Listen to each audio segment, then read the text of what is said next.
Good morning, everyone.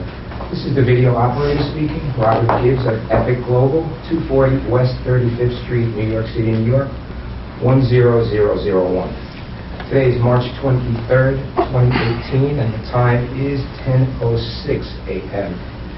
We're at the offices of Cravath, Swaine & Moore, LLP, 825 8th Avenue, New York City, New York, 10019, to take the video deposition of Mr. Richard Prince in the matter of case number 1, Donald Graham versus Richard Prince et al., case number KV-10160-SAS, case number 2, Eric McNabb versus Richard Prince et al., case number CV-08896-SHS.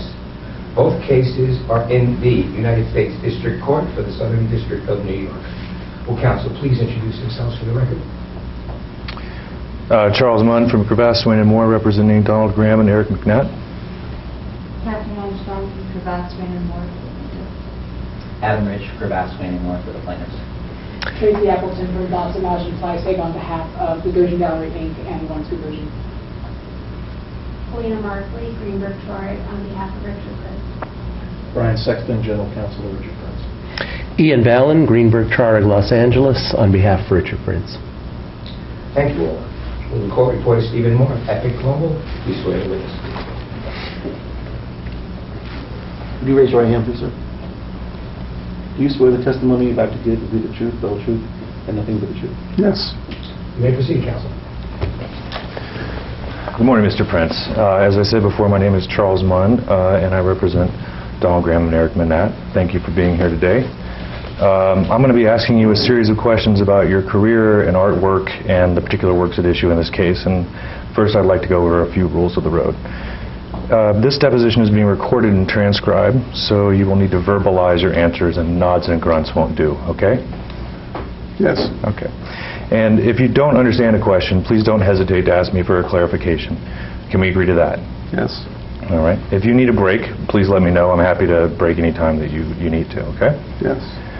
Sometimes when I ask a question, one of the attorneys, one of the many attorneys at the table here, may interject an objection. That's for the record. Unless one of your attorneys directs you not to answer the question, you may answer the question. Do you understand? Yes. Okay. If you want a question repeated, please feel free to ask me, and we'll either have it read back from the record or I'll rephrase it, all right? Yes. Now, you understand that you are required to provide truthful testimony today, correct? Yes. And is there any reason you can't provide truthful testimony today? No. Okay. Are you taking any medication or drugs that would affect your testimony? No. Now, last night you posted to Twitter a tweet that said Deposition Row and attached a photo of Andy Kaufman. Do you remember that? Yes. What did you mean by that tweet?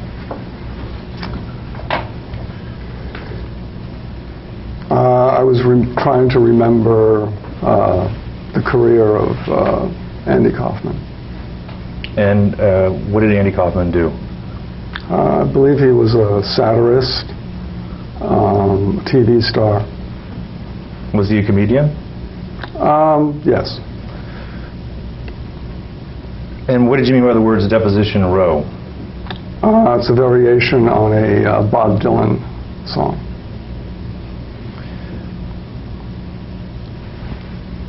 And when you use the term Deposition Row on Twitter, you're referring to your deposition in this case, right? I'm referring to a Bob Dylan song.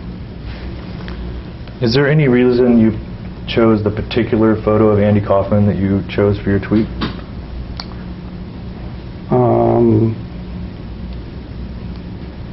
I happen to like the fact that he was in a neck brace.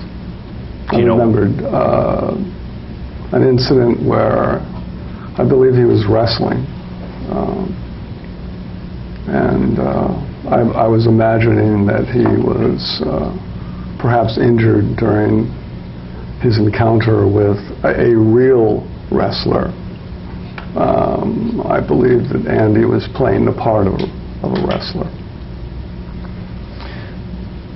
Did you know that that photo was from an interview about Andy Kaufman's wrestling feud with professional wrestler Jerry Lawler? Objection lacks foundation. You can go ahead and answer. No, I didn't. Did you think Andy Kaufman's wrestling was performance art?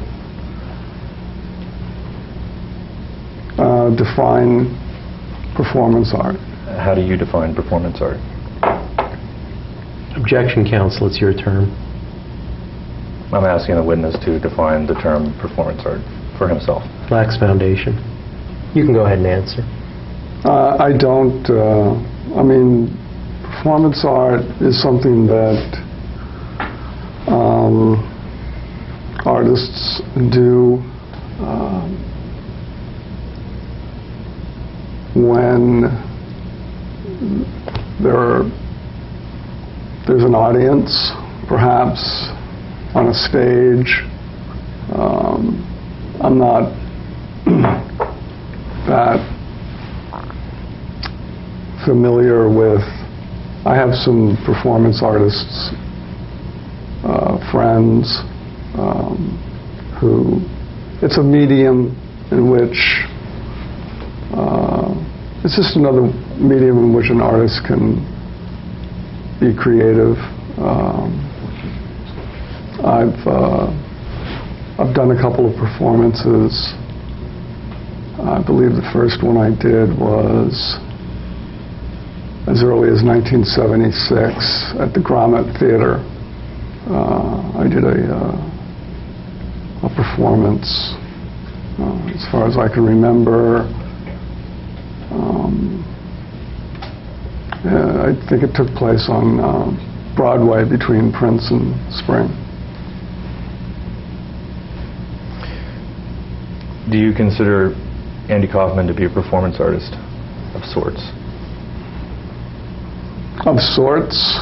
Andy Kaufman was a lot of things, but I would believe that you could describe one of the things that Andy Kaufman did and did effectively and was very good at was taking on different roles.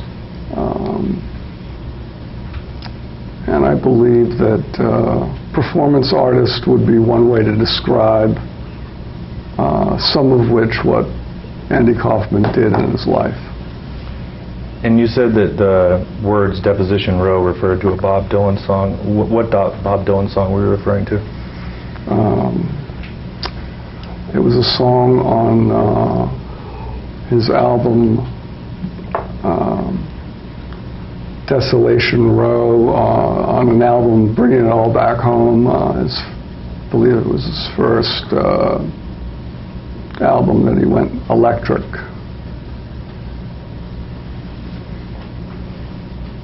And so your tweet with Deposition Row and the Andy Kaufman photo had nothing to do with your deposition today? No.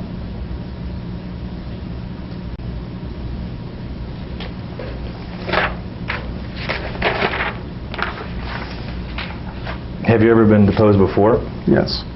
And how many times have you been deposed? Once. Was that in the Carrie U case? Yes. Prior to this deposition, did you speak with anyone about the Graham or McNatt lawsuits?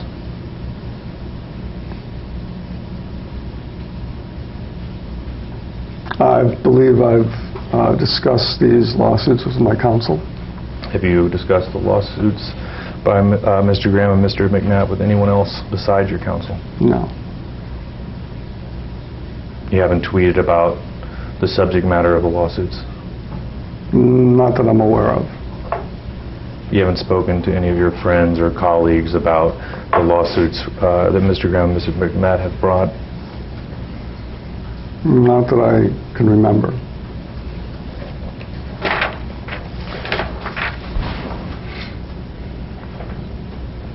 What did you do to prepare for this deposition? I spent a lot of time the last couple of days in my studio painting on a new body of work that I've been working on for the last since 1998. Did you meet with anyone to prepare for this deposition? Yes, Who did you meet with? my counsel. And who specifically are you referring to? Ian and Brian Sexton. And when did you meet with Ian and Brian about the case, this deposition?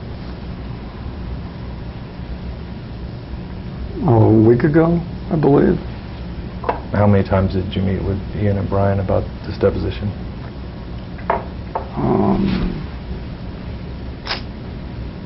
I think maybe twice, I'm not sure. No more than 2 times. How long did you meet with counsel in preparation for this deposition, the first time you met? First time, approximately 5 hours, I guess. And how long did you meet with counsel the second time that you met to prepare for this deposition? Not as long. I think it was more like 3 hours, 4 hours, something like that. Was the meeting a week ago the first or the second meeting in preparation for this deposition with counsel? I believe it was the second one.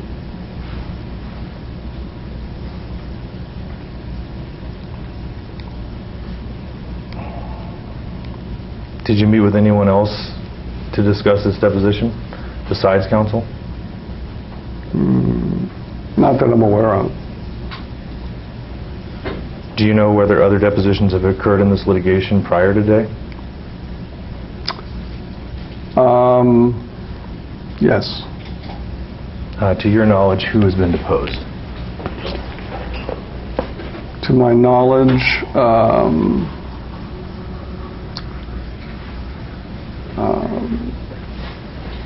me think.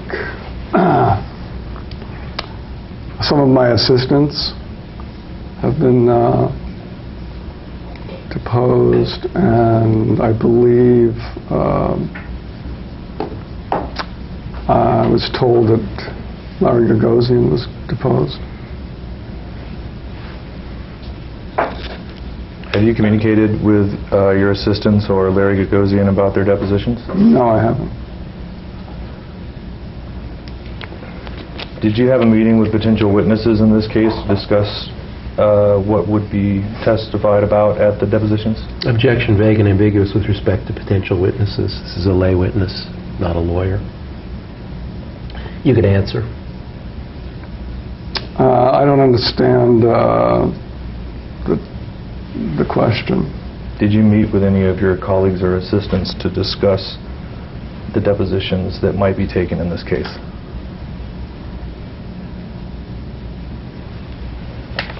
Not that I'm aware of.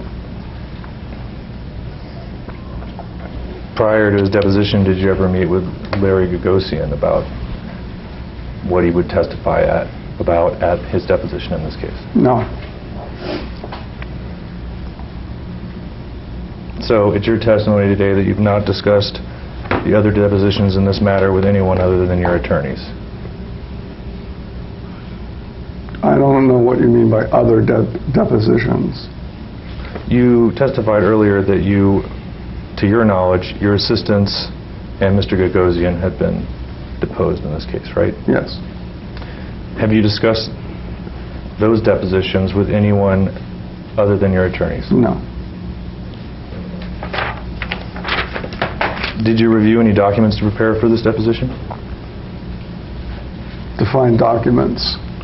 We use it in the broadest possible term to mean any image, printing, document, material, matter of Yes. any kind.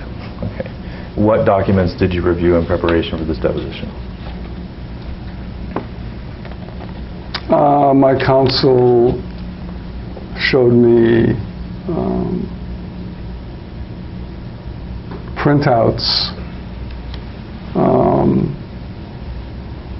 of things that they were wondering if I had put out on Twitter.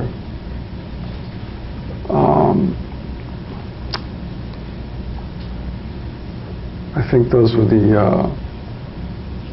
some of the, I believe that they showed me some documents that reproduce some of my Instagram portraits.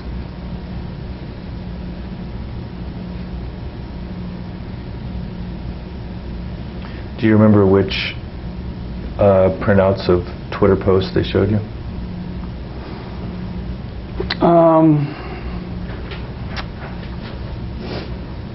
I can really only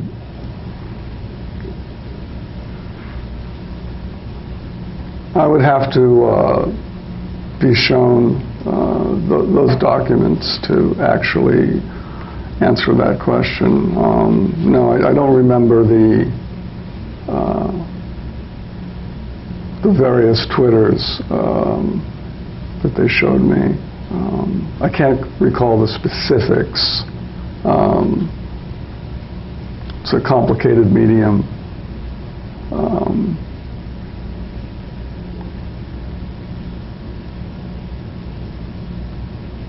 And I want to caution you not to disclose anything that we actually talked about.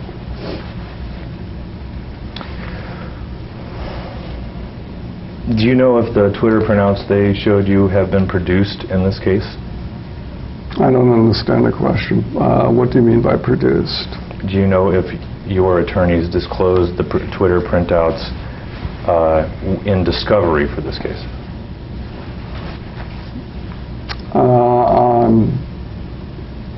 I'm an artist, I'm not a lawyer. I really don't understand that question.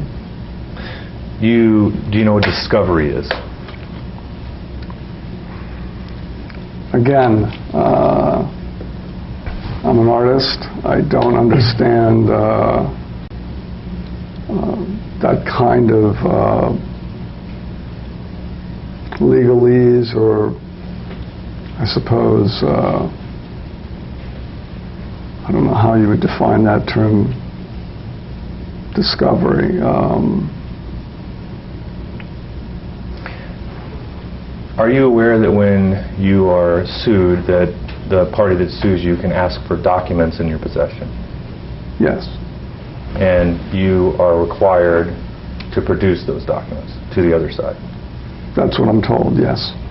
When I refer to discovery, it is that in part Okay. to which I refer. So do you know if the Twitter printouts that you were shown were given to the other side in this lawsuit? Given to what side? Given to Mr. Graham or Mr. McNatt's attorneys? I wouldn't know that. When you saw their Twitter printouts, did they have any stamps or numbers at the bottom that indicated they had been produced in this case? I don't understand the question.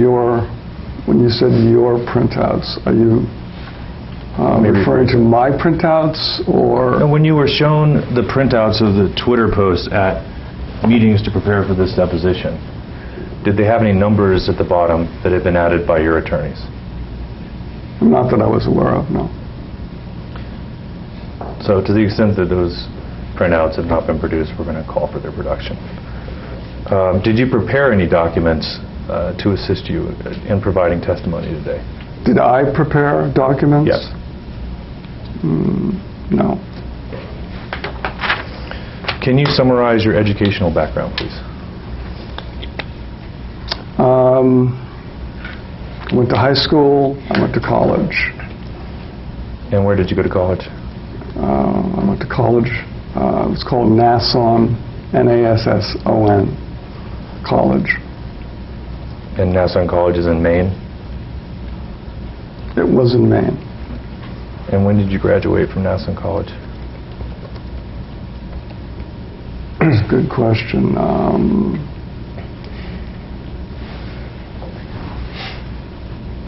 I either graduated in 1970, I believe 1971 or 1972. I don't recall the exact date. And what degree did you get at Nassau College? Bachelor of Fine Arts.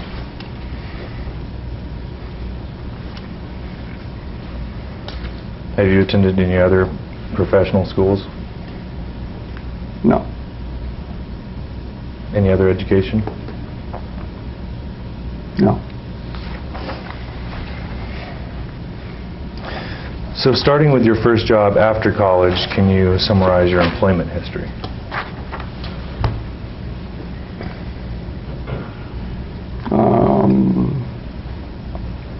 Waiter, dishwasher, busboy.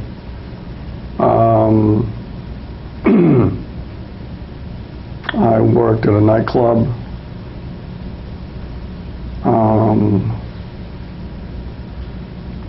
I worked at a dinner theater, bussing tables. And I worked at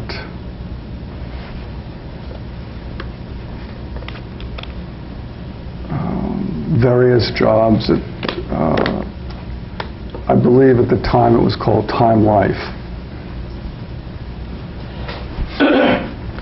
When did you start working at Time Life?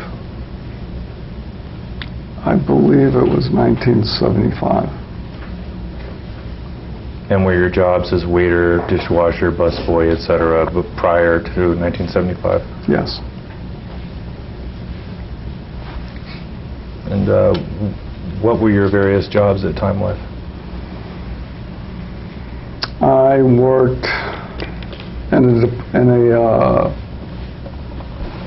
department called copy processing, and I worked for a while at the employees bookstore, Time Life employees bookstore. And what did you do in copy processing at Time Life? Well, it's copy processing was it's very difficult to describe now. I believe, I guess the simplest way to describe the job was the editorial parts of the various magazines which Time Life published. I believe they were publishing 7 magazines at the time. I worked a graveyard shift starting at 6 in the evening till 6 in the morning, and my job was to separate the copy. I believed it was called, they were trying to justify their copy. That was the term they used, and I would receive a printout, 4 copies of the story, and my job was to separate the 4 copies. I believe the copies were, the term,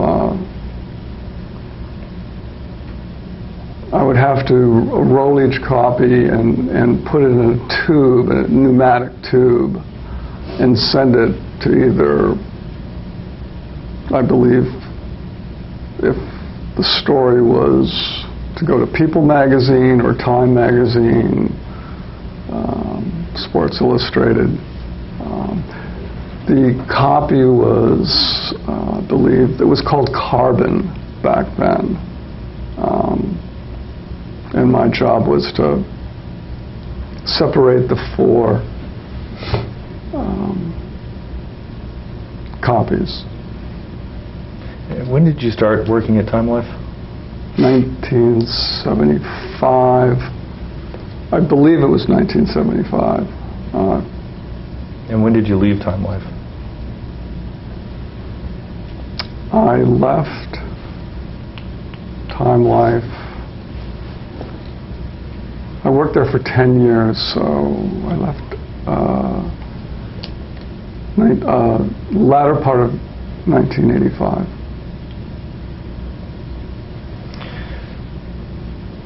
Which job came first, the job in the employee bookstore or the job for copy processing? Bookstore. And how long did that position last? That was a part-time job, 4 days a week.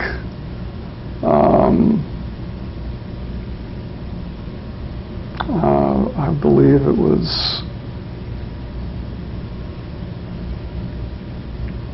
trying to think, 4 years. So from 1975 to 1979 or so? Something like that, yes.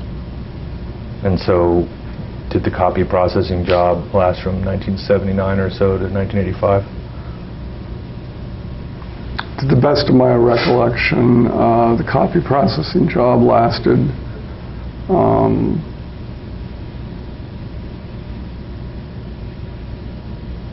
till 1985, yes. And where was the Time Life job? I believe it was 6th Avenue and right across from Radio City Music Hall. So the Time Life job was here in New York. Yes. And at the time you were working at Time Life, were you also making art work that you were trying to exhibit it in the galleries in New York? Yes. Objection to form. When did you start working solely as an artist?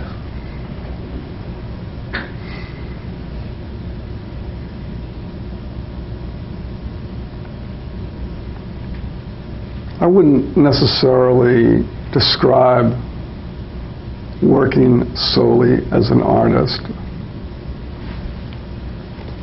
Let me rephrase. When did you start to derive your primary income from your artwork?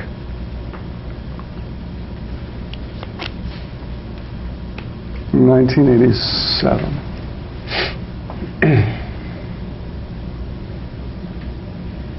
When did you have your first critical success as an artist?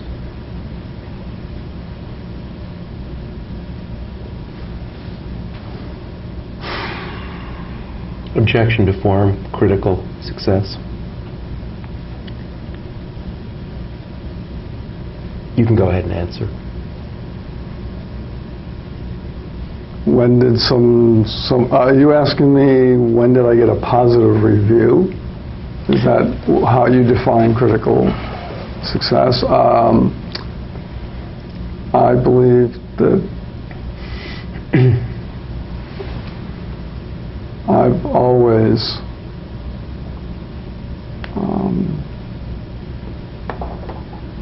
had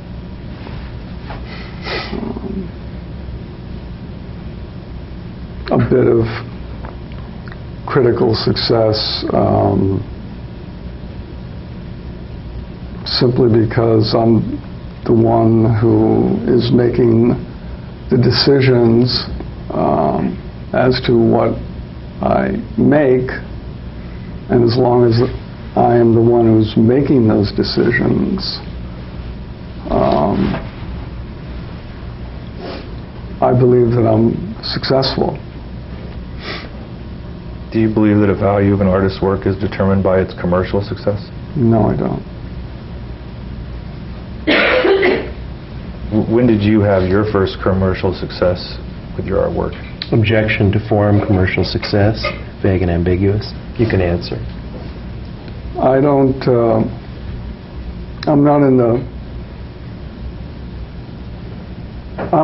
commercial world. I'm in the art world. When did you sell your first work for what you considered to be a lot of money? Objection to form, a lot of money. You can answer.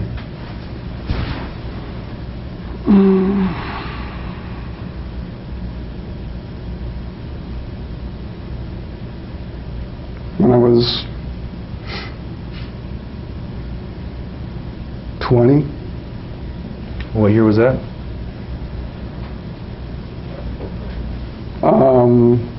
Well, let's do the math.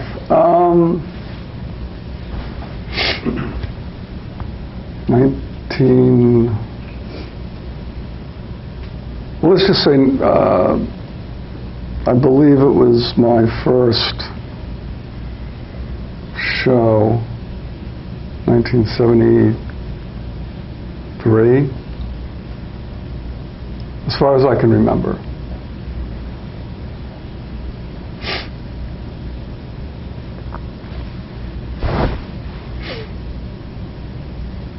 much money did you make on that first artwork that you sold for what you considered to be a lot of money? Same objection, you can answer. Well, actually, it was, now that I'm remembering, it wasn't really a show. It was a group show. I was in it wasn't I showed alongside two other artists. I believe, I don't really, I think it was less than $200.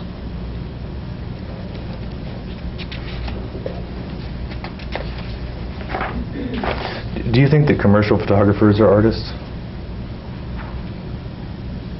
I never think about commercial photographers. So sitting here today, do you have an opinion as to whether commercial photographers are artists? I don't have an opinion about that now.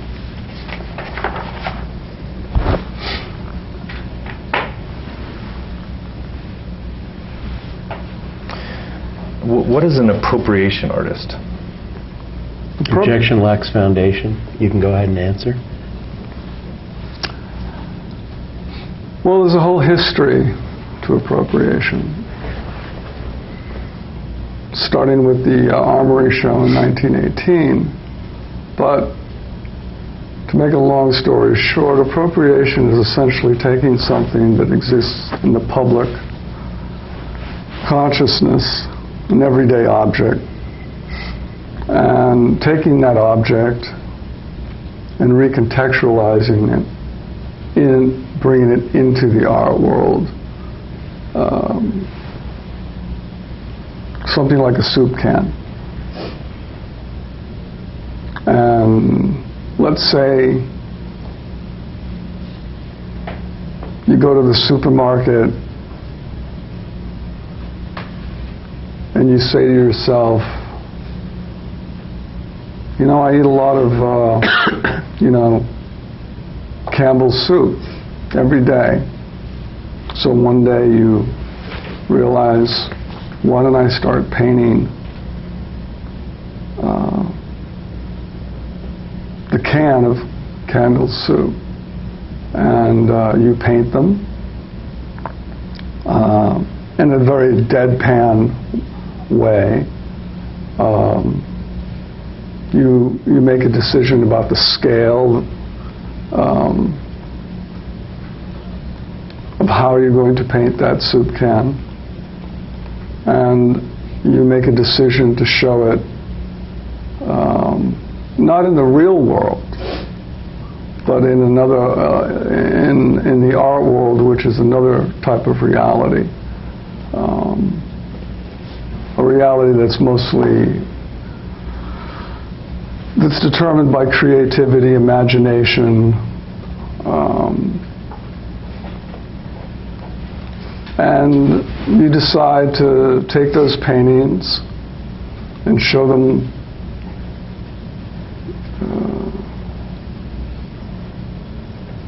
make a determination of how many, what kind of flavors, and you, instead of perhaps hanging them on the wall like you normally do as an artist, you build a shelf, and then you lean them on the shelf to perhaps make a suggestion back to what was once simply a soup can on the shelf of a supermarket. I think that's perhaps a fairly general definition of appropriation. And has your work been described as appropriation art? Objection lacks foundation. You can answer. I have read that it has been described as appropriation. And appropriation art can sometimes also make use of pre-existing images, correct? Yes. And your work often makes use of pre-existing images, correct? Objection with respect to often. You can answer. Yes.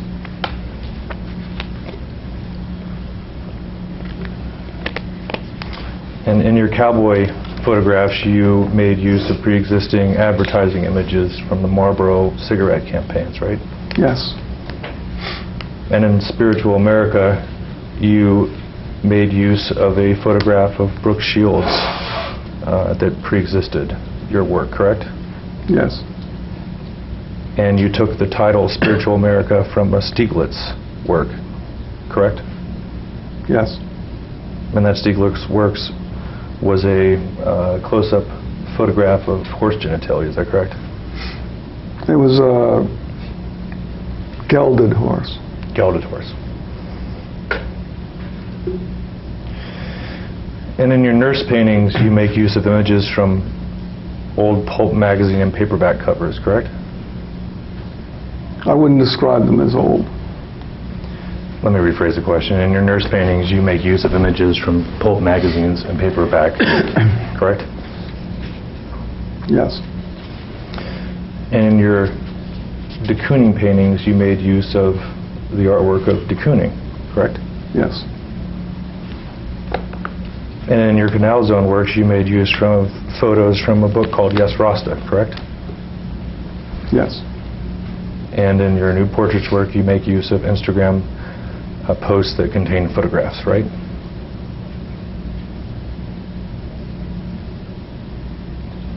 Could you repeat the question?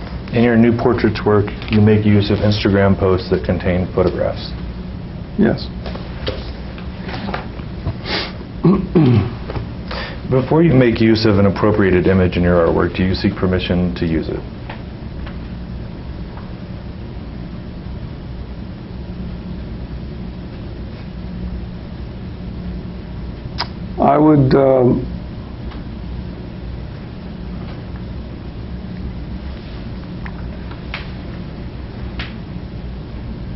I would describe that I give myself permission to use images that appear in the public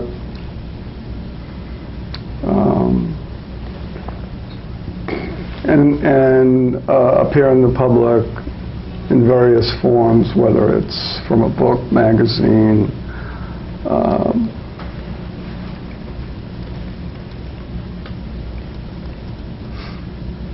or the social media. Do you seek out the person who created the pre-existing image that you use in your artwork and ask them if you can use it? Objection lacks foundation. You can go ahead and answer. I've never really associated the images that I use with an author.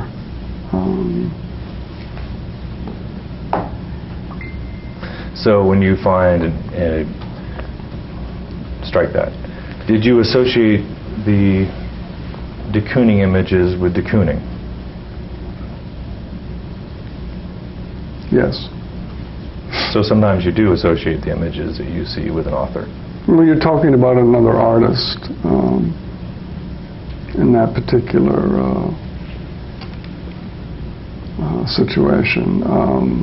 With the de Kooning paintings, it started out with a catalog that was published by Paul Schimmel.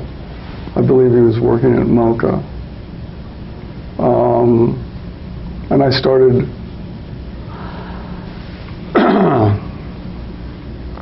at the time, I believe I was making hippie drawings based on drawings that I had seen my children made. And I got a hold of this catalog, and I started drawing in the catalog. And I believe one of the reasons I chose de Kooning was he was one of my favorite artists, and I wanted to acknowledge that, pay homage to one of my favorite artists, a tradition that lots of artists do. Goes back decades. And I started drawing in the catalog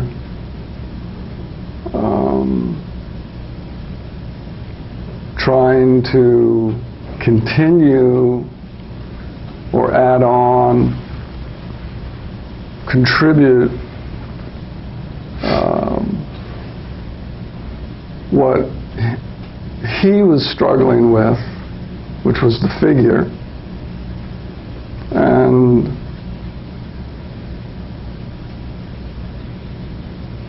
I wanted to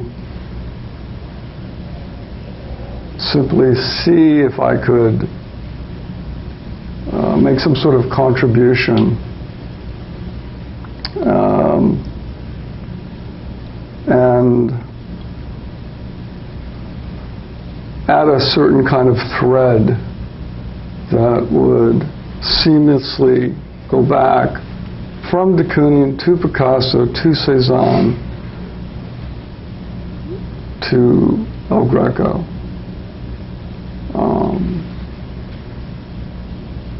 I believe most artists do this. Most artists acknowledge. I mean, art for me is built upon people or other artists that have come before you, and it's, again, a way of acknowledging that history. It's a journey. Art's very much of a spiritual journey for me. And I believe that the de Kooning paintings, as they've come to be known, does embrace that practice. I believe that the book, which I still own, on the cover has the word hippie on it, which is an interesting way to transform and recontextualize what de Kooning was doing in 1954, which I believe the culture that was surrounding de Kooning at the time was the Beats. So in a way you're kind of updating, or at least I was trying to update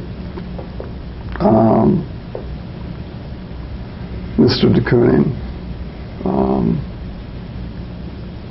And also acknowledge the fact that I had been making hippie drawings starting in 1998, and I believe I started to do the de Kooning drawings and paintings in 2003. And the way I work is one thing leads to another. It wasn't something that was planned. It wasn't something that was really thought out at the time. I had just received this catalog in the mail, and when I had opened it up, it reminded me, or at least in my imagination, it kind of looked that my hippie drawings and de Kooning's figures had a kind of similarity, and I wanted to marry those two similarities together and make something new, and I believe I was successful at that. So you said earlier that you give yourself permission to use images, that pre-existing images in your artwork. Is that right? Yes. What do you mean when you say you give yourself permission to use those appropriated images? That's what artists do. They give themselves permission. Artists don't wait for a green light. Artists basically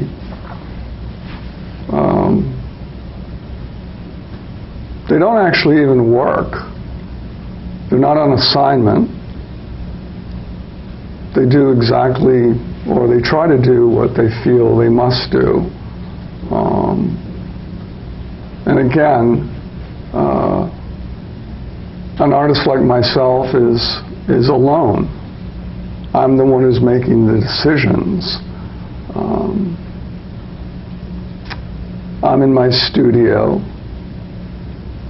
and my studio is sort of like my territory. And I believe that my territory, it might have started out on the front of a refrigerator. It might have started out when I was a child. And I think we all know, and we've all had experiences with children's or our children's drawings. Taking those drawings, looking at them, whether it's a 5-year-old or a 6-year-old, and taking those drawings and looking at them as masterpieces. And we hang them up on the front of a refrigerator. And I believe they're masterpieces because there is a certain kind of purity and innocence. However, what happens to most of that situation is removed from most people's experiences. But in my case, it was never removed. It got turned into something else. I was one of the lucky ones. And it doesn't happen very often. But as an artist, what you do is you retain that type of what I call refrigerator drawing, the drawing with the purity and the innocence, and what you add on, or what you try to add on, is beauty and perfection, something perfect. That's something, when you're trying to create beauty and perfection, or something that's perfect, it's something you can't really ask permission. Who do you ask? You have to do it yourself. You have to make the decision yourself. And ultimately, it's up to the artist to make those decisions. So when you say that when you see an image in public, you don't associate it with an author, what do you mean? Well, the cowboys were images that appeared while I was working at Time Life. Time Life at the time, again, was publishing 7 magazines. They came out on Mondays. And my job at the time at copy processing was to process all the editorial. And at the end of the day, what was left was the advertising images. Those were not processed. Those were left on the desk. And I started looking at them. And essentially, it's a page in a magazine, a cowboy. This has started about 1980. And I remember collecting them because nobody called for them. They weren't, in those days, editorial was called hard copies. And my job was to make sure that the author of the editorial got his hard copy. But nobody ever called for the cowboy pictures. So it's sort of like I just started putting them in a file. And I started making collages out of them. Now, collage is associated, goes back to perhaps 1903 or 1908. know the particular date, but collage was invented by Picasso and Braque. Really revolutionary way to make new art. But collage has been around now for 100 years. And I started using scissors and Scotch tape, and I would just make collages out of these cowboy images. I never really thought about who owned them or who took them. They were authorless pictures. My imagination, my creativity kicked in, and one day I pointed my camera at them. And that's when history happened, 1980. I changed art history because what I did when I pointed my camera is I turned my camera into an electronic scissor. When I made an exposure, it was no longer a collage. And I also changed the history of collage. I made what was essentially a page torn out of a magazine. I made it into a real photograph. And I believe my contribution is something that was new at the time. I came up with the term rephotography. It had never been done before. And I remember thinking that my camera, this mechanical apparatus that I imagined to be an electronic scissor, was a new way of dealing with collage. And it was no longer, you no longer saw the Scotch tape, you no longer saw the tear or the seam. I got rid of all of that. And I also realized much later that I got rid of the decisive moment.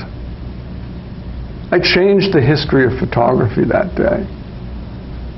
The decisive moment, it was no longer had to do with luck. You know, I wasn't a journalist. I wasn't a commercial photographer. I was an artist using the camera. I didn't really know much about the camera at the time. I didn't know much about a darkroom. But what I did know was I wanted to make what I was collecting into a photograph. And photographs, the medium has what I call inherent meaning. You tend to believe a photograph. And the interesting thing about rephotography is that if you point a camera at an existing public image that you've torn out of a magazine, you point it at it in the morning, and you look through the viewfinder, you can walk away and come back that afternoon, and you can look through the viewfinder, and the same picture will still be there. It will never move. There's no chance. Your image is not based on luck anymore. You know, you're really changing the whole history of Robert Capra.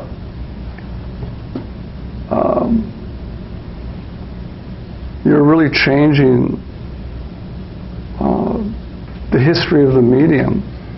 And I believe that it's interesting that to have worked at Time Life, to get a call from Time magazine just maybe 4 years ago to say one of your cowboy pictures has been chosen as one of the 100 most important photographs ever taken in the last 100 years.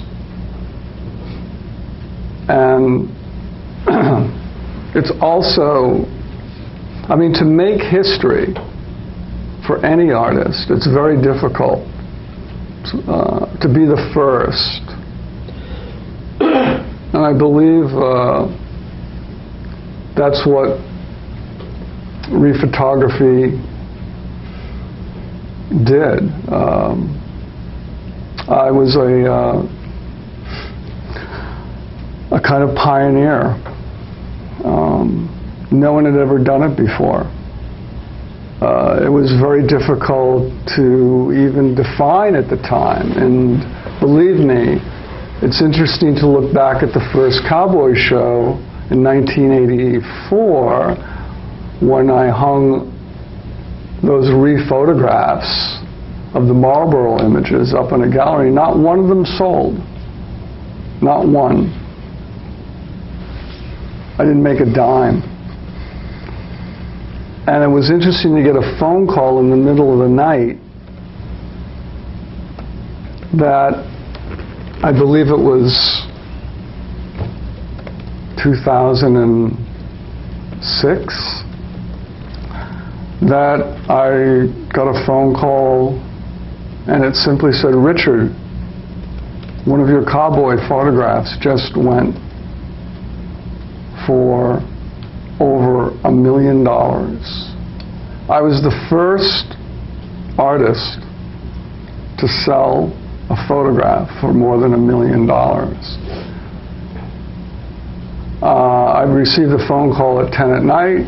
I was asleep. I said, "Oh, okay," and I hung up the phone and I went back to sleep. I felt a little bit like Roger Bannister that night. It's something that will never be able to be taken away from me.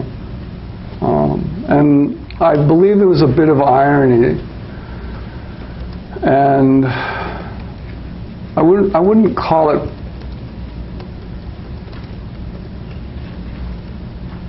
I think that's the word. That's the word. Simply because my reaction that evening is I thought about 1983, the fact that no one bought, no one cared, no one knew what I was doing. No one knew what I was doing because I didn't ask permission. I gave myself permission. And in order to create history, in order to really create incredible, fantastic art that makes people feel good, because ultimately that's what all I really want to do, is to make people feel good. You don't. Why would you? You can't ask permission. You just have to go ahead and do it. You have to have guts to make great art.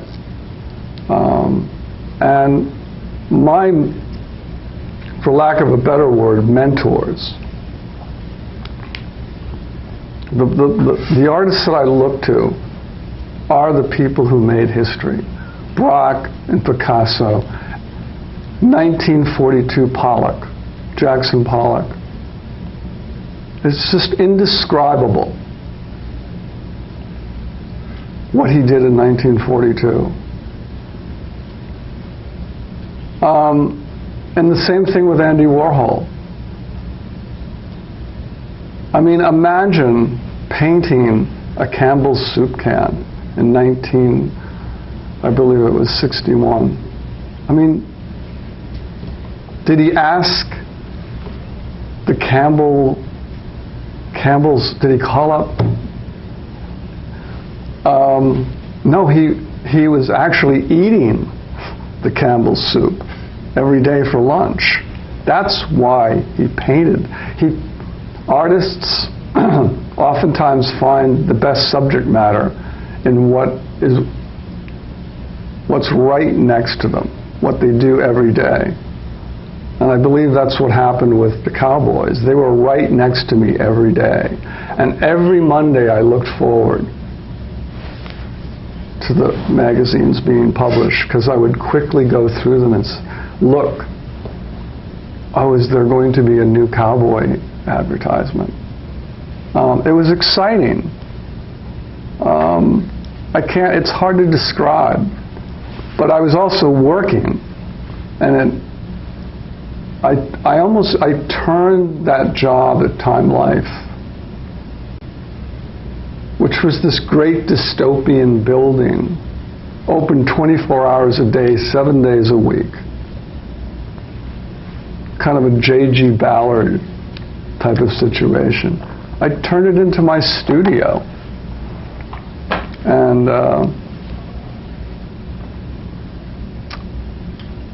yes, usually the idea of appropriation does start outside yourself. And it's important to me at the time that the issues that my generation was dealing with. Growing up, we were the first generation to grow up with TV. We were the first generation to grow up in the Cold War. We were the first generation to question truth. I mean, what was the truth? What was real? What was not real? I mean, think of it. What was a lie? What was not a lie? These were the issues we were dealing with. And I believe that at the end of the day, even though I was my job was to give the editorial, at the end of the day, I started believing in the advertisements. I actually believed that the cowboys were more real than what the rest of the world thought was real. I mean, that's the only way I could deal with reality at the time. And it turned out that great art, in the end, is agreed upon. And that's a difficult situation. That's a difficult thing to ask, to have consensus. You know, art is not necessarily in the eye of the beholder. I think we can agree that Picasso is a great artist. I don't think there's an argument. I mean, I know art is subjective, but what I'm trying to do, and I was always trying to do, is I don't think the cowboy photographs are subjective anymore. I have a retrospective of the cowboys up right now at one of the most prestigious institutions in America, at LACMA, Los Angeles County Museum.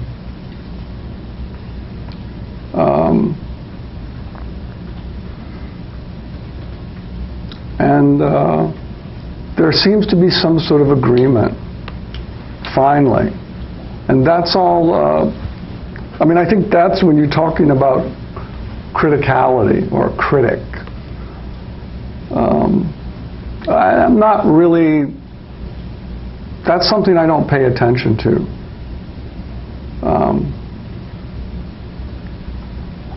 I think what I pay attention to is the time. It takes a long time for a number of people to agree on whether an artwork will last, will have any relevance. And I think what's interesting about rephotography is think of what I did in 1977 and then think of what's happening now in social media. Everybody is taking photographs. Everybody is taking photographs. And are they asking permission? Do they need to ask permission? Yes, these are issues that we're all addressing as artists. But if I believe that it really goes back to the fact that there is very few of us in this world, and I know all of them. I know all the artists in the world, the relevant ones, the ones of any consequence, both dead and alive. Those are the artists that I'm interested in. And those are the artists that I respect. I sometimes, and those are the artists that are my friends, that I communicate with, that I hang out with, that I have coffee with, that I have arguments with. Do you remember the question at this point, sir? Counsel, I want to ask you to not interrupt the witness when he's answering a question. You asked a very broad... No, we have 14 hours, so we can... We certainly don't have 14 hours. We do have 14 hours. There's 2 depositions. Counsel, please don't cut me off. Yeah. No speeches, sir. Objections to form only. No, move on. We're not going to have any speeches. Counsel... We have an agreement about a 2-day deposition, and if we're going to have an hour-long answer to each individual question, we're going to need more than 14 hours. So I'm just going to, I can either move to strike as non-responsive. I'm happy to let the witness complete his answer, but not if it's going to take an hour. Counsel, first of all, there's no agreement on a 14-hour deposition. You have 7 hours today with this witness. Second of all... Incorrect. No, there's no agreement. Second of all, if you choose to ask broad, open-ended questions, you have to allow the witness to answer them. The problem is not the witness's answer. The problem is your question. This is a deposition... No more speeches. Objection to form only, and be quiet. And I'm going to ask Mike, no, please stop yelling. Stop yelling. Lower your voice. Ridiculous. I think we need to take a break. I think if you want to take a break, I'm happy to take a break. Counsel, I will not tolerate you raising your voice and speaking to me disrespectfully. You need to act professionally. I'm speaking to you completely professionally. The videotape is going to reflect this. Attorney will only object to form, and it will not violate the rules by making a speech on the record. Okay? Counsel, so we're going to move forward. You started lecturing about the witness's answer. I just asked if he remembered the question. Let's take a break. I think this is a good time to take a break. We've been going for more than an hour. All right. Shall I go further? Sure. 1 moment. Watch your microphones. Here now marks your video file number 1. Time it is 11:30.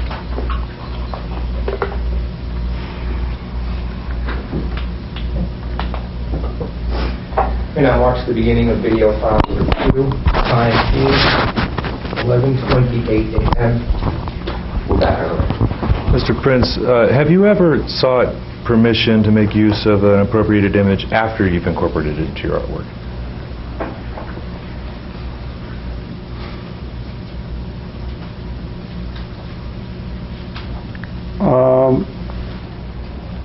Not that I can recall. Did you pay Gary Gross $2,000 for the rights to the Brooke Shields photograph you used in the work called Spiritual America?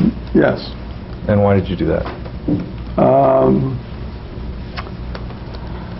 I remember the image was going to be shown at my retrospective at the Whitney in 1992, and they had, I believe, they asked permission. They had approached Gary Gross to ask permission to use the image at the time. To the best of my recollection, I believe that's what happened. Have you ever paid any other person in order to make use of an image in your artwork?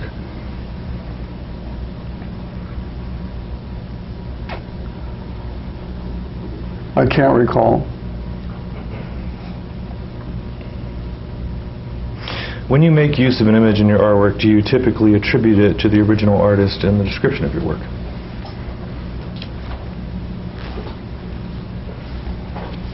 I have attributed work to artists that I have borrowed from. I believe I had a show in Malaga called Prince Picasso, and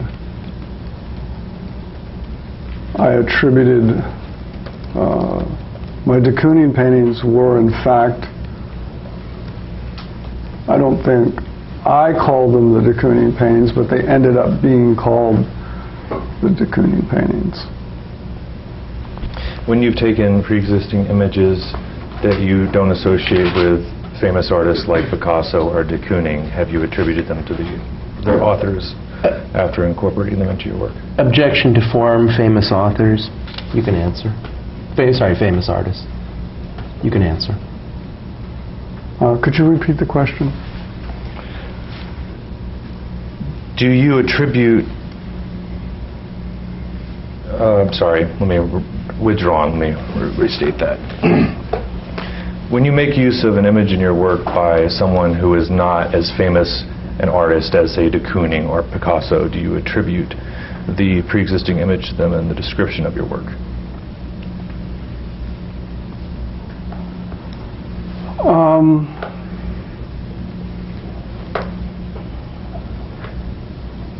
Yes, I have. Who?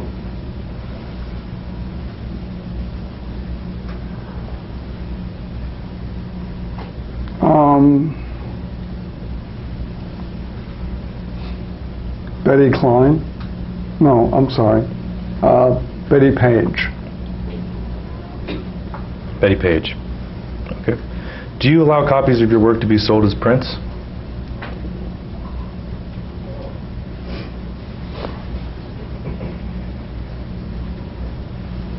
Objection to form.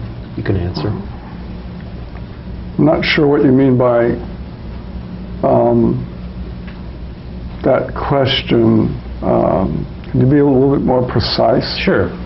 Are copies of your work sold at a lower price as prints to the general consumer public? Objection to form, ambiguous with respect to sold, who's selling. You can answer. When I make I make prints. I make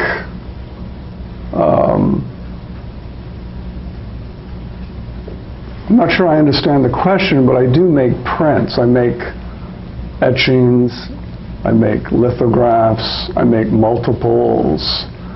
If that's the question you're asking,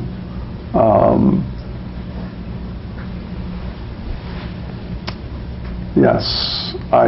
If that's the question you're asking, do I make prints of work?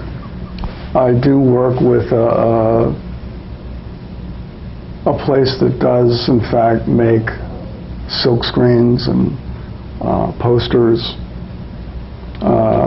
what we call multiples. And so you sell multiples of your work? Objection, vague and ambiguous. You can answer. Yes. And who is the silk screening business that you work with to sell multiples of your work?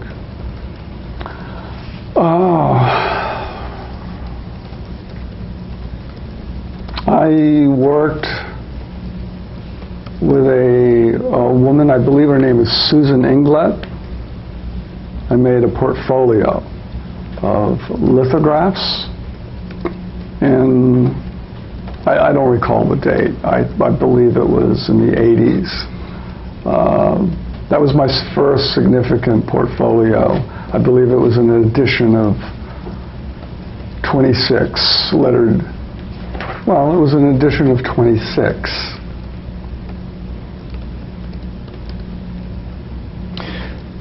Do you sell any unlimited numbers of, withdrawn.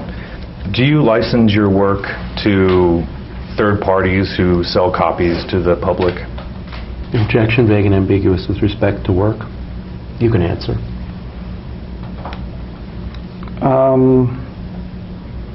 I don't understand the word licensing. That's not something that I'm familiar with. Do you allow third parties to make copies of your work and sell it to the public? Objection, vague and ambiguous with respect to work. Which work in particular? You can answer. I can't answer because I don't understand the word licensing. It's not something I do or I'm familiar with.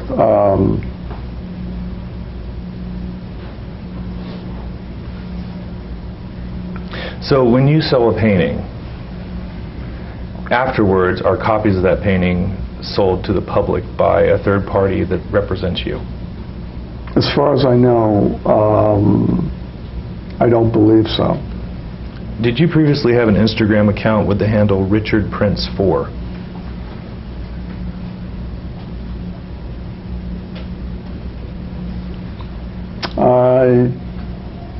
I've had many, not many, I've had a couple of Instagram accounts. I believe Richard Prince 4 was maybe the first. I don't know if you call it an account. I don't know in those days I'm not sure what, how to describe that. But I believe the procedure in terms of when I first went on Instagram, you had to come up with I believe they call it maybe a domain. I'm not sure what the process was because I wasn't really familiar with how Instagram worked. But I believe I tried to register. I don't even know if it's called registering. I believe Richard Prince was already taken, and I was told that then what you do is you either respell Richard Prince or you can put on a number. And I think, as far as I recall, Richard Prince 4 was maybe the first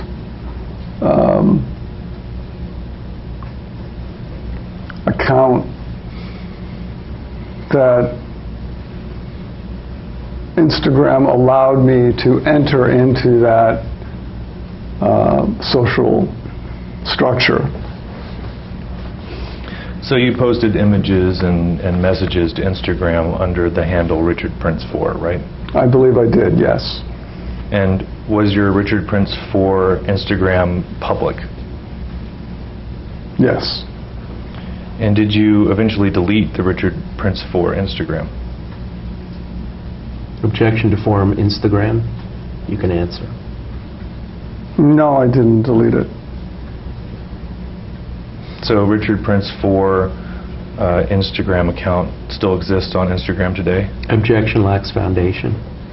You can answer.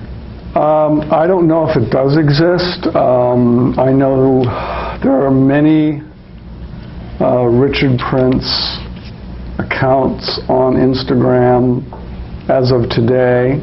I don't know how many. It's my understanding that Richard Prince 4 was deleted by Instagram. What is your understanding as to why Richard Prince 4 was deleted by Instagram?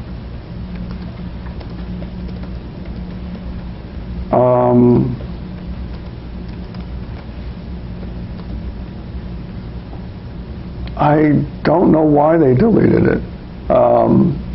I think what they do is they send you a notice that someone, because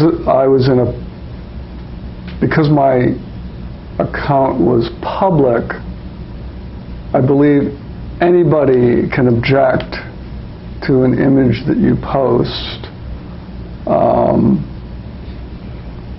and complain, apparently, which of course I didn't really know about these particular matters at the time, and I believe I got removed. I think Richard Prince 4 was removed from Instagram. I'm imagining because someone, I don't know who, complained about an image that I posted. Don't speculate. The purpose of a deposition is for him to ask you questions, testify to what you know to. You're not required, and I would ask you not to speculate. Only testify what you know about. Are you currently on Instagram? Yes. Is your current Instagram account private? Yes. Why is your current Instagram account private?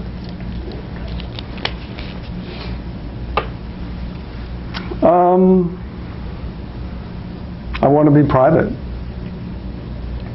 And you're currently also a Twitter user, correct? Yes. How many followers do you have on Twitter?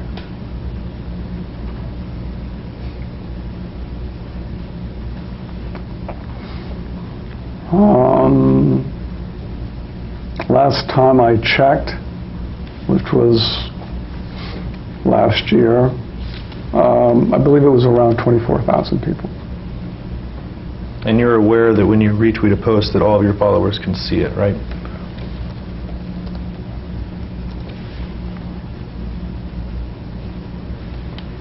I'm aware, yes, I am aware of that. And you're aware that when you comment on a post, your Twitter followers can see it, right?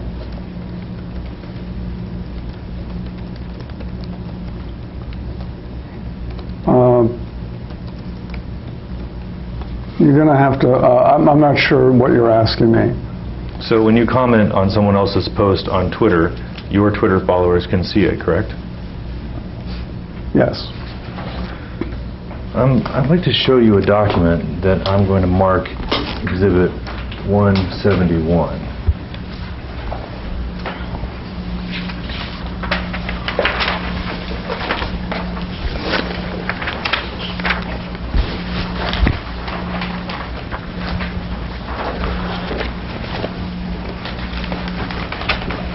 There.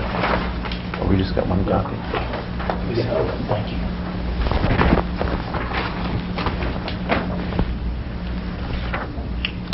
What is Exhibit 171?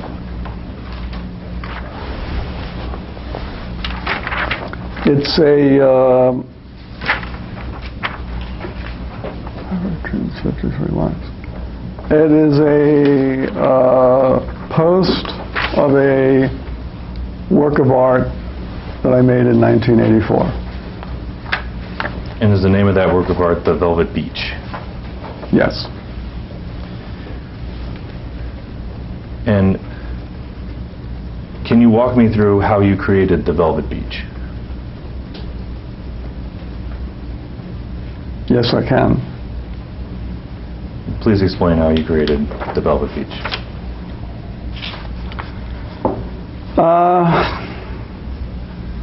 When I left Time Life, I moved to Venice, California, and I realized that I was no longer interested in the magazines that Time Life published. I was interested in what I would call lifestyle magazines.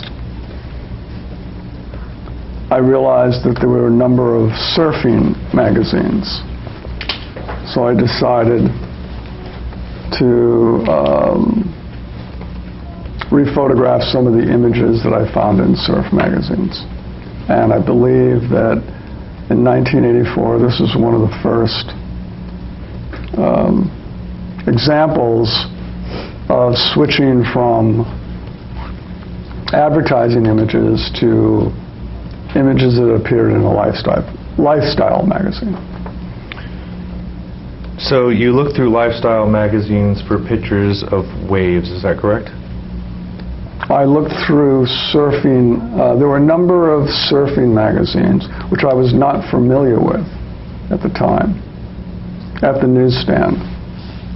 And I became curious about the fact that there were many publications, and that suggested to me that there was some kind of lifestyle out there that a lot of people were involved in. And I believed in order to substitute myself into their lifestyle without leaving my room, this was one way to participate in this activity of surfing. So you rephotographed images in surfing magazines and selected certain of them to put together in this work, The Velvet Beach, right? Yes. And were the original images in color? Some were in color, some were in black and white. It's an interesting question because I believed what I did here, which was interesting in a number of respects, was I photographed black and white images with color film, with color slide film, which was something that I think Excuse me. you wouldn't normally do. I mean, why would you photograph a black and white image with color film? But it was something I did.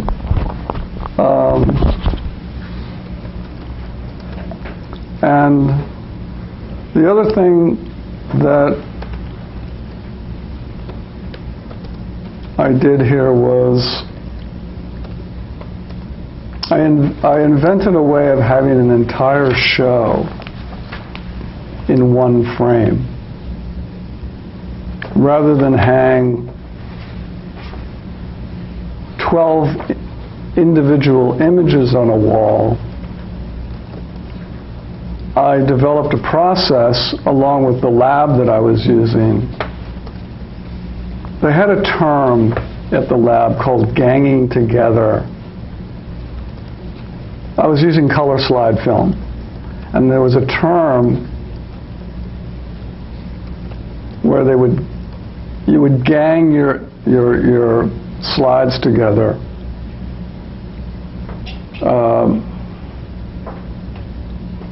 Because color slide films were surrounded by a mount, and a color slide is both a negative and a positive.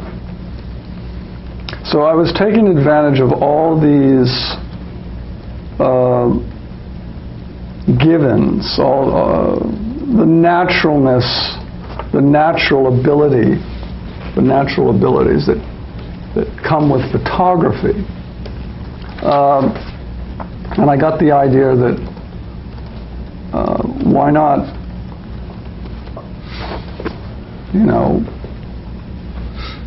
take 11 images of waves, which I believe in this instance I remember editing out the surfer, which I thought was a pretty cool decision, and just concentrate on the wave. And I remember the lab came up with this,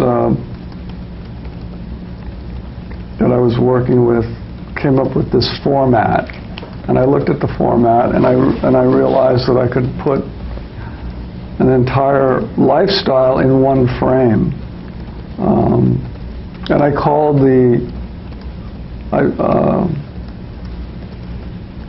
I called this series The Gangs. And I believe I showed these in 1985 in New York. So the original images had surfers in them that you cropped out when you took your rephotographs, correct? Some of them did, yes. And did you make any choices about what order to display the waves in the grid? Yes, that was the other interesting aspect. I would get the slides back and put them on a light box, and I was sort of DJing the slides. I remember that was another interesting aspect of how to make an artwork. Basically, I was looking for a balance. And what's interesting about, and it's very, again, hard to explain, but a lot of the decisions I make, I try not to make up. A lot of them. We're talking about formalism here. And the formal aspect of this construction here is that the white space is actually the slide mount. So if you can imagine 12 slides pushed together, the slides were then taped, sent back to the lab, and the lab made an 8x10 what they call an internegative, and that internegative was on a very large 8x10 made into a negative, and that negative at the time there was a new, what we called a drum in town, 50 inches wide, brand new. And I took advantage of that drum. And there was a new paper in town, 50 inches wide. So you can make a fairly large photograph. So all these gangs were approximately 50 inches wide and 86 inches high. And I just basically was taking advantage of the new technology that was coming out month by month, year by year.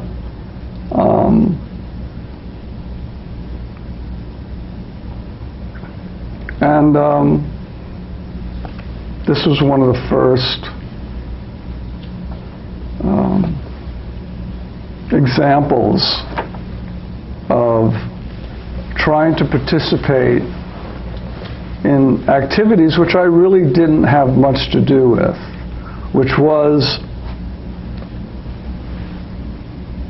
surfing. I believe I found magazines on motorcycle magazines. I became very interested in what was in motorcycle magazines. I became interested in all the magazines that seemed to have it seemed to me at the time everybody, every subculture had their own magazine, and that was very curious to me. I'm always going after subject matter or territory that I don't really know much about, but I want to know much. But I tend to want to find out about it, and to see if I can recontextualize or interpret or add on to or transform. And I had a gang, what I call the gang show. I believe in New York in I believe I showed the gangs in 1985. So when you rephotographed the images in the magazines, the image in the magazine might have been color, might have been black and white, just depends, right? Yes, I believe I made another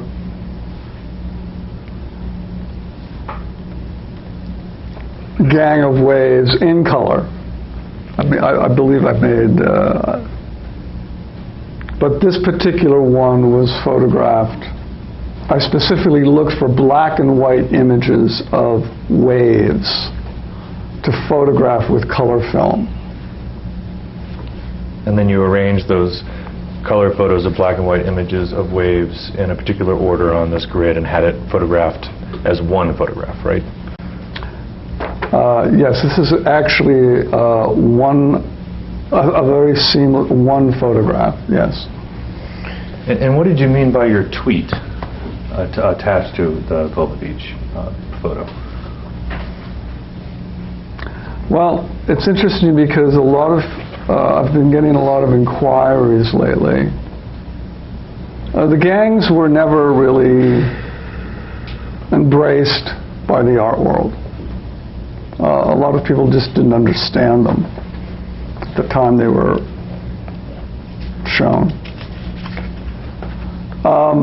And it's come to my attention recently, there are a number of galleries who want to organize a show around my gangs.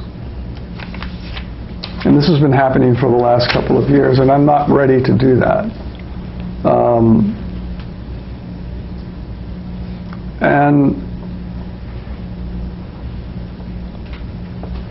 I believe that what's interesting to me about the gangs now is that they look relevant.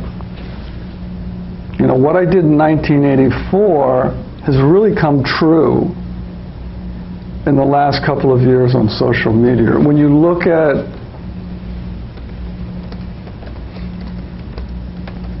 if I look at my daughter's Tumblr, or I look at my daughter's Instagram feed, or I look at my niece's Instagram. It looks like my gang photographs that I did in 1984.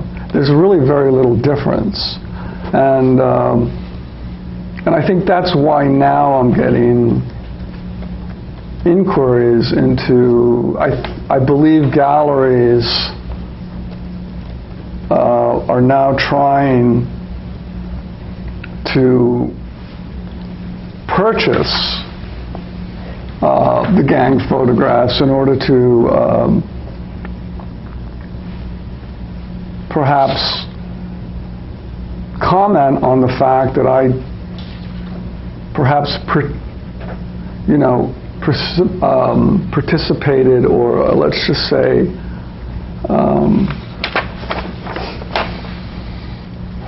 maybe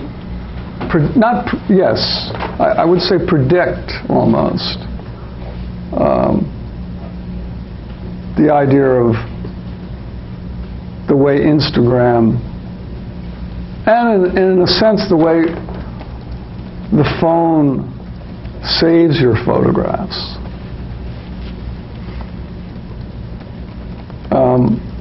It's really not that different from, I guess the best way I can explain it is, this is sort of like vinyl and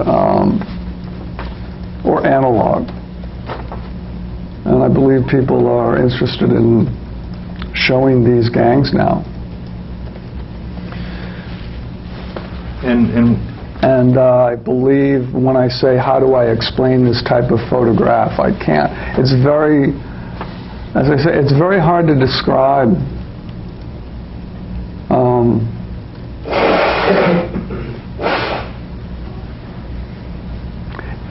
Even the inventor has a hard time explaining the invention.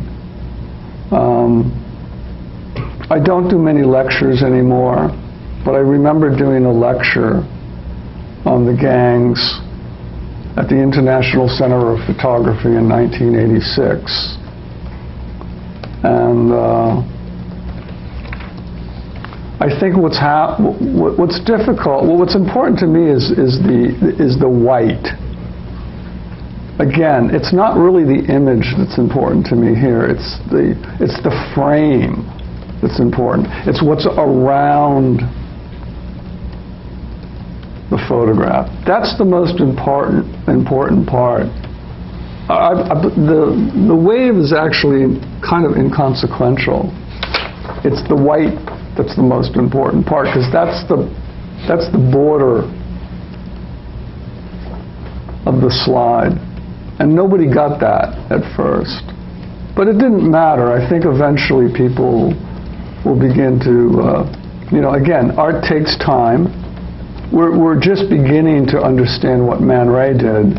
When you talk about a rayograph, I still don't understand what that process is. But when I look at it, I appreciate it, and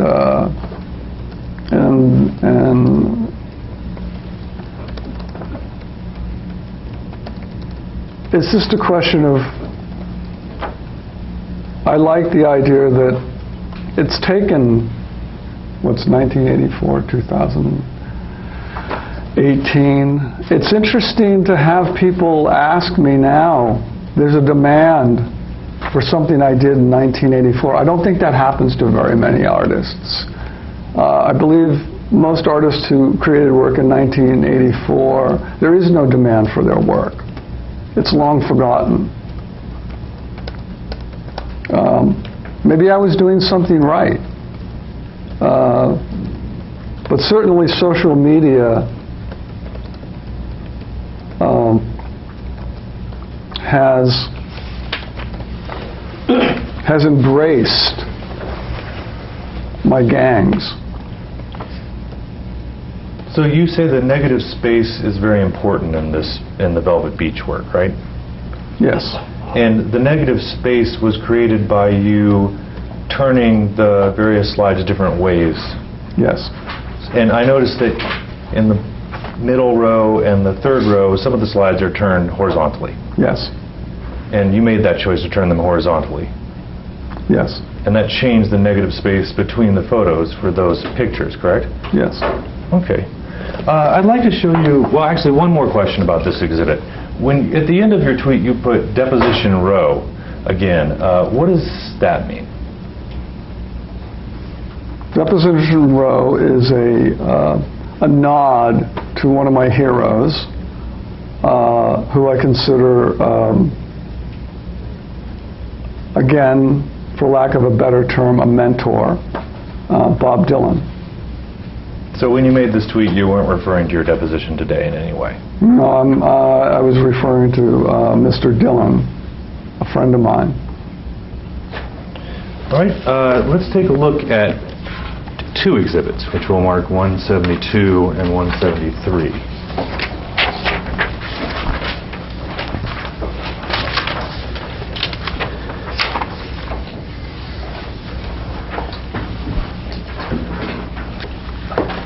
Which one is 172? Which one is 172?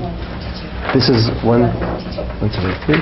And do you have 173? 173, thank you.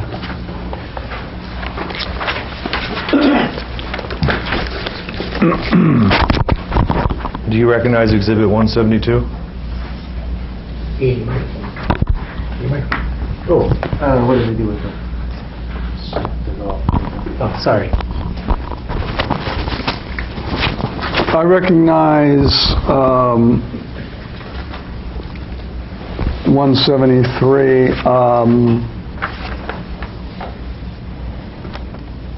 I'm familiar. I'm not as familiar with 172. Is exhibit 172 the cover of a pulp paperback called Millionaire Nurse? Yes.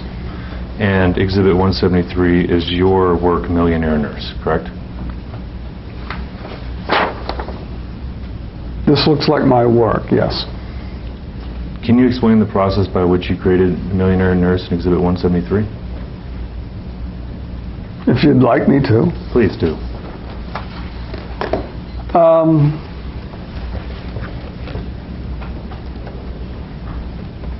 I bought a bunch of nurse paperbacks at a flea market in 1999. 1998. Brought them home. They were in a shoebox.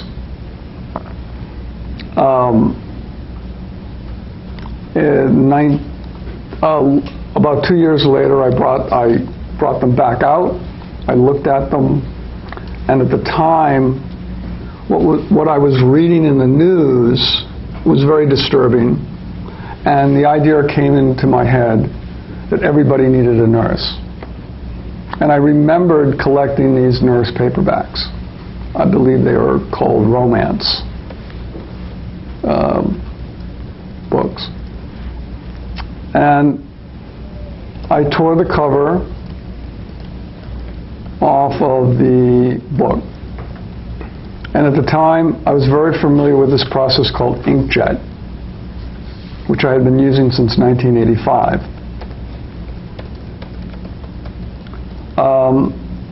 Inkjet had been a bit more updated by 2001. It had become more sophisticated.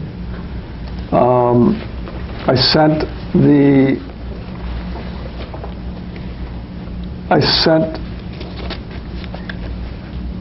the cover of Millionaire Nurse to my inkjetter. I told them to print it on canvas at a certain size.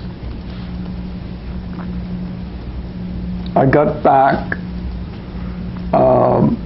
the reproduction.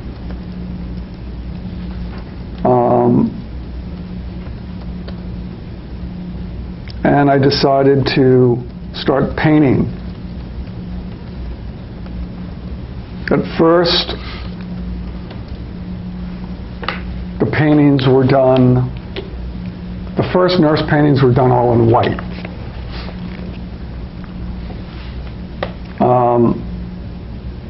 I was trying to quote the whiteness of the nurse of an operating room and a nurse's uniform. And back then, the very first nurse paintings became a little bit didactic, meaning I listed what could happen to you on the painting. I made a list of all the kinds of things that could happen to you in the world, because a lot of my subject matter comes from reading the newspaper. And a lot of bad things were happening at the time, continue to happen, but that's beside the point. The listings became very depressing to me, whether it was cancer, smart bombs, cholera, broken legs, warts, hair loss, whatever a nurse could perhaps help you with. I'd put them away. They depressed me. I brought them out 2 years later, I believe in 2003, and I looked at the paintings again, and I started to add more white to the paintings. And I remember one day I was adding white to the figure of the nurse, more acrylic white, and to try to ghost her out. And I remember wiping some of the paint away, and as I wiped a portion of the paint away on her face, a shape appeared on her face. And I stood back and I looked at it and I said, that reminds me of that looks like a surgical nurse. I'm sorry, a surgical mask. And that's when it hit me. That's when I realized that's what I'm looking for. That's my contribution. It was a mistake, but that's what artists do when they work 7 days a week, 12 months of the year, alone in their studio. It takes time, but I got lucky. And I decided, forget about the lists of what can happen to you. What I could do with all these paperbacks was add a surgical nurse, a surgical mask. It could be the commonality between the covers. And it also would get rid of some of the personality. It was a mask, but it was a non-fiction mask. It was something that wasn't made up. Nurses do wear surgical masks. So I got very excited, and I started a body of work, and I called them the nurse paintings. I like my titles to be very specific, and that's what they were. And I remember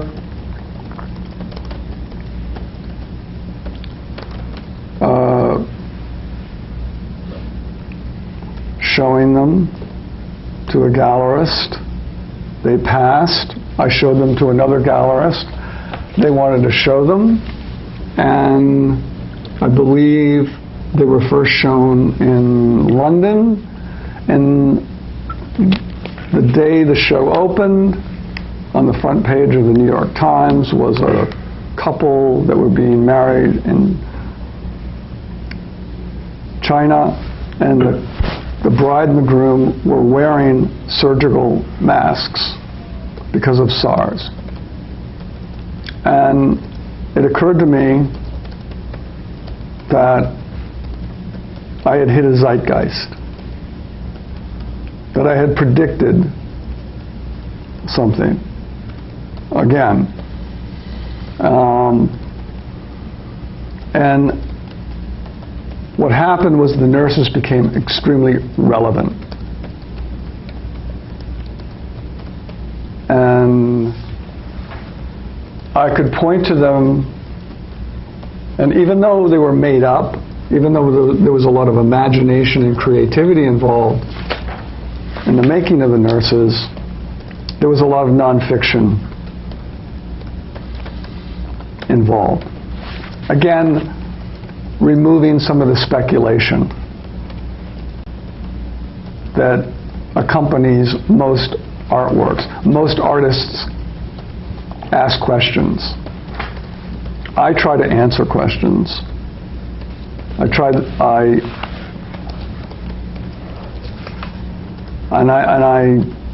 believe that the nurses were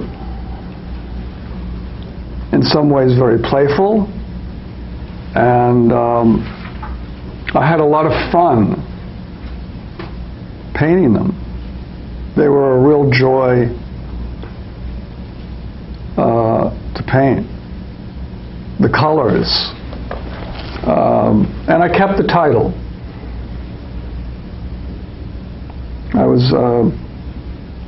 was also interested in the fact that there were essentially, I didn't know it at the time, but there were millions, perhaps not millions, that's an exaggeration, there were thousands of nurse paperbacks. And I'm a bibliophile.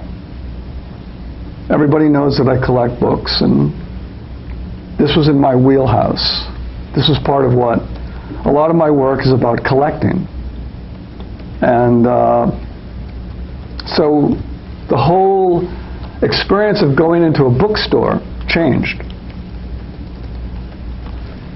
I had anticipated the idea, well, when am I going to find the next nurse?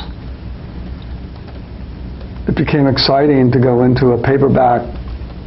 I remember going to San Francisco, that paperback bookstore that had a whole section of nurse, and I probably bought every nurse paperback that day. Brought them back to my studio, and I painted nurses for the better part of there was one body of work that I painted for the better part of from 2003 to 2007.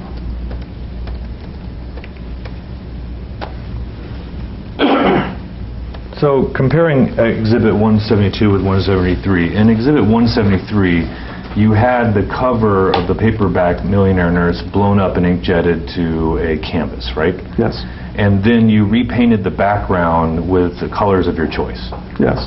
And you completely painted out the man that appeared originally hugging the nurse in the original photo, the cover. Yes.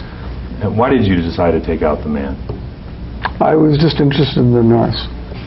And you put a white paint over the nurse's face so that she was wearing the impression of a surgical mask. Yes.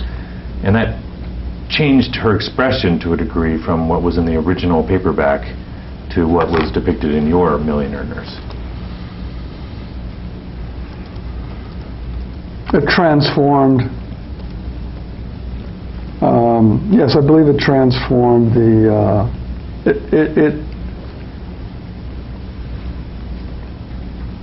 It made the nurse my nurse.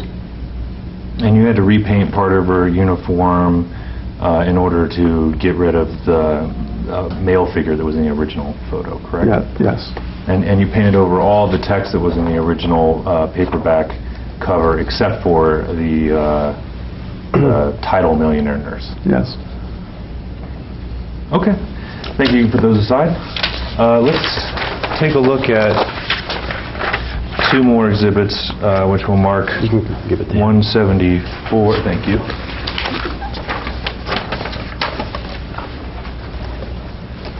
(174) and 175.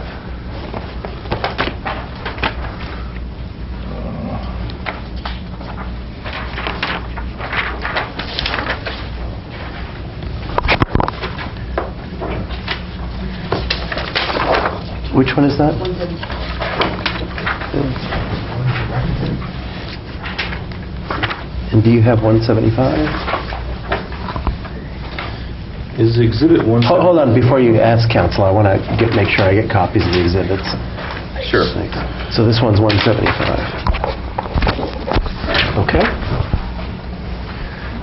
Okay, is Exhibit 174 a de Kooning painting called A Woman and a Bicycle?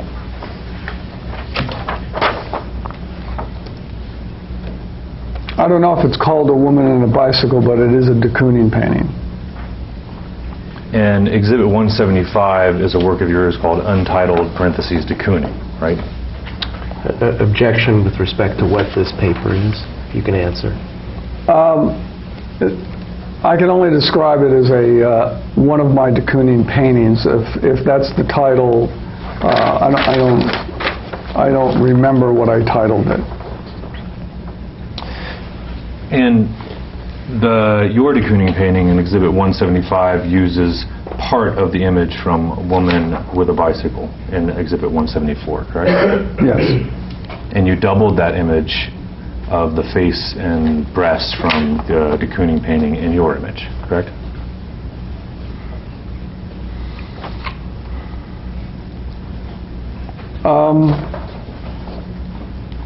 I painted a male figure next to... I added on a male figure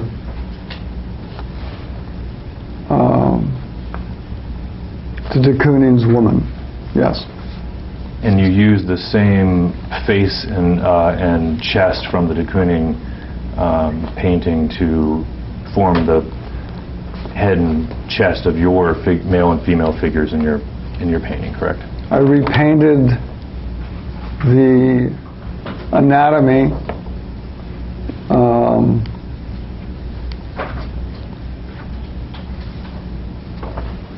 of the de Kooning woman.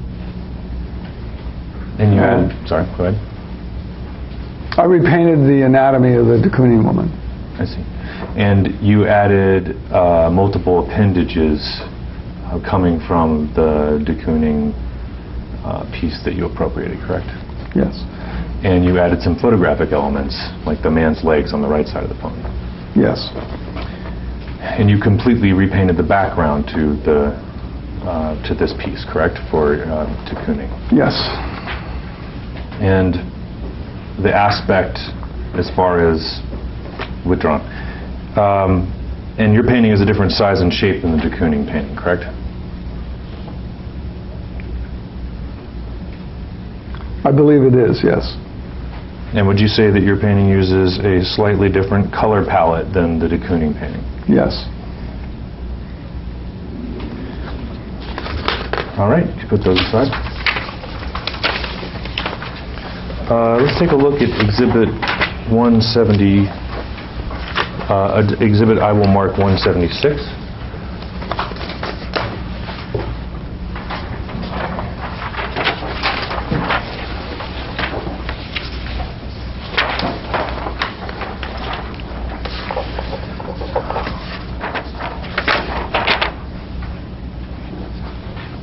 Is Exhibit 176 a comparison of a photo of a person from the book Yes, Rasta with your work, Graduation?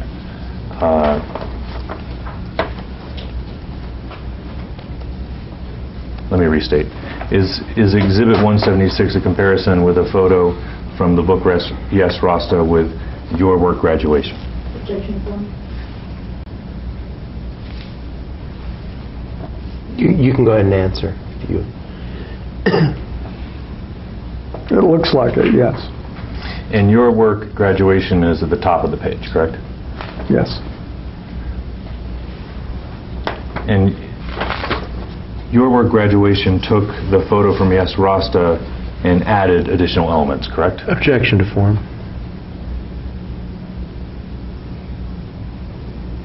Yes, I contributed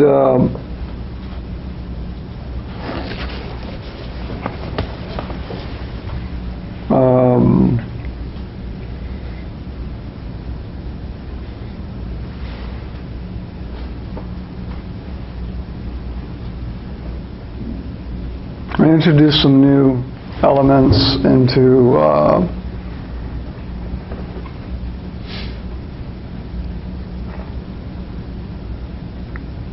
I believe it's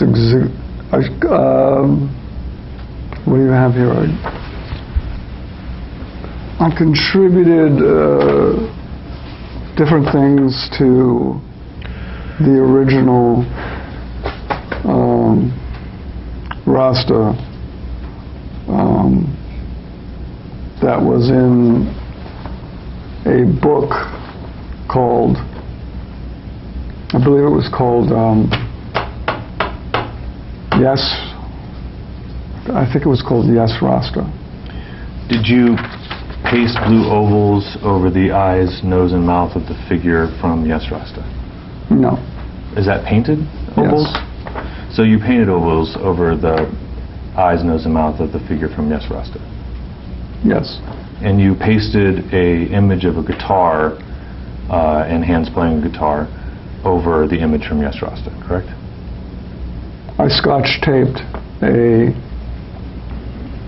guitar. Did you use the first photo of a guitar you found, or did you have to find one that fit the photo? That's a very specific guitar.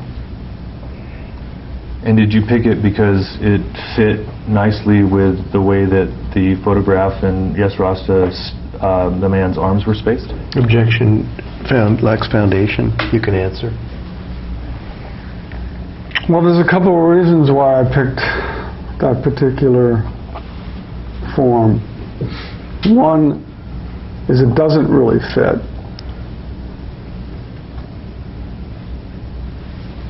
And the second reason is that a lot of people, I might as well get this on the record, that's George Harrison's guitar.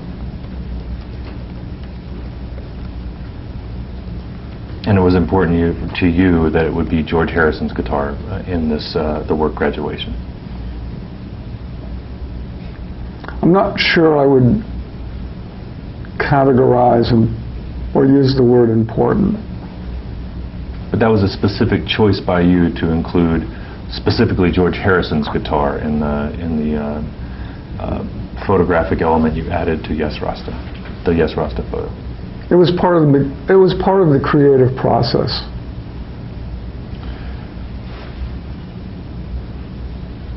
Why did you call the word graduation?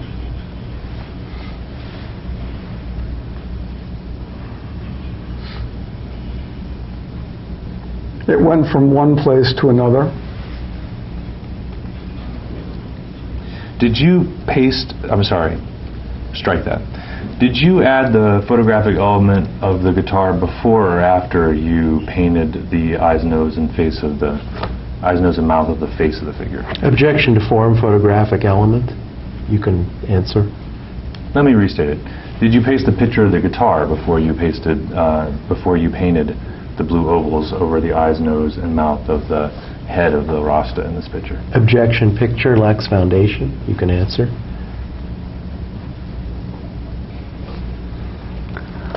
I have to recall, I bought the book very much like this body of work was very much it was a book that I bought, and as I recall, it was just a book of Rastafarians that I picked up one Christmas when I was staying in St. Bart. So that's very important. I was on an island and I was writing a screenplay, and the Rastas became part of the screenplay. And I wanted to introduce the element of music to the Rastas, to the Rastafarians. and to the culture of the Rastafarians, which I wasn't really aware of, but it's this idea that, and I think we all have this idea in mind, you would like to trade places one day, spend time in someone else's body to experience something that you have no experience of. And I just wanted to, I imagined the idea of just living in an environment where all I would need was a pair of gym shorts and flip-flops. And I think that's the reason why I probably gravitated toward this book that I bought. And I started making drawings and collages in this book, but it wasn't until I had been working with this book for, I would leave it every Christmas. I would go back to St. Bart, and the book would be at the house, and I would continue to work on the book for 2 weeks. But it wasn't until I pasted, again, it's sort of like the surgical mask on the nurse. It wasn't until I pasted the guitar that it clicked, that the transformation, that it became mine, that it became something else, that it became a way of interpreting something that had already existed out there in the public,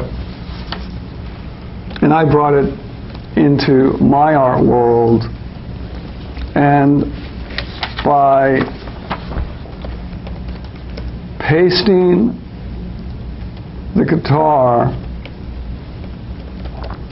it would have a whole new meaning. However, it would also have a non-fiction. It wasn't that far-fetched. I was thinking of Bob Marley. My stepson was playing dub music at the time. He introduced me to reggae. So it all kind of fit at the time. I believe I used this book. I worked on the book for about 3 years. I completely destroyed that book, meaning I drew on every page, I pasted, I collaged. I wasn't really thinking about making art. I was having fun with this particular book. And I actually thought, when I found George Harrison's guitar,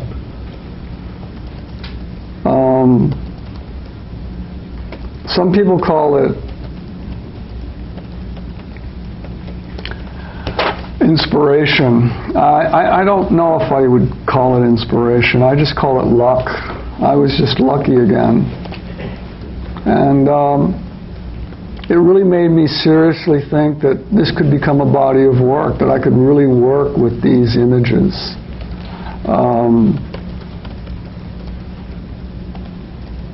I thought it was I thought it became great. I thought it became much more interesting for me personally, because it's what I wanted to be. And it was the only way I could possibly be.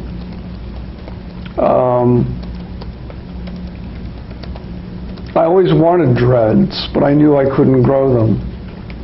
But if I couldn't grow them, I could paint them. Did you match the color of the ovals you painted over his eyes to the color of the guitar? Was that an intentional choice? I don't recall. But do you agree that the color of the ovals over the parts of the Rastafarian's face match the color of the guitar. I think that's just coincidental. And it was graduation part of a series you called Canal Zone? Yes. And were you sued over the use of images from the book Yes Rasta in your Canal Zone works? You can answer. Was I sued? Yes. And did the lawsuit over the Canal Zone works occur prior to you making the body of works called New Portraits? Yes. Do you think the title of you can set that aside.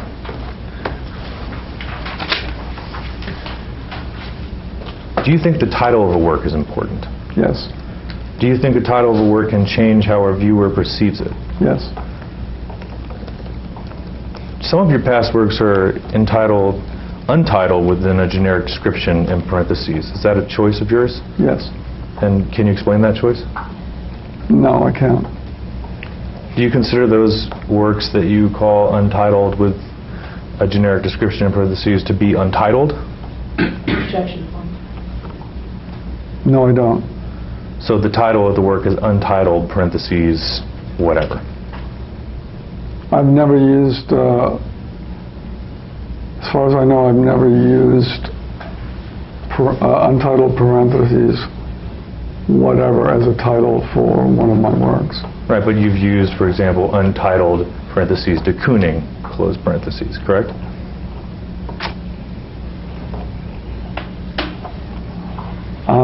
I don't know. Do you name all of your works? Yes. What is the difference between the works that get the untitled designation and the ones that get a full title? Objection, Foundation. You can answer.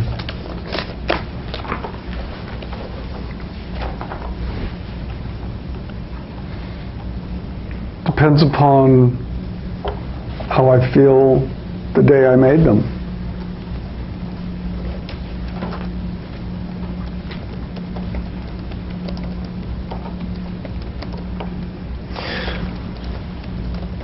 Do you know what I mean when I refer to a group of your works called the New Portraits? Yes. How did you come up with the idea for the works you called the New Portraits?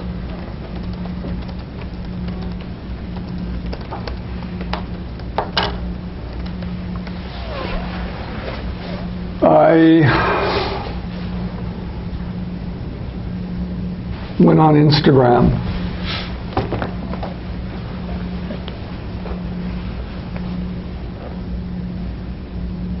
And what were you looking for when you were on Instagram?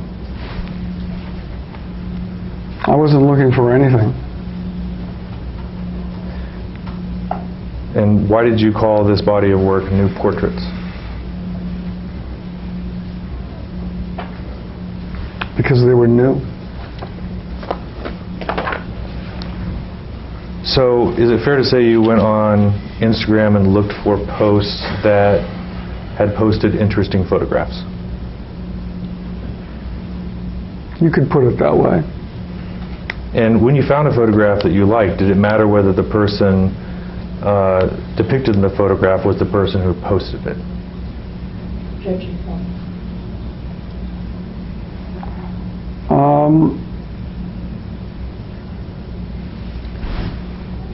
I wasn't looking for, I wouldn't describe it as looking for photographs.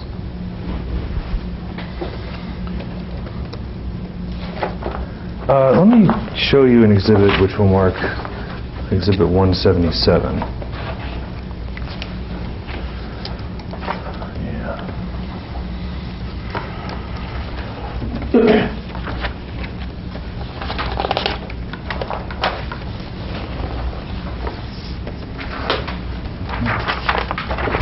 Do you have a copy of that? We'll definitely give you a copy every time. Council, when do you expect we'll take a break because we've been going for a About while? 1 p.m. We have lunch. Pardon me? We have lunch for everyone at 1 p.m. I think. So. 1, okay. I may need a restroom break before then, but Sure, I just let me know. don't want to break your flow. Not a problem. Just let me know. Whenever.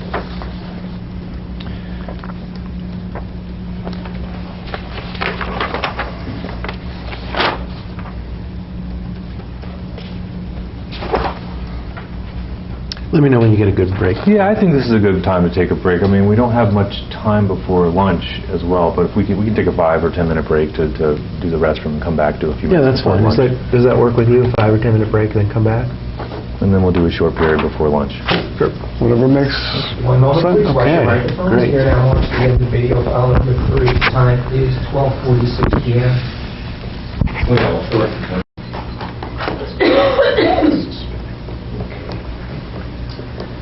Here now marks the beginning of video file number 3. Time is 1:33 p.m. All right, I'd like to show you a document that was previously marked Exhibit 3.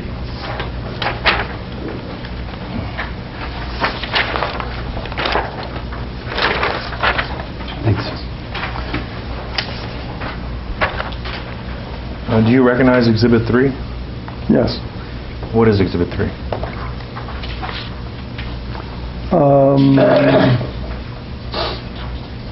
It looks as if it's some kind of Xerox of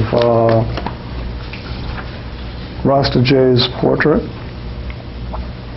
And did you make use of the photograph in Exhibit 3 in one of your new portraits work?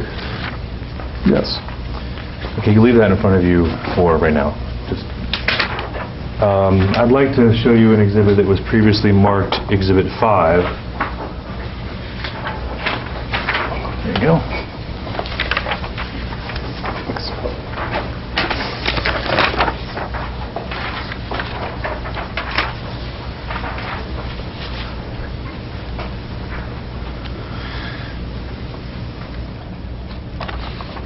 Is Exhibit 5 a photograph of a work entitled Untitled Portrait by you?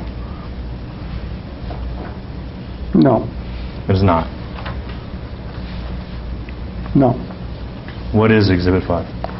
Exhibit 5 is a new portrait, and I believe it is marked in the new portraits catalog as Portrait of Rasta J, 92. So the Exhibit 5 depicts a work by you called Portrait of Rasta J, 92. Objection. Could you just repeat that question? So, Okay. Exhibit 5 depicts a work by you that is entitled Portrait of Rasta J, 92. yes, And is Portrait of Rasta J, 92 a screenshot of an Instagram post of a photograph with comments? Objection. Let me restate the question again. Is Exhibit 5 a picture of your work which is a screenshot of an Instagram post by Rasta J, 92 with comments that has been inkjet printed on campus? Objection. Objection. if someone sneezed, I'm sorry, I didn't get... Sure. I'll repeat the question. Is Exhibit 5 a photograph of a screenshot of an Instagram post by Rasta J92 with comments that was inkjet printed on campus? Yes. And Rasta J92 is an Instagram user who reposted a picture originally posted by Indigo Child on Instagram, right? Objection, Foundation. You can answer. Posted by Indigo Child, that's interesting. That's news to me. So as far as you know, Rasta J92 posted the photo and the Instagram post depicted it in Exhibit 5. Objection. You can answer. What I can tell you is Rasta J92, this was one of his portraits that he posted on his Instagram feed, I believe in 2014. Is the photograph in the work depicted in Exhibit 5 the same photograph as depicted in Exhibit 3 that we just looked at? Objection. I would say I don't know, because I don't know if Rasta J92 posted a photograph.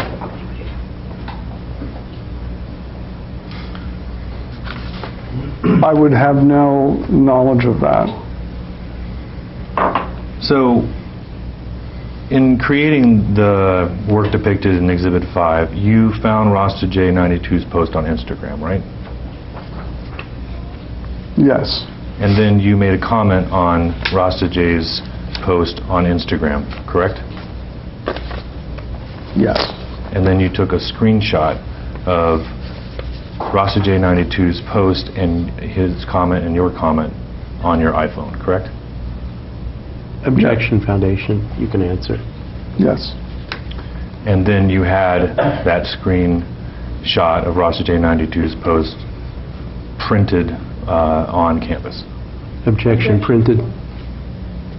You can answer. I had it inkjetted on canvas. So you had the screensaver of Rasta J92's Instagram post inkjetted on campus, right? Yes. Did you think at the time that the photo was taken by Rasta J92?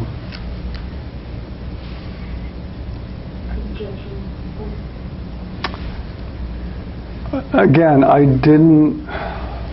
I wasn't assuming, or I didn't assume that it was a photograph. I didn't have the ability or the knowledge that what Rasta J was posting on his Instagram feed was a photograph. So I would have to answer that question, no.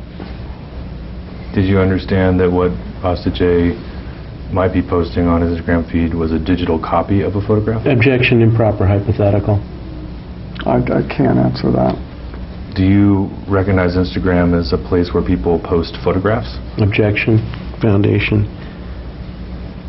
I can agree. I would agree to the fact that I believe a lot of people do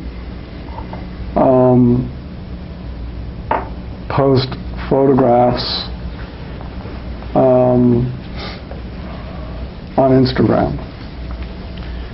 And at the time that you made the screenshot of Rasta J's post, is it your testimony today that you didn't think that the image was a photograph? Objection.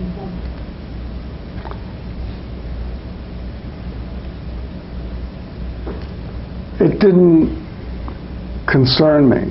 It didn't occur to me. It wasn't important to me whether or not I thought it was a photograph or a lithograph or an etching. It could have been a painting. I see. Those weren't my concerns at the time. So let me restate my question. Is the image of the Rastafarian in Exhibit 5 the same as the image of the Rastafarian in Exhibit 3? Objection, asked and answered. Lacks foundation. You can answer. You can answer if you know.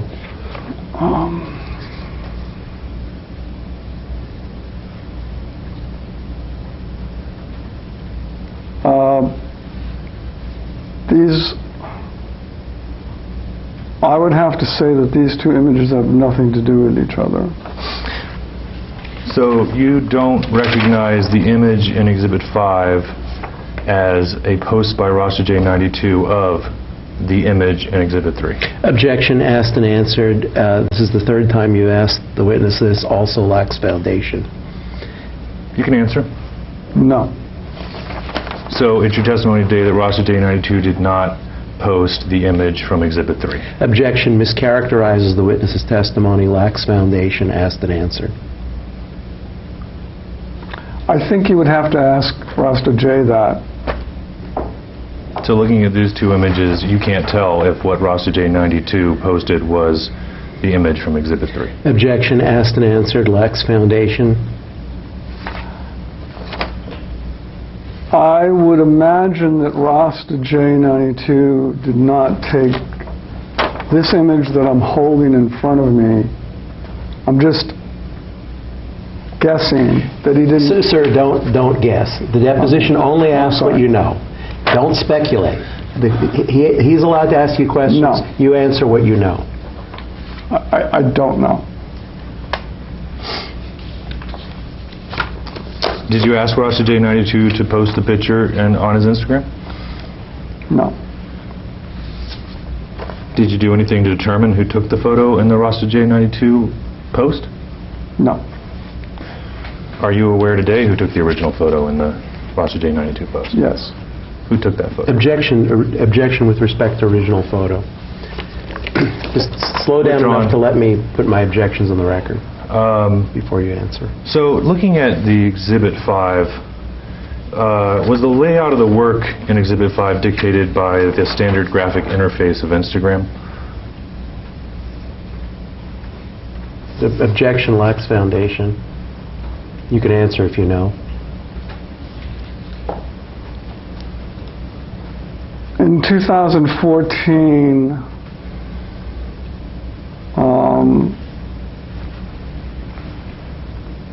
this was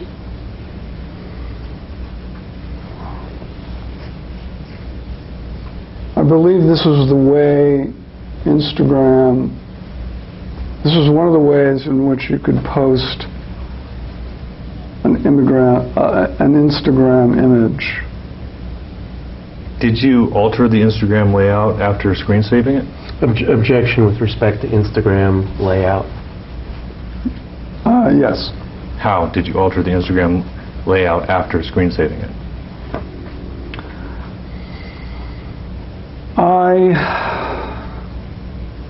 It took a while.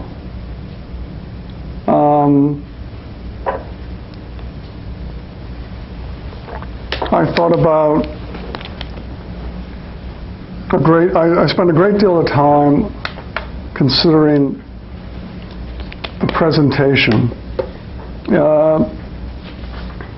The generation of artists that I grew up with, a primary consideration was presentation of images. It was very important about how you produced, how you processed, how you recontextualized, how you framed, or perhaps you didn't frame. Did you use glass? Did you use plexiglass? There was a lot of thinking went in to production.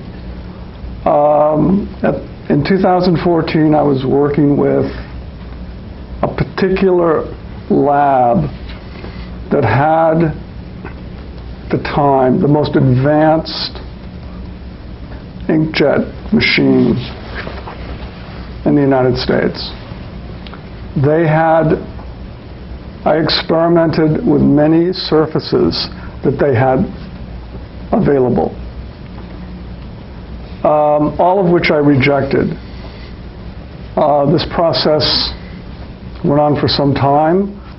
I remember going down, and one of their employees said, "We just got in this new canvas," and they showed me the reproduction, and I got very excited. The new canvas was brand new. It was a canvas that received the jet, meaning the process, in a brand new way. It fused the coding of the image that, in a way, since I was using my phone at the time as my new paintbrush, in a way that was very satisfying, the way the ink, it didn't sit up on the canvas, it didn't sit inside the canvas, it just hovered in such a way that I had never seen the process of inkjet conduct itself. And it was at that time that I decided that this new type of canvas, this was the most important part of creating the new portraits. This is what would transform my screenshots, my painting with the telephone, which again, it's not a telephone. My telephone isn't a telephone, it's a camera. And I didn't even at the time know what a screenshot was.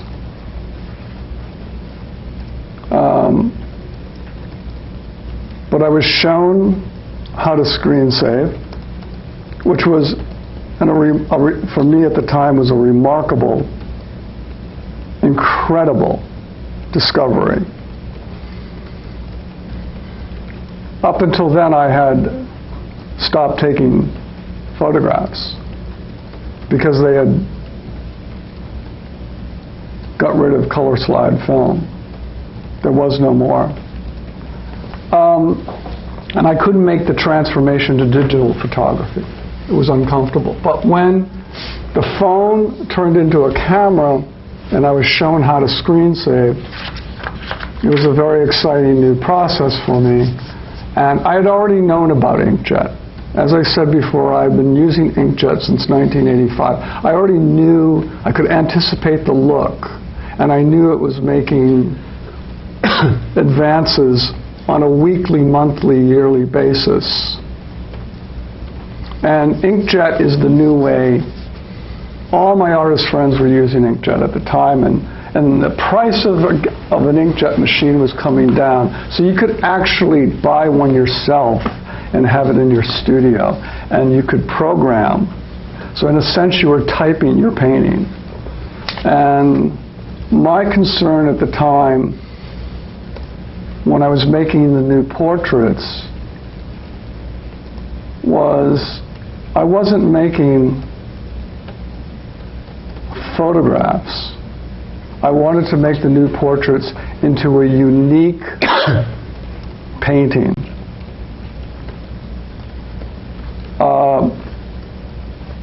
One painting per photograph.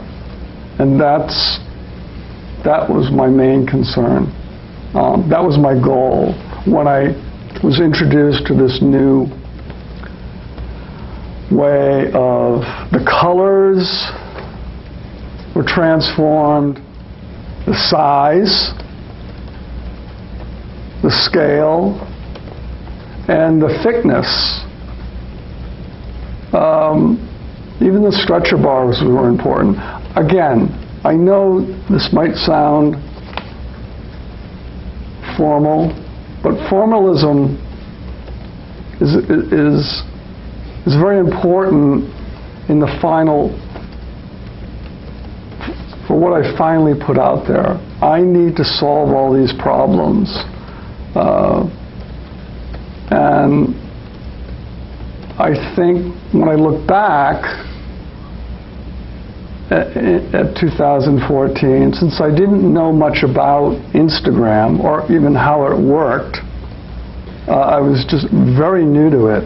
What I wasn't new to was I knew how I wanted to translate what I found on Instagram. So you altered the layout of the Instagram post by inkjet printing it to canvas, is that correct? Objection mischaracterizes the witness's testimony. You can answer. It was one way I transformed the image, yes. Was the 3W in the upper right-hand corner of the image added by you? No. Was Rasta J92's handle added by you? No. Was Rasta J92's profile picture added by you? Objection lacks foundation. Profile picture. You can answer. No. And the photo that takes up... Can I just interrupt you for a second? It's not you don't call these I believe they're called avatars, but I might be wrong. Avatars on Instagram? I don't, that's what I call them, yes, avatars. Well, in any event, the small picture next to Rasta Day 92's handle at the top left of the work in Exhibit 5, you didn't add that, right? No. And you didn't add the photo that takes up most of the middle of Exhibit 5? Objection.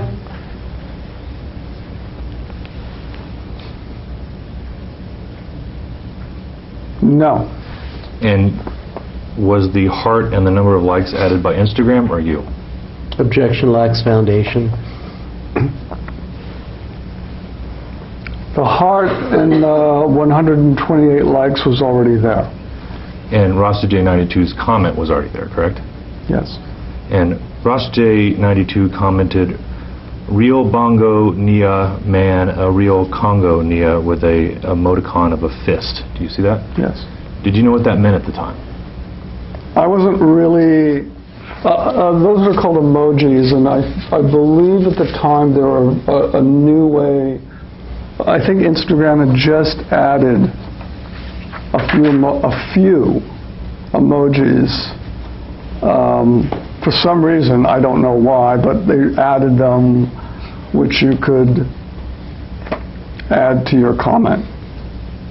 Did you know what Rasta J 92 meant by real bongo nia man, a real Congo nia? I made the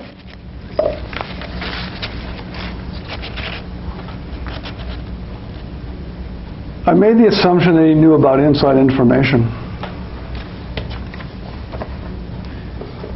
What do you mean by that? He knew about Lord Buckley. He knew about Lord Buckley. Are you? What does that mean? Lord Buckley was one of the first rappers.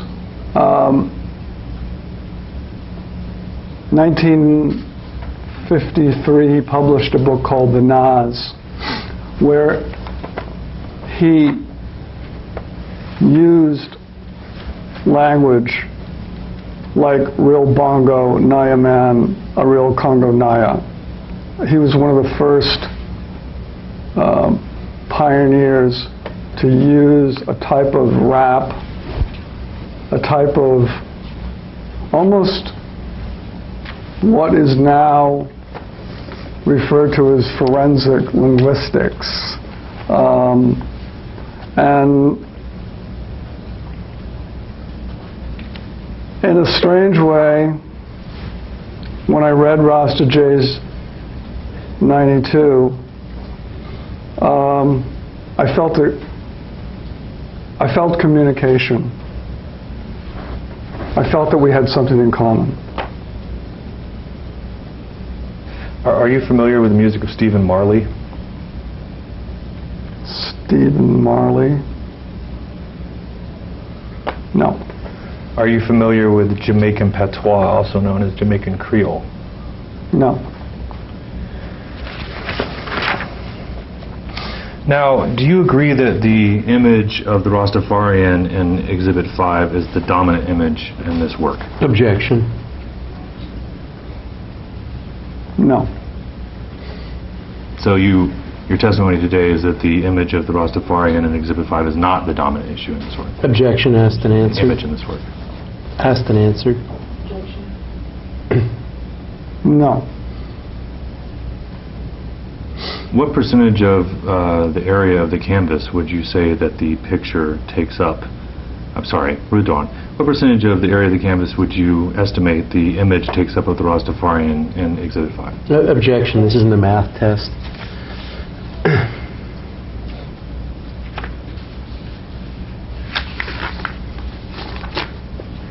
It takes up the middle of the canvas. Now, did you change it? Withdrawn. Does the image in Exhibit 5 appear as it appeared on Instagram after you inkjet printed it? Objection. Vague and ambiguous. You can answer I if you don't know what he recall. means.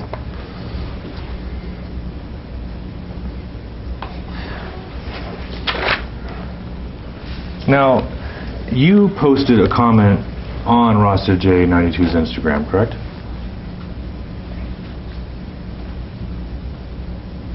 Yes. And the comment at the bottom, Richard Prince 4, that's you, correct? Yes. And you commented, Canal Zinian de Lamb Jam, fist emoji, correct? Dollar jam. I see. Sorry, I'll No, no. that. And can you tell me what the meaning of Canal Zinian Dala Jam is?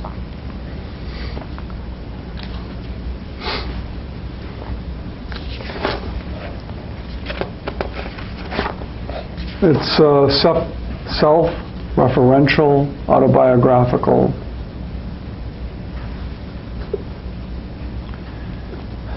Was this comment made in the default font for Instagram comments? Objection lacks foundation. I don't understand the question. Did you just type it into Instagram and post it, or did you change the font that it was displayed? Objection.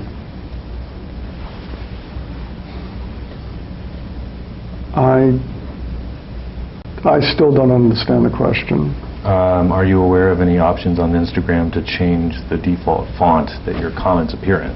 Objection. I don't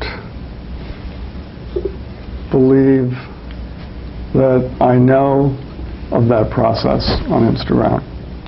And is the raised fist emoji from a standard set of emojis that are available for posting on Instagram? Objection to standard and available. You can answer. Yes. And so how did you add your comment to Rasta J92's post? Simply typed it in and pressed enter, correct? And it wasn't that simple. So you took some time to think about the words to add to the post first. I did it the words, the comment, which is the most important part of the portrait. The thing I became aware about Instagram immediately was the comments. It wasn't the images that people were posting of themselves. I was really interested in the language, the amount of likes, and I was also really aware and interested in the comment that Rasta J made. So I wanted to make a comment. I wanted to make a comment because that was my contribution. I thought about what could I change? What could I add? How could I transform something that had already been out there and make it unique, make it different, make a parody of Rasta J's portrait. And as I got more and more into Instagram, I realized it was the comments. And what happened was there were many comments. As I recall, there might have been 50 comments the day that I screen saved Rasta J's portrait of himself. However, there was a problem. How do I get my comment in the screen save?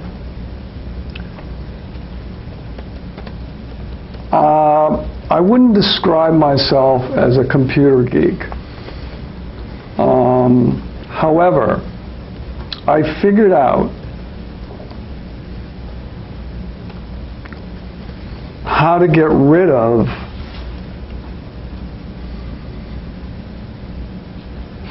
the 50 comments that were under Rasta J92's comments and get my comment next to his. And I figured that out on my own.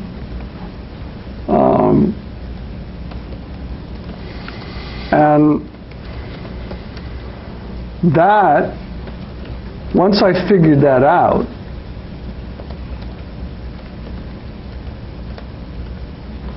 as I say in my comment, I really started to jam. I really couldn't believe that I figured it out. And it was very simple. But at the time, you know, there were a lot of concerns of what do I do? How do I change it? What are my interests? Am I interested in all in Instagram? And making, I mean, Instagram to me, when I first saw it, was like a new magazine. And as I said before, it reminded me of my gangs. And as I said before, the gangs, the images in the gangs were, the actual photographs in the gangs never really interested me. It was what was around, it was the blank space that was around the image that interested me. However, language and writing is a big part of my work. And I'd been bird talking since 1990. My bird talk has been published in a French magazine for many years during the 90s. They were simply sentences. And some say that I even, with bird talk, some say I invented Twitter. Now, it was once I found a way to move my comment up next to Rasta J's comment, and when I made, you can only save, when you screen save, you can only save a certain amount of the posted image. And before I figured out how to move my comment would have never gotten into the save. But once I figured that out, as I said, that's when I started to really think about, well, you know, maybe this could be a new way of doing portraits, fairly much like the portraits I used to try to do back in 1984 to 85, where back then, when I did someone's portrait, it was very similar. I would, if I did your portrait, I would say to you, I might not even have to know you. But if I wanted to do your portrait, I would ask you, or I would ask my lawyer, give me 7 portraits of yourself. And you would give me 7 portraits of yourself. 8 portraits, 9 portraits. From the time you were 13 to the time you were 50. And I would look at them, and I would make a decision. And I would pick one. I would rephotograph it, and that was your portrait. I thought it was a brilliant idea because, number one, you didn't have to come and sit for me. You didn't have to spend hours in front of a camera. And you were guaranteed that you would be happy with your portrait because you had already given me 9 images that you liked of yourself. So I did that for 2 years. I really actually thought, this was before I started making money, I actually thought that that could be something that would, you know, it touched upon the way Warhol made portraits.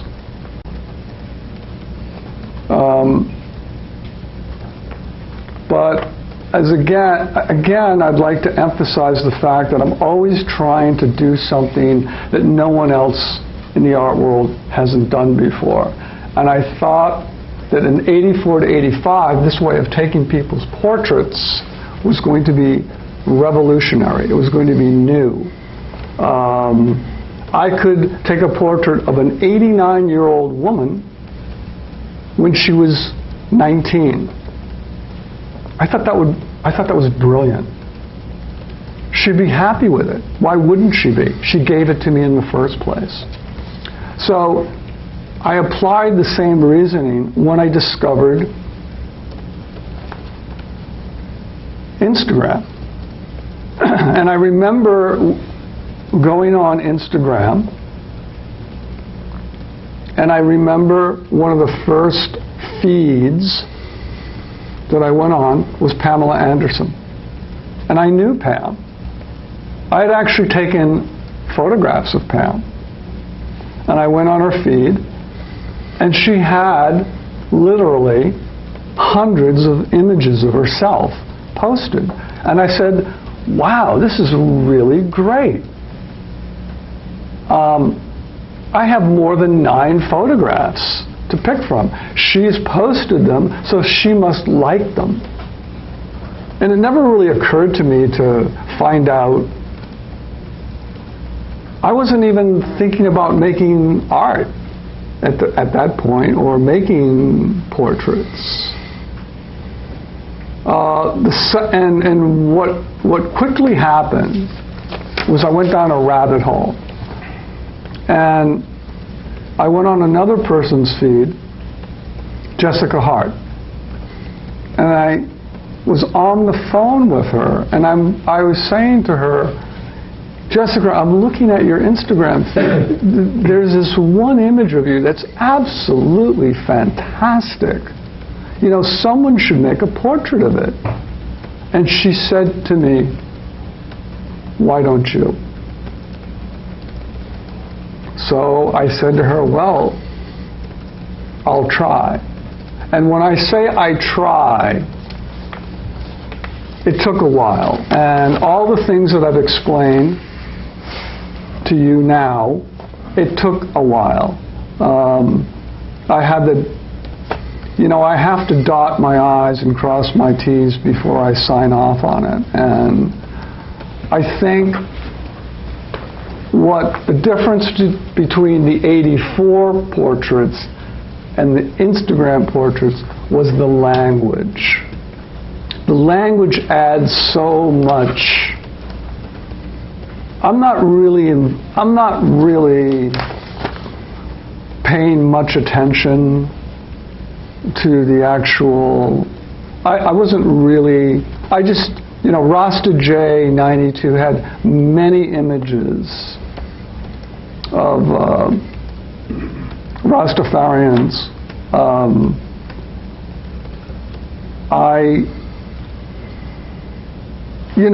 It's all I can say. It's instinctual. I've been doing this since I can remember, and I have a very good instinct. And I thought this was a representation. This was a pretty good representation, and I simply thought, this is a portrait of Rasta J 92. And I also knew at the time that Rasta J 92 was probably a pseudonym. Like the joke I use. I never had a penny to my name, so I changed my name. And I think a lot of the comments were like jokes for me. It's language. It adds to the narrative. It adds another layer, and it's extremely important to separate these portraits from the portrait I did in 1984 and 1985, because those portraits, in the end, were not successful. No one paid any attention to them, no one bought them, and to tell you the truth, to this day, there's not that many people who know about them.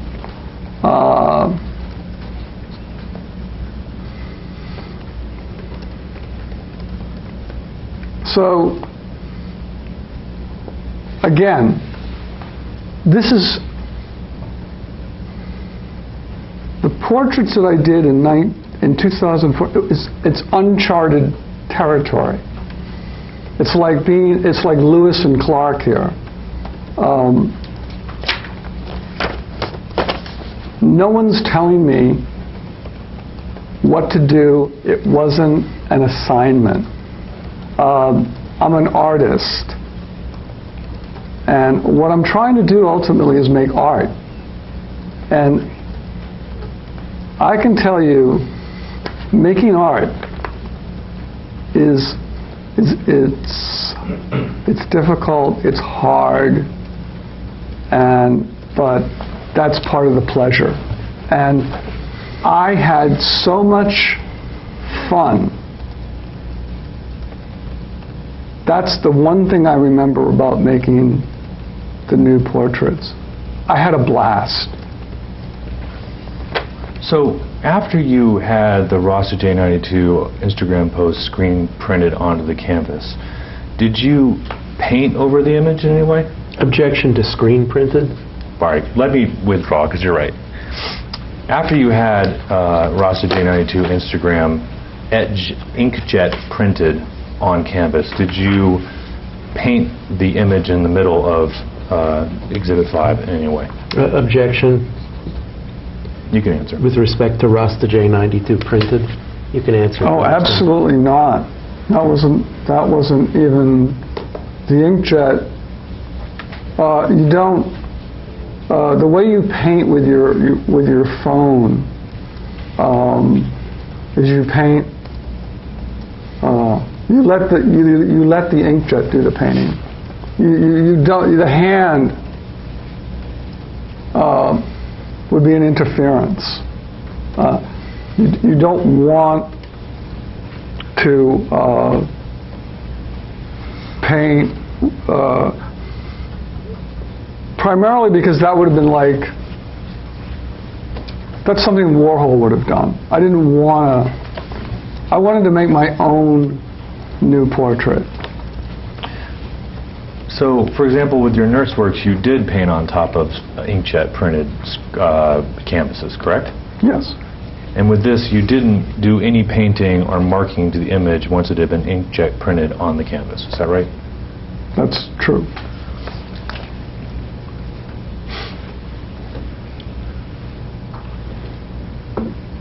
So,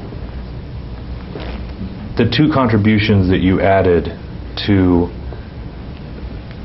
the work depicted in Exhibit 5 was selecting the inkjet printing process to canvas and adding your comment before screen saving the Instagram post. Objection to two contribution mischaracterizes the witness's prior testimony. You can answer. You'll have to ask the question again. I'm sorry. Besides the comment that you added before screen saving Rasta J92's post and inkjet printing it to canvas, what other changes did you make? Objection mischaracterizes the witness's prior testimony. You can answer. Scale.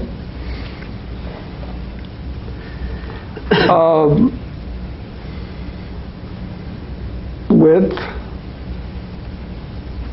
And the plan that this portrait was going to be part of a novel, so to speak, part of additional portraits that would, when in fact eventually exhibited,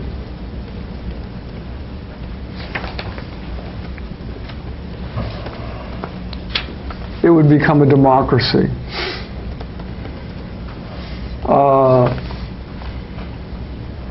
It would become an installation. It would become an entire story. I would add autobiographical, self-referential information. I would add people that I knew, people that I didn't know, people that I didn't even had ever met. Instagram. You have to understand, in 2014, Instagram was absolutely new.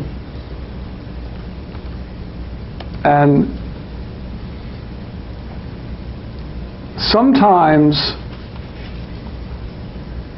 you can add so much by reducing the amount of things you add to the process. Case in point, John Cage, 1953, when he sat down at the piano, he wrote a concerto, and he just sat there. He didn't hit one key. He didn't do anything. I believe it's called 433. It's called post-minimalism. What I do is called, how I describe this process, it's called post-place. My phone is post-place. That's the contribution I'm making. It's brand new. It's going to take a couple of years to become part of the lexion in the art world. Eventually it will be written about. I am writing about it now. But it's taken a while, but that's how I would describe this body of work. And when I say body of work, Rasta J, 92, his portrait again was next to other portraits in the exhibition. It wasn't just Rasta J. You take out one of those portraits, and at that particular time, the idea would have collapsed. For me in particular. That quickly changed when I realized, when we finally hung them,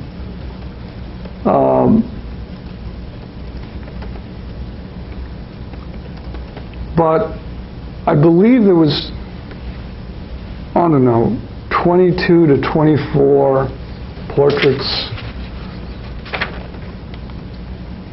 I don't really recall the number. But taken together, it's what we call an installation. And it works as a whole. And that's, again, part of the change, the contribution. It's part of the process. It's complicated. Art's not for everybody.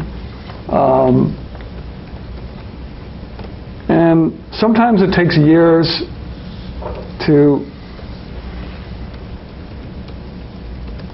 understand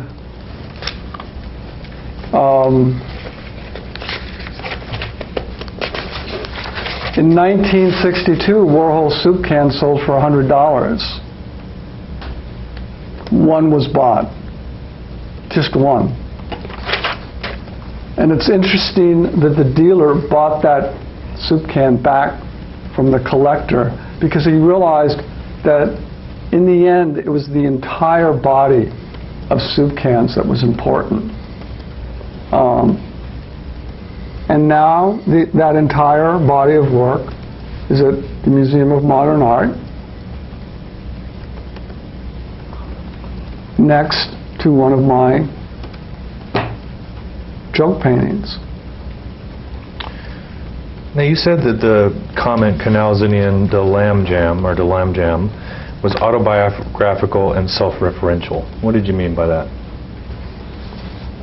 Well, I think it's common knowledge in the art world amongst my friends. And again, I'm only speaking, my audience consists of maybe 9 people, 6 people, 13 people, 21 people. Sometimes it consists of 3 people, sometimes it only consists of myself.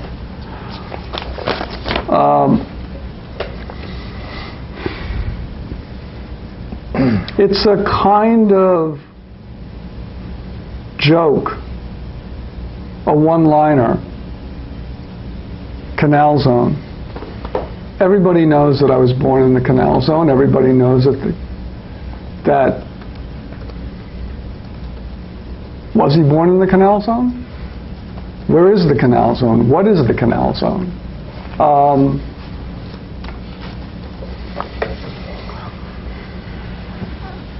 I use that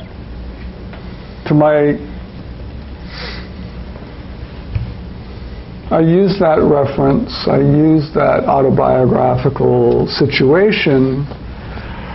I was born in a zone.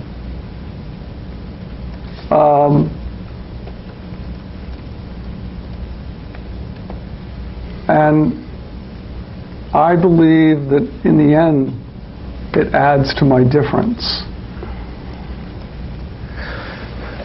Is Canalzinian de Lamb Jam an example of bird talk? Yes. Is it fair to say that Canalzinian de Lamb Jam is gobbledygook? Objection. Gobbledygook. Yes. Now, did you personally have inkjet the work in Exhibit 5? Objection personally. You can answer. Let me rephrase. Did you send the work in Exhibit 5 to be inkjet printed on canvas? Absolutely. Did you give any particular instructions to the printer when you sent that work depicted in Exhibit 5? Objection to be asked and printed on canvas. Objection asked and answered. Yes. What instructions did you give the printer? Objection asked and answered. You Well, can tell them. part of the satisfaction is the sending. Imagine if Velasquez, imagine if Cezanne, imagine if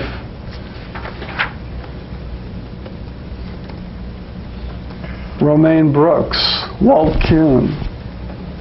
Imagine if Walt Kuhn could have sent his portraits from his studio to another studio over the airwaves or through the ether. It's pretty remarkable that you can paint that way.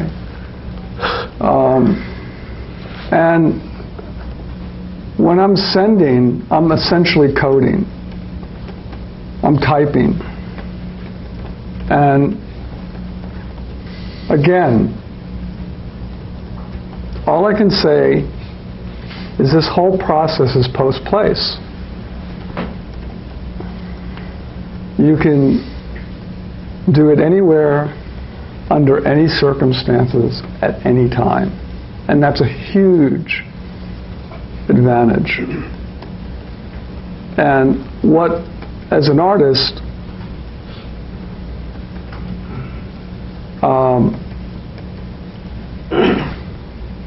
I believe in order to move forward is I have to take advantage of new technology.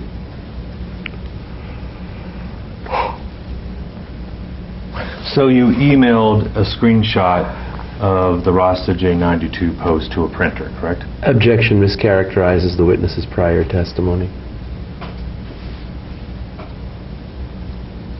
You can answer. Yes.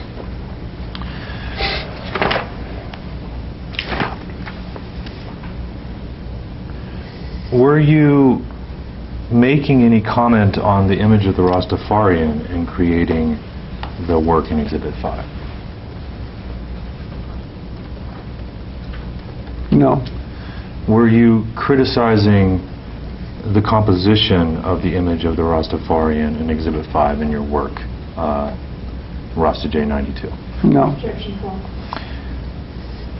Were you offering any withdrawn.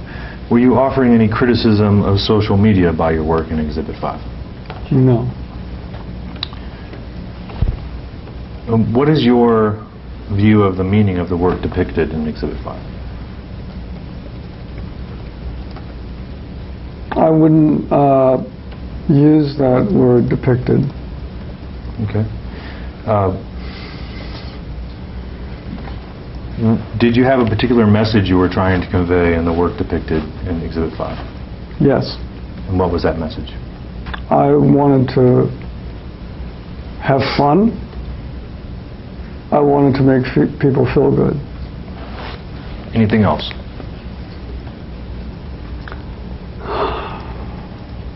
That's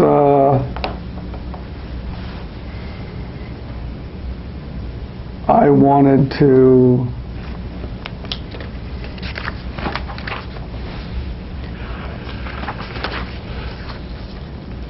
to make art.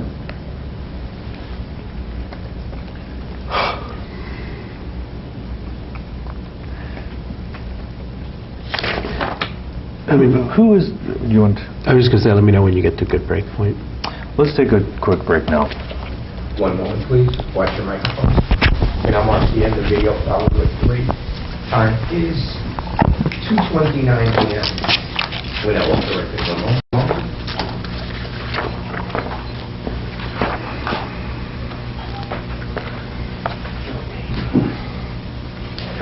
And now marks the beginning of video file number 4. Time is 2:46 p.m. We're back on the record. So I just want to make a statement on the record so that there's no misunderstanding of what our position is based on a conversation I had with opposing counsel during the break. Opposing counsel raised the possibility of having a 14-hour rather than 7-hour depositions. And I want to be clear that we have not agreed to 14 hours. This witness was scheduled for today, a single day. He's planning to go on vacation tomorrow. We're a week away from the discovery cutoff. And opposing counsel had indicated that he thought there was some agreement to that effect. When that issue was raised about 6 weeks ago by Dan during one of these depositions, I made very clear on the record at that time, when he said he thought he should have 14 hours for that deposition, that we disagreed. And indeed, that deposition only went 7 hours. There's been no discussion in the following 6 weeks about that. So again, I've agreed with opposing counsel that in putting this statement on the record, the time I am taking now would certainly not be counted against the 7 hours. And we certainly don't want to limit opposing counsel's ability to ask any questions that are necessary. But right now, we're only about halfway through the deposition. There's 3 hours and 38 minutes that were remaining before we went back on. And I just want to be clear, we've not agreed to 14 hours. Our understanding is 7 hours. Okay, your position is understood, and of course we disagree. We believe that with the 2 plaintiffs in this case and the 2 works at issue that there are a right to 2 depositions of Mr. Prince, but my endeavor is to complete this deposition today, if possible. The issue is that I feel that some of the answers have been long and non-responsive in a way that makes it difficult to finish my questions within a 7-hour limit, and if to the degree that I am not finished with my questions or examination by the end of the deposition, I will hold it open on the record, and we can deal with that issue in the future. And I would just say that I think if you ask broad, open-ended questions, you can't complain if you get a longer answer. I think if you ask more focused questions, the deposition will proceed more quickly. But obviously, I'm not telling you how to conduct your deposition. Right. Well, we can disagree about what the nature of the questions are. All right, are you ready to move forward? Absolutely, and just so that the court reporter and videographer are clear, this past 2 or 3 minutes or whatever it is should not count against the 7 hours, please. That's okay. Hi, Mr. Prince. Do you know a Lawrence Gagosian? Lawrence? Objection form. Do you have a oral agreement as to what percentage the Gagosian Gallery will get on any works that it sells of yours? No. Was the new portraits works displayed at the Gagosian Gallery between September 19th and October 24th, 2014?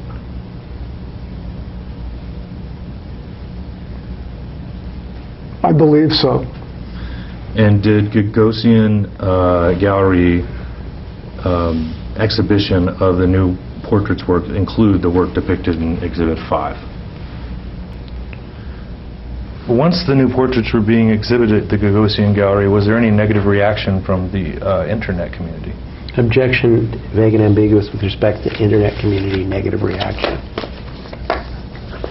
You can answer.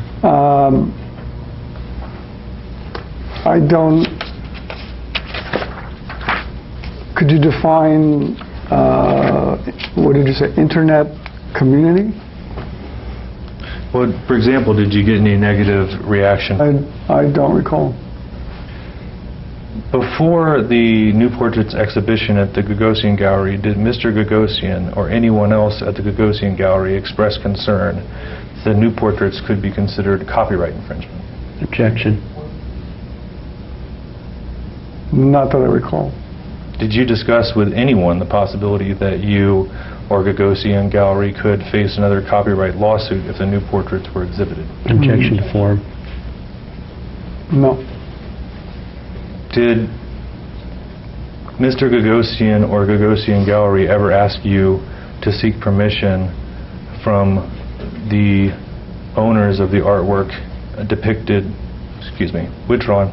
Did Mr. Gagosian or Gagosian Gallery ever ask you to seek permission to use the photographs depicted in the new portraits? Objection to form. Did Mr. Gagosian ask me I'm sorry, could you Yeah, did Mr. Gagosian or Gagosian Gallery ask you to seek permission to use the photographs that were depicted in the new portraits? No.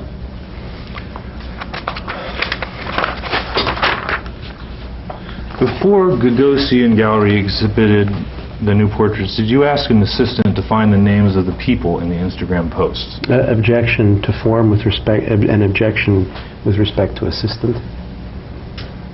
No.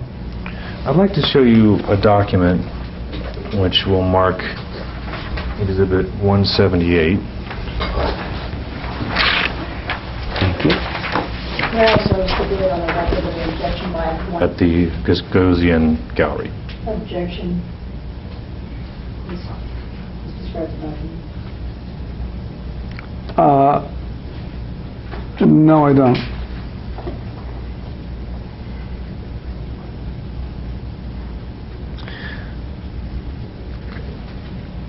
Were both your staff and the Gagosian staff researching who the people who had made the Instagram posts were?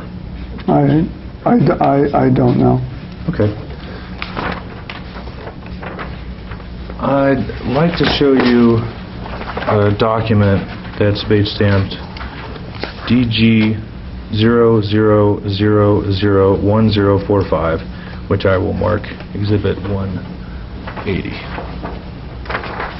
Was there an Exhibit 179? I think we just jumped from 178 to 180. Oh, no, I'm sorry, there is. Yeah, no, my mistake. I apologize.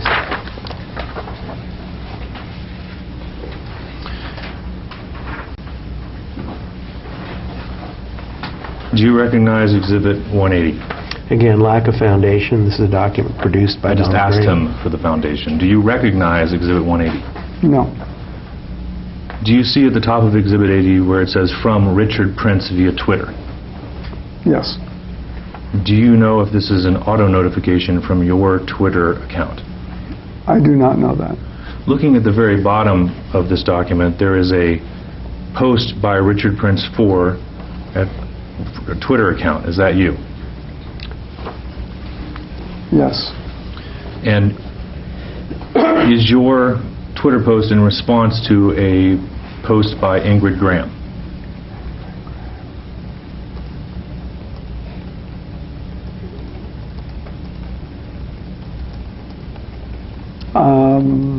I don't know who Ingrid Graham is.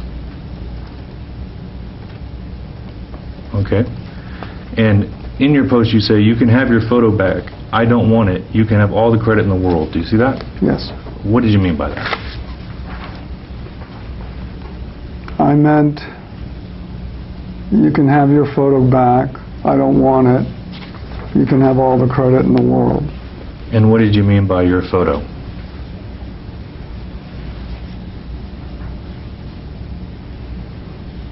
I meant, you can have your photo back.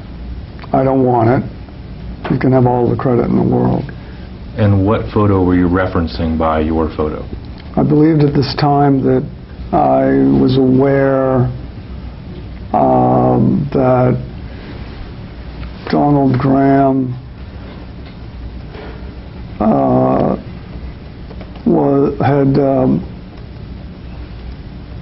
was suing me.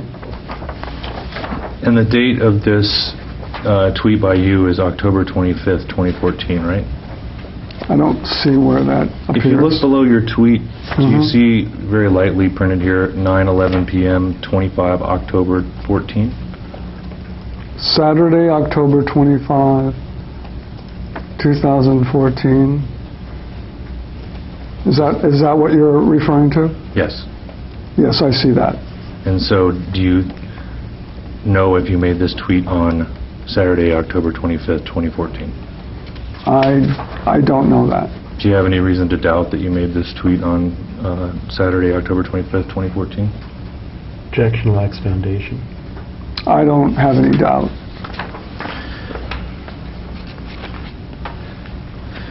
When you said that you would give the photo back, what did you mean by that? Objection asked and answered.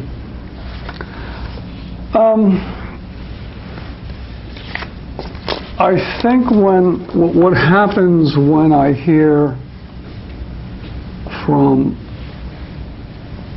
a person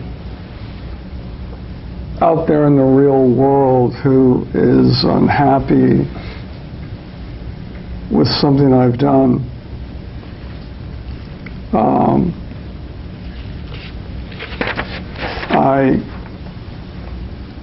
it upsets me because it was never in my intention to make them unhappy.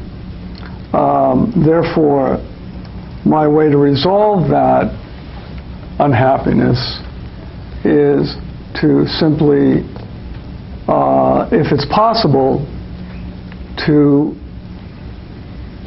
remove the object that they're unhappy about and ask them if in fact they are upset. It was never my intention to upset them. I wasn't aware that I was going to upset them, and that if in fact we could come to some agreement, how do we get together and let's not get upset. I got the impression that it's one of the only ways in which I can deal with someone who is unhappy by removing the object.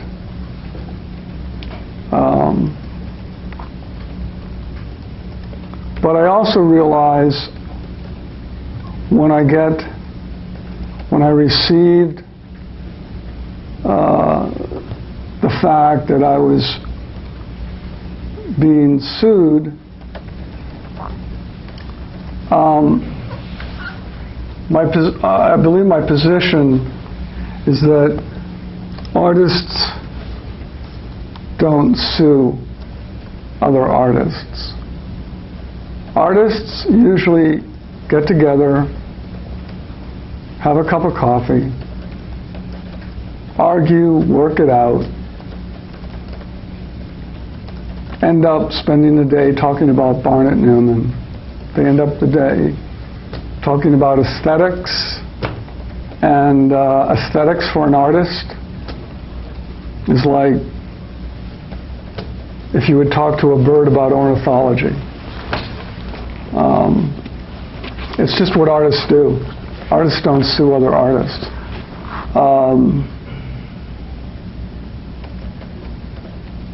So the only thing I can do with someone who's not an artist is acknowledge or try to fix the problem. And I think probably in this tweet I was trying to, it looks as if I was trying to remedy the problem in a non-confrontational way. Were you offering to give him the work that contains the Rasta J92 IG post? If he wanted to have the work, I would have given him the work. On October 25th, 2014, did you visit the Gagosian Gallery and physically take down some of the works in the new portraits exhibit? Objection.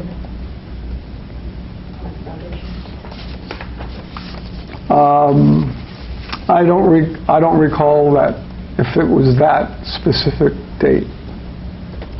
But do you recall going to the Gagosian Gallery and physically taking down some of the exhibits in the new portraits exhibition? Objection as to vague as to time. I remember going to the Gagosian Gallery 2 days before, I believe it was on a Thursday, 2 days before the exhibition was supposed to close. And I walked in and I remember removing the Instagram portraits from the position they were hanging in and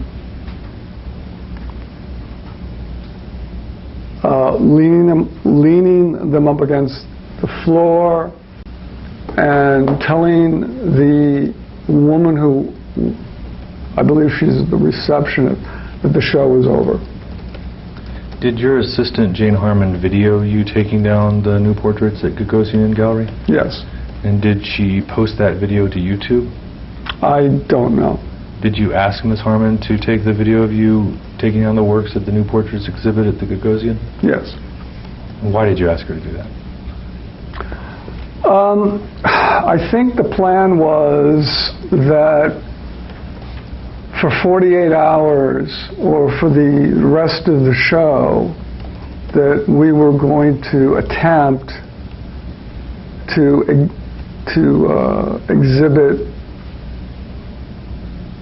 continue the exhibit, not in the gallery, but on Instagram.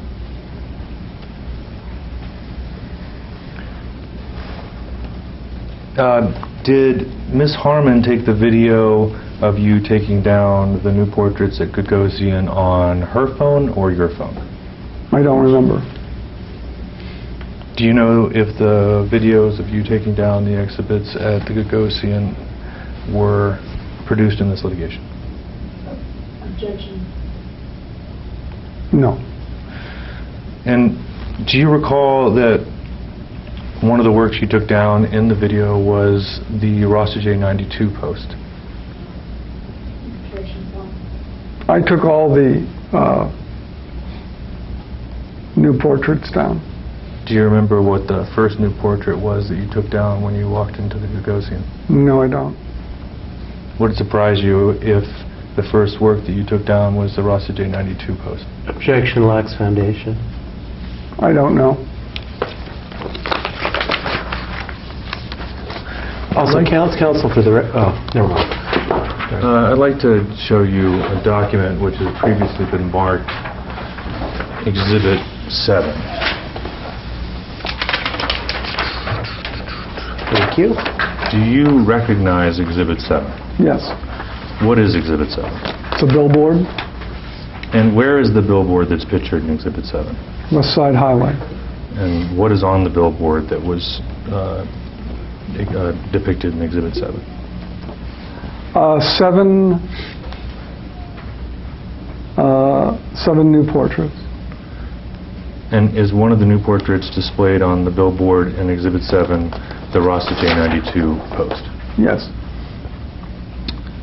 Did you take the picture that's displayed on the billboard in Exhibit 7? Objection is the forum. Take. I'm sorry. You'll have to repeat the question. Is the image on the billboard in Exhibit 7 a screenshot of part of the Gagosian exhibit of new portraits? Objection, form. Foundation. I believe it is. And did you take that screenshot? I don't know. Do you know who did? No. Can you explain how the image of the Gagosian gallery exhibition of new portraits came to be displayed on the billboard depicted in Exhibit 7? Objection. Yes. Please do so. A friend of mine asked me if I would like to do a billboard. Was the owner of the billboard associated in any way with the Gagosian gallery? No. Was this image meant to be an advertisement of the Gagosian exhibition of new portraits? No. And other than showing part of the Gagosian exhibition of new portraits, what did the billboard have to do with the exhibit at Gagosian Gallery? Objection.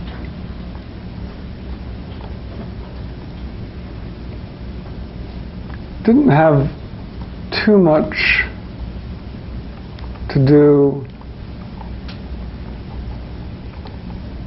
I'm trying to, I need to take a, could you ask the question again? I'm just trying to think. Let me rephrase. Is it fair to say that the billboard had nothing to do with the Gagosian gallery other than showing a picture of part of the Gagosian gallery exhibition of new portraits? Objection to form.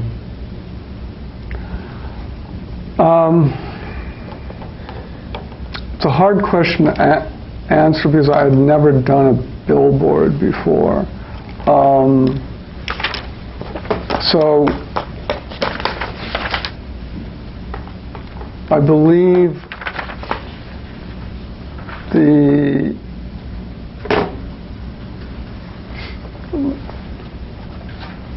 I had never experienced showing my work on a billboard before, and when this opportunity presented itself, I decided, since I had never been given the opportunity to show on a billboard, it sounded like something that could be interesting, and let's do it and see what it's like. Board in Exhibit 7? Objection asked and answered. You can answer if you know. I don't know.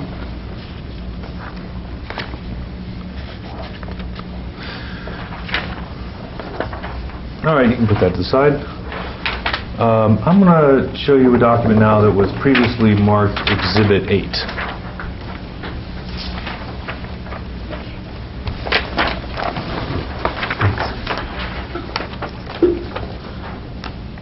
Do you recognize Exhibit 8?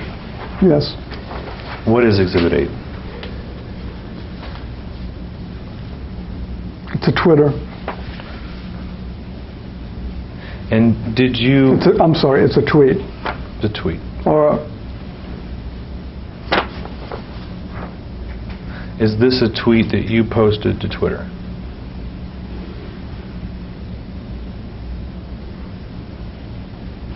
Yes. And did you post the tweet displayed in Exhibit 8 on or around January 6, 2016? Sorry, I'm looking for that information. If you look at the bottom, Oh, the bottom?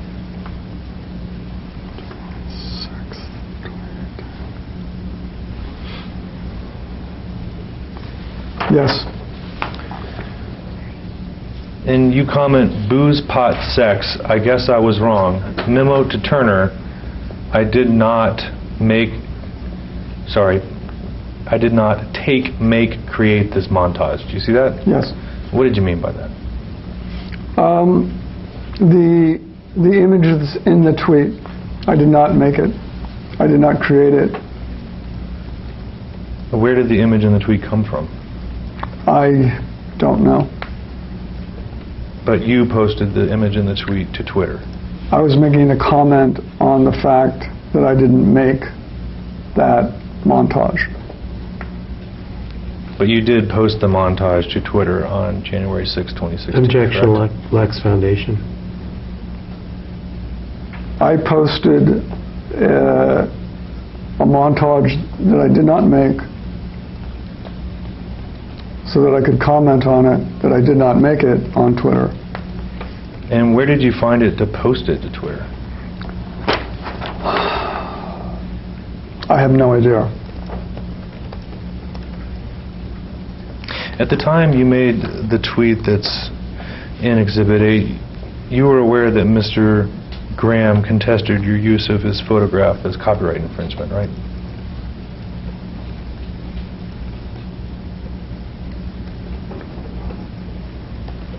Yes. And in the montage you posted, the image on the right is the Rastafarian that was used in the Rasta J92 post, correct? Objection. Lex Foundation.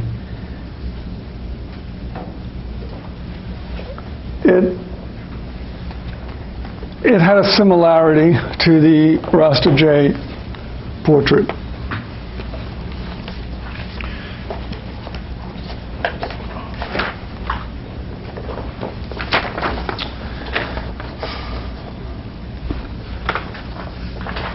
You can put that to the side for now. I'd like to show you a exhibit previously marked Exhibit 4. Do you recognize Exhibit 4? Yes. What is Exhibit 4? It's a picture of Kim Gordon. Did you make use of the picture in Exhibit 4 in your new portraits works? Yes. Okay, you can just leave that in front of you for now. I'd like to show you an exhibit previously marked Exhibit 60.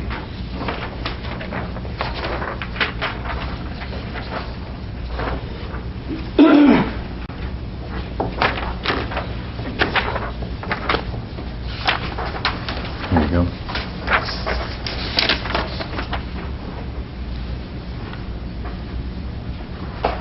Do you recognize Exhibit 60? Yes.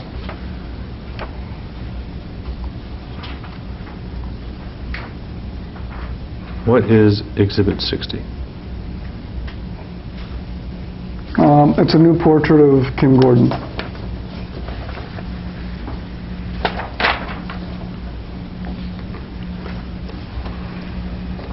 Do you know what the title of the new portrait of Kim Gordon was?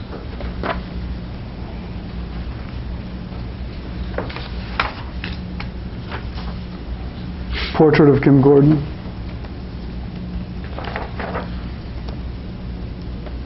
And who is Kim Gordon? She's an old friend. And Kim Gordon was also a famous musician. Strike that. Kim Gordon also is a famous musician who was in the band Sonic Youth, correct? Objection to form famous musician. You can answer. Yes.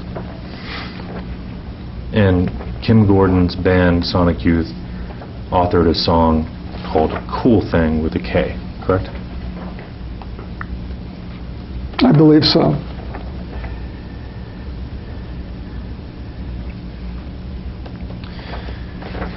And in this new portrait, you made the post of the photograph to Instagram, is that correct?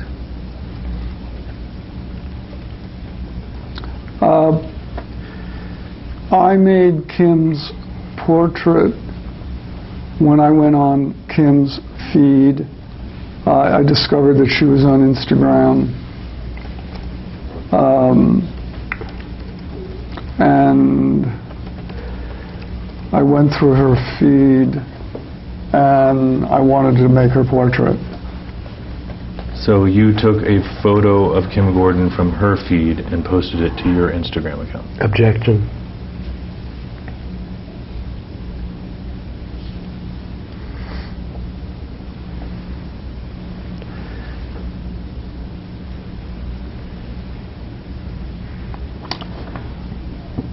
I don't remember.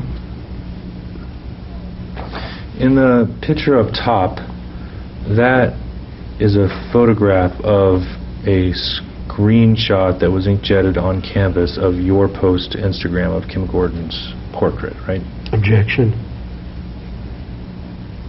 It's this reproduction is very small. I'm not sure what you're referring to. Do you recall posting a picture of Kim Gordon to Instagram in order to create a new portrait? I don't understand the question. Did you post a picture of Kim Gordon to Instagram in order to create a new portrait work? Objection. I don't remember.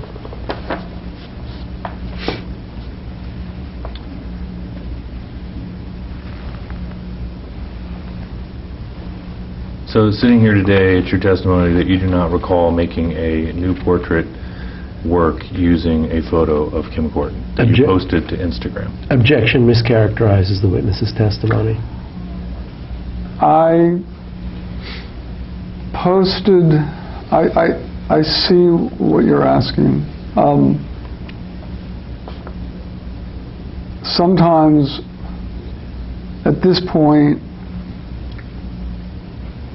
this is a little later, sometimes I would take, as I recall, in order to change the nature of some of the new portraits that I was doing, when I would make, I think I know what you're asking now. Now I understand. Sometimes I would make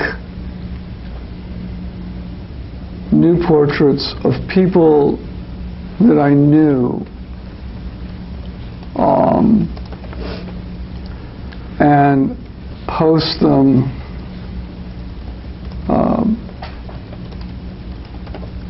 I don't actually know how I did it, but I would post them to my Instagram feed, and rather than use their avatar or their, I don't know, I call that, I decided to change it up a bit and use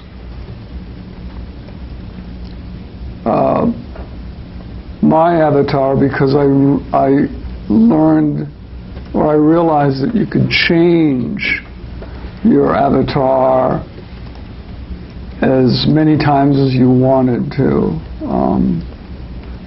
So I believe I made a few new portraits of people that I knew, using my own avatar. And did you make a new portrait of Kim Gordon using your own avatar on Instagram? Yes. And is that depicted in the top picture on Exhibit 60? Yes. And To make this new portrait of Kim Gordon, did you go to her feed and find the photo that is part of the Instagram post that you made? Yes. And you added 2 comments to that photo, correct? 3 comments to that photo, sorry. Yes. And the first comment is portrait of Kim Gordon, correct? Yes. And the second comment is, cool thing, you make my heart sing, you make everything groovy, right? Yes. And that is the lyrics to Wild Thing with cool thing substituted for Wild Thing, right? It sounds like gobbledygook to me. And the last comment is emojis of instruments and musical symbols, right? Again, it's more gobbledygook. It's like W1UOH, Uncle Obo, how. I think I was trying to reference my 2 things there. These types of comments, which I sometimes call bird talk, gobbledygook. I'm acknowledging my father. My father was a ham radio operator. His call letters were W1UH, Uncle Obo, how. And when I would ask him, what does that mean, he would just say, oh, that was gobbledygook. And then later, when I grew up, and I was starting to read Samuel Beckett, when he translated Finnegan's Wake, he referred to it as gobbledygook. So again, it's all, again, autobiographical, self-referential. I don't know if cool thing, again, it's about misspelling. Perhaps that was the way they spelled it. I don't recall. Were you aware at the time of who made the original photo of Kim Gordon that you took from her feed? No, I wasn't. And is the photograph in Exhibit 4 the same photograph that you posted to Instagram in Exhibit 60? Objection. Lacks foundation. This is a photocopy, not a photograph. Exhibit 4. There's a similarity. It could be. It looks as if it is. I mean, again, I don't know. This is it's a Xerox, so, but it does have a similar look to it. And did you ever do anything to determine who took the photograph of Kim Gordon that you posted to Instagram? Objection to form. No.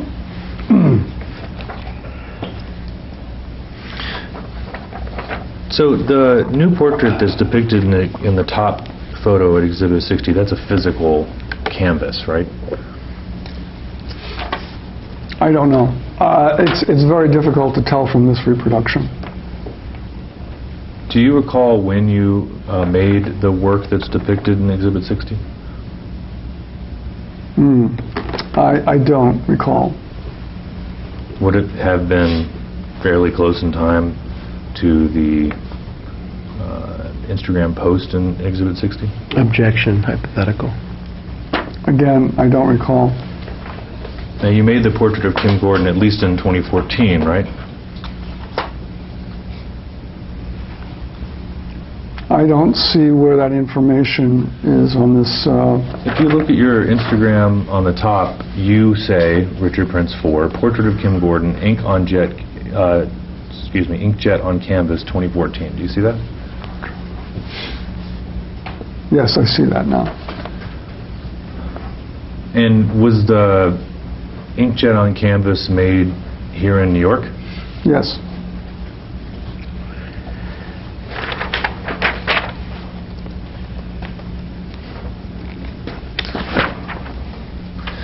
And the photo that's depicted in the work in Exhibit 60 appears as you uploaded it to Instagram, right? Objection.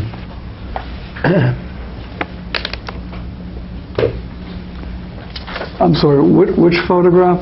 So in the top post, Yes. the work depicted in that post, the actual Kim Gordon nude portrait. Do you see that? Yes. And in the Kim Gordon nude portrait, was the picture of Kim Gordon the same as when you uploaded it to Instagram in the initial post?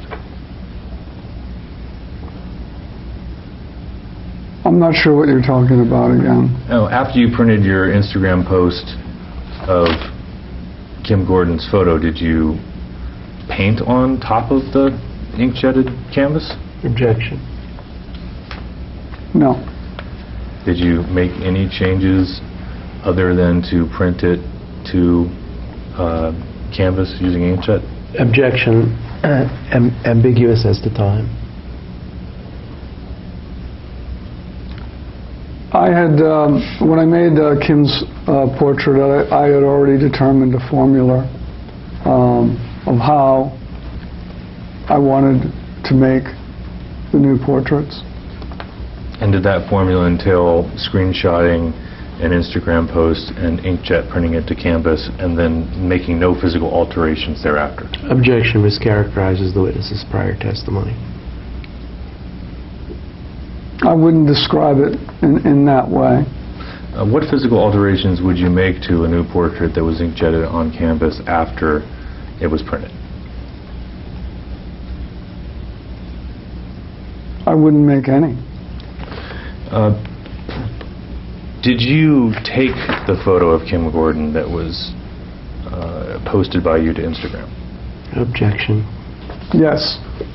I'm sorry, maybe I should rephrase that. Did you photograph Kim Gordon in the photograph that you uploaded to Instagram? Objection. And how did you do it? By screenshot? Yes.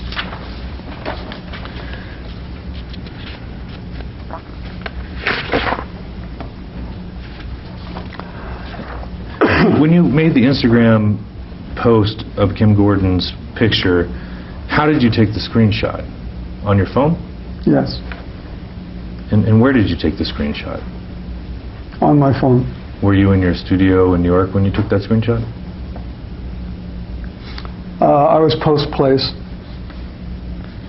Is Post Place in your studio in New York? Post Place can be anywhere, anytime, under any circumstances. That's how I describe the process. I can't recall the specific physicality, location, or the whereabouts of when I choose, when I make a decision to screen save. That's the advantage I have of being in Post Place, and I try to use every advantage I can.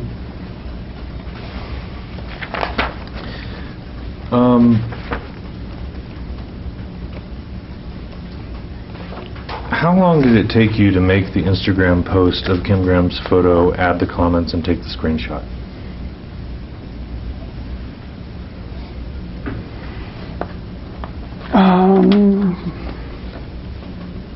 It can take anywhere from, 3 hours to 6 days. So it took you 3 hours to 6 days to upload a photo to Instagram and make 3 comments on it. Is that your testimony? Mischaracterizes the witness's testimony. It could have taken longer, but I would say yes.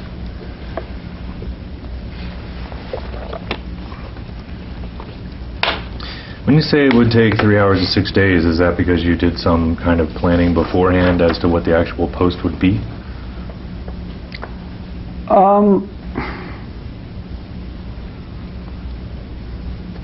I'm very deliberate. I'm very aware that I want to spend a certain amount of time and enjoy that time when I go on someone's feed.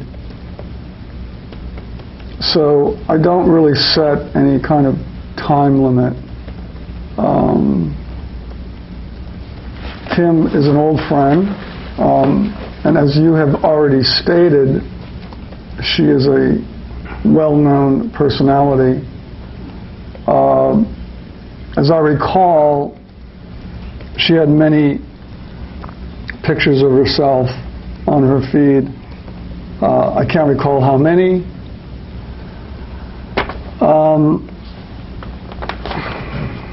In Kim's case, it might have taken 3 to 4 days to go through her entire feed.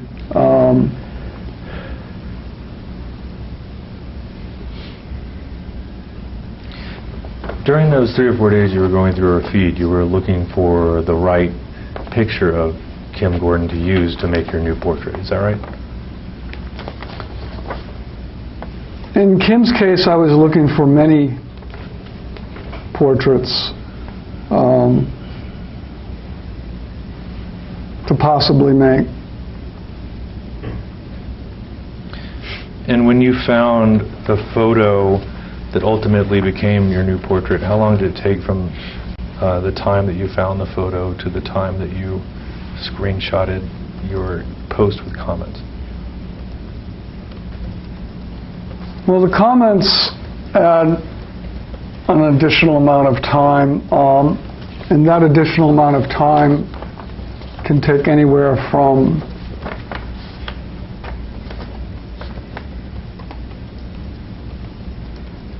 (20 seconds to 20 days. It's there's really no. I don't have a pattern or a formula, or I don't have a system in place. I can't really tell you how long it takes. I can tell you that sometimes I'll post a comment, and the next day I'll erase the comment and make a new comment. But I can't recall how long it took to actually coordinate these comments. All I can say is that, again, it's an instinct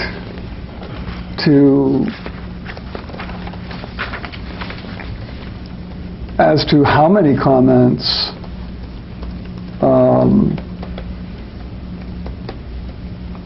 I made. Usually you can, I think also at this particular time, Instagram might have changed their logarithms, meaning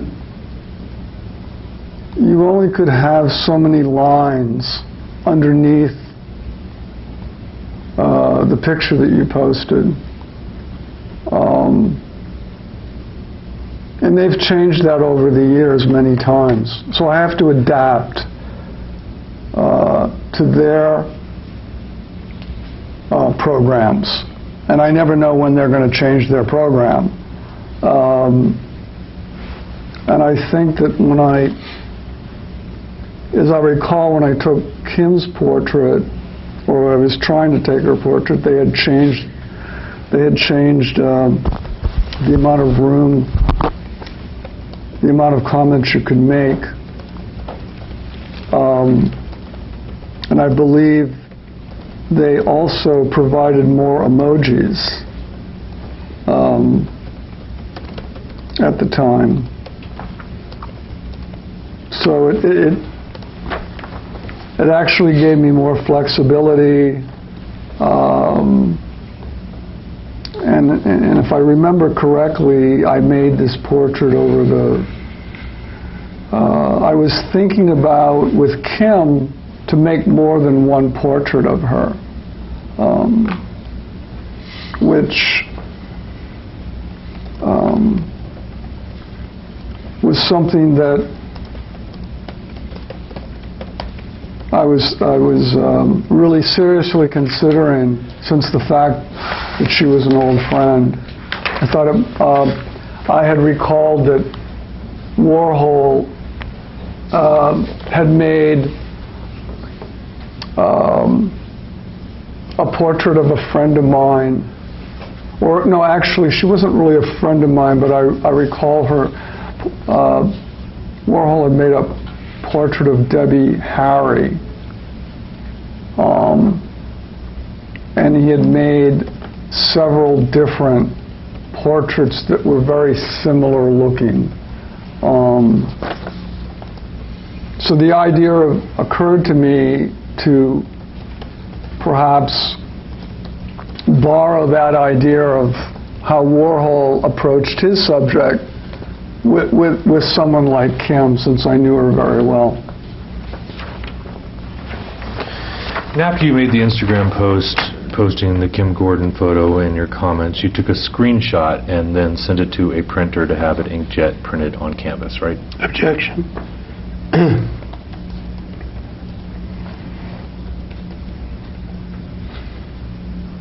After I made my final decision, I made a screenshot.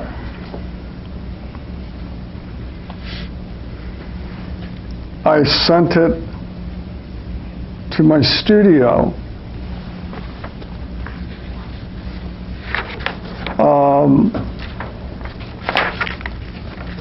And as I remember, we made a proof in the studio. And I sat with the proof for a number of days. And I think at the time I was becoming more familiar with the technology, and I believe the vocabulary that I would use at this point was I would send, if I approved of the proof, I would send a file to the lab that I was working with to produce the portrait of Kim Gordon on canvas. So it was no longer, I was becoming more familiar with the technology, the coding ability, and also the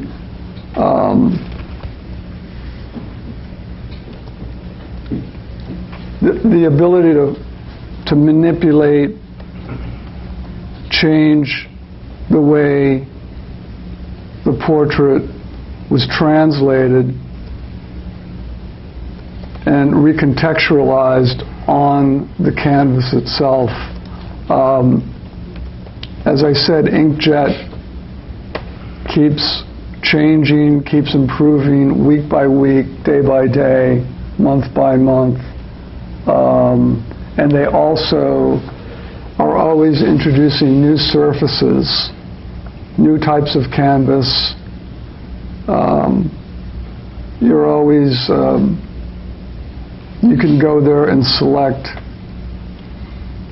all kinds of surfaces in which to print from. And this is this type of situation to be presented with you just comes down to aesthetics. And I made these types of aesthetic decisions based on what I wanted ultimately the portrait to look like. Let's take a short break off the record and we'll come back, okay? One moment, please. Watch your microphones. And that marks the end of video file number 4. Time is 3:54 p.m. No.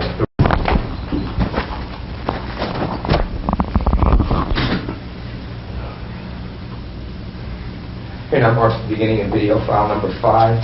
Time is 4:06 p.m. Back on the record.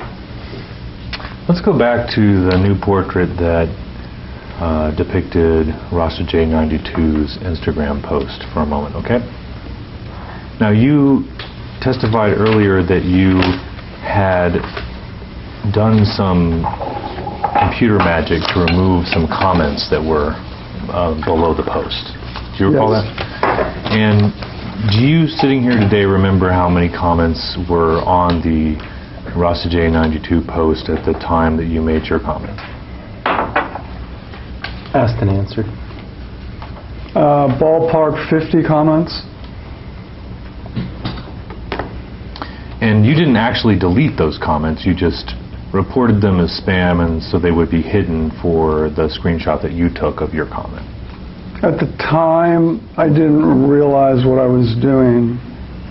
At the time, I didn't realize they were spam. I didn't know what spam was. And I don't recall how I came upon the actual physical action that I was, how I manipulated my phone to the idea of swiping away other people's comments. However, I do remember it was important to read all the comments, whether it was 50 comments, sometimes there would be 200 comments. And the reason why I say this is because all the comments were important, because after I figured out I could keep 3 comments below Rasta J's portrait, I would have to figure out what comments did I want to keep. Were there any interesting types of comments? Was there any interesting types of language? Did I want to comment on someone else's comment? And this is why the comments became such an integral part of making the portrait, and this is why it took sometimes 3 hours, sometimes it took 3 days to make a portrait. And it was interesting. When you read 50 comments, I found that I got to know, it was a way of getting to know someone who not only hadn't I never met, but I knew I was never going to meet. And that's usually the way, again, you do not take the traditional way of doing a portrait is that you ask the person to come and sit. And the way I changed that, the way I changed the history of making a portrait is that I never met the person that I was making a portrait of. Instead, you just took a screenshot of a portrait they posted to Instagram, is that right? Objection. You could say that the way that you said that sounds simple, but when you're the first person to do it, it's not simple. That's like saying,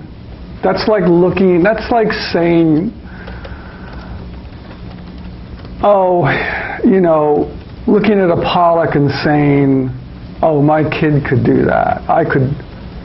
My kid could, or I could drop, or I could throw paint on a canvas. You know, in some ways, the best art, in the end, is, or the most effective, is when it's that simple, is when it's that translatable, is when you can say,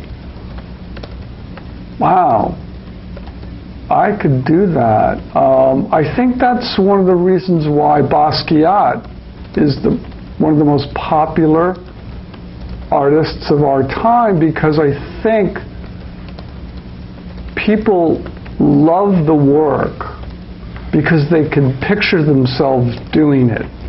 All it is oil stick and crayon, and again, it goes back, it reminds them of their childhood. It reminds them of a simpler time, a more innocent time, a more promising time. And it's so amazing to me that everybody, it seems, that I meet says, you know, I paint. I make drawings. I do it on a Sunday afternoon. I mean, I know I'm not like you, but, you know, I used to do that. And I think it's about when you just describe that idea that I just screen saved it. You could put it in those terms, but you didn't. I did. Now, looking at your Kim Gordon work in Exhibit 60, were you commenting in this work on the photograph of Kim Gordon that you posted to Instagram? No. Were you criticizing the composition of the photograph of Kim Gordon that you posted to Instagram? Objection to form. In some ways, I was commenting on the social media. So the whole idea of putting up images on a new platform that was available to anyone, to an entire population. Instagram was, it seemed at the time, even though I was late to Instagram, everybody I knew was on Instagram. And I think a lot of the comments, or some of the comments, were simply I was commenting on the idea of social media. So your work, Portrait of Kim Gordon, is a commentary on social media, is that right? I think to some extent it is, and it's also a comment on my friend Kim. Any other message you were trying to convey with the work depicted in Exhibit 60?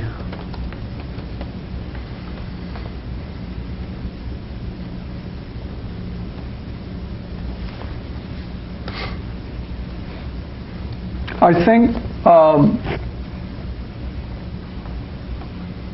the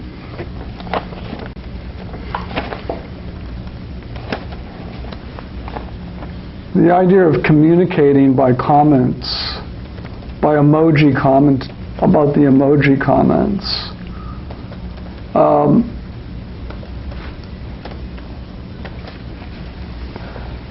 was a way of commenting on the fact, again, it was self-referential. When I met Kim, I was in a band, and I know a lot of people don't know this, but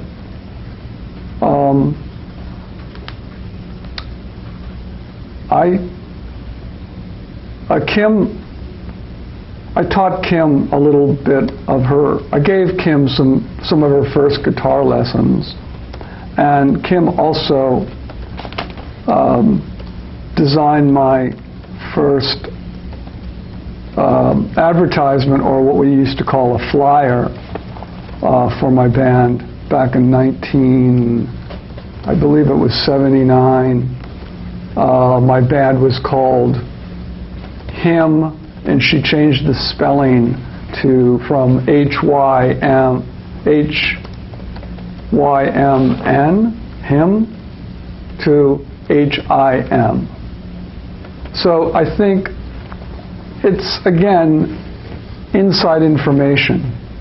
The art world, I've always believed, is an inside world. Art is done by the few, made for the few. And it's just a way of commenting. Sometimes my comments are not necessarily, sometimes they're for the general public, for a mass audience, and sometimes they're for a smaller audience, or sometimes they're just for an individual. And in the work depicted in Exhibit 60, was it for a mass audience or for the individual Kim Gordon? Objection. I would answer that by simply saying it was for everybody. Any other message you were trying to convey in Exhibit 60? The work depicted in Exhibit 60?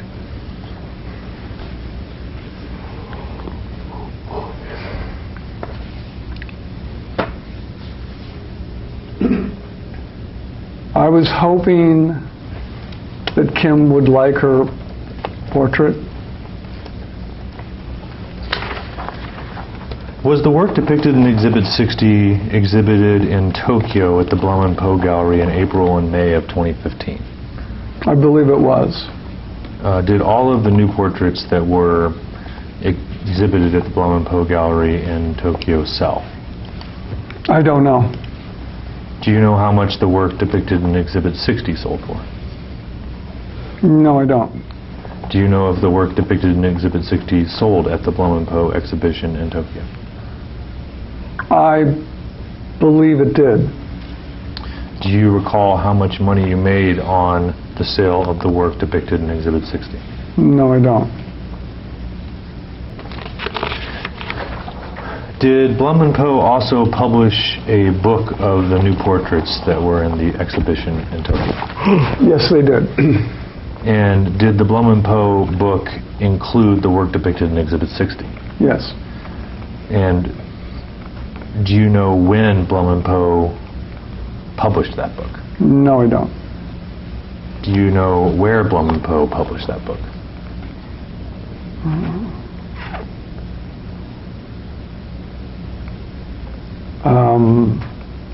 They either published it in Los Angeles or Tokyo. How were you involved in the publication of the Blum & Poe book? I was not involved at all. Did you review the book before it was published? No, I didn't.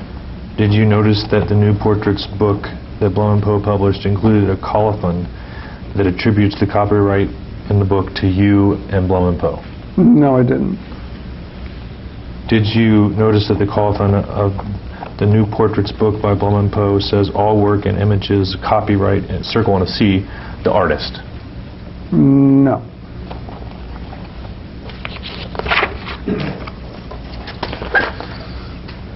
Do you recall retweeting posts on Twitter about the Blum & Poe new portraits book?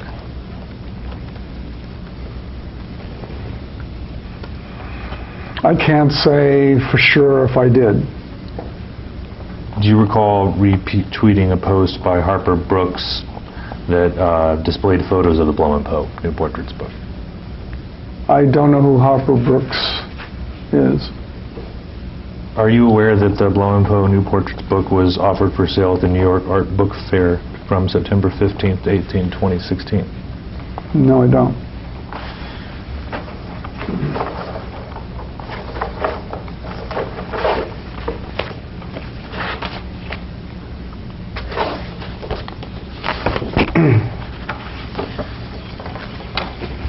I'm going to mark as an exhibit number 183, a document that I'd like to show you.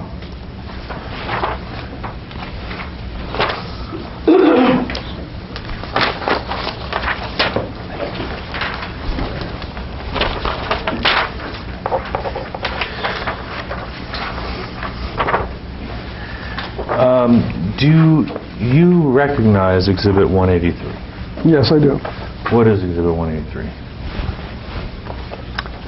It looks as if I retweeted a tweet by Harper's Books. And do you see that the tweet by Harper's Books attached a photo of the Blum & Poe book on your new portraits?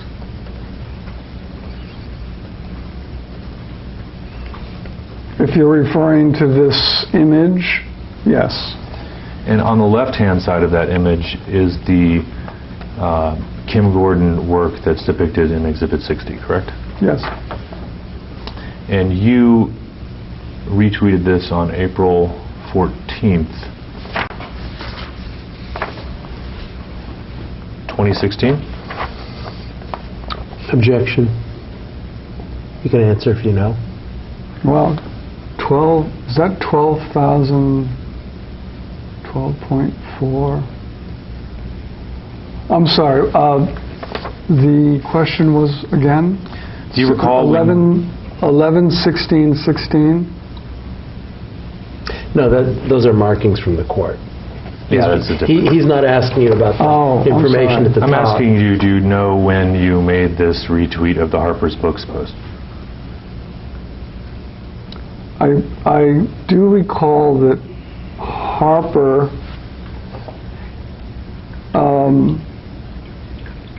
was exhibiting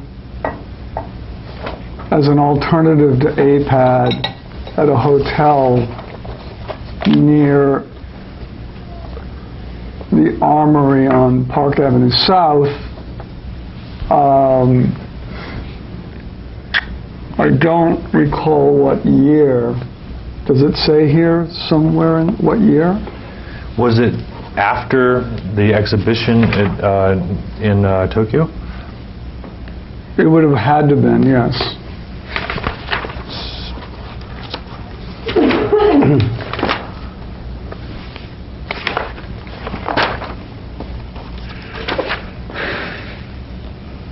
And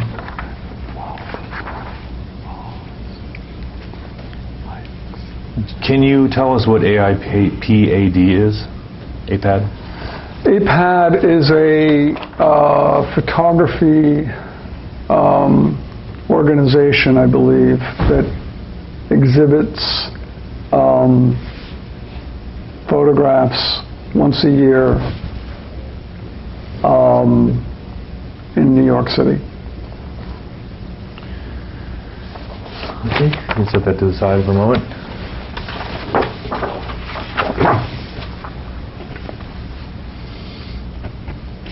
I'd like to show you a document that I will mark 184.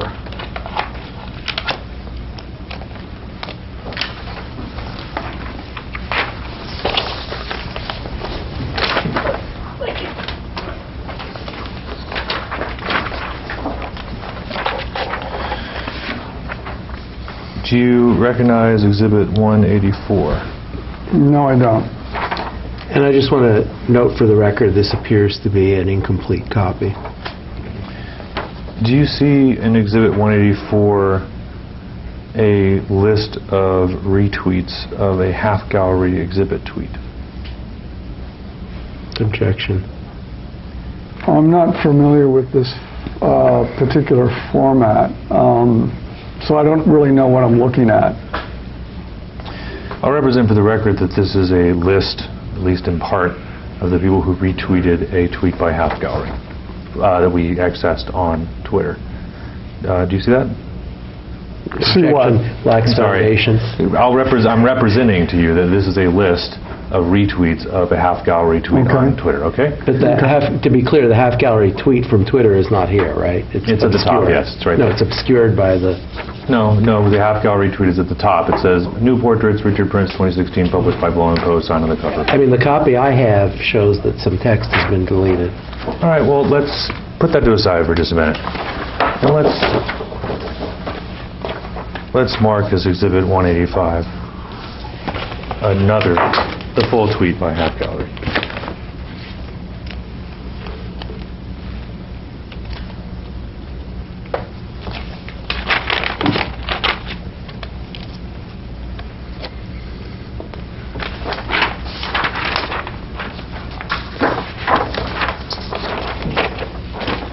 Thanks.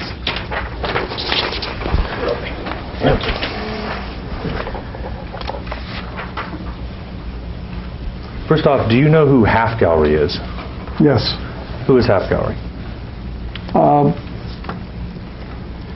Half Gallery is a gallery that is run by Bill Powers. And that's a gallery in New York? Yes. And do you recognize this Half Gallery tweet in Exhibit 185?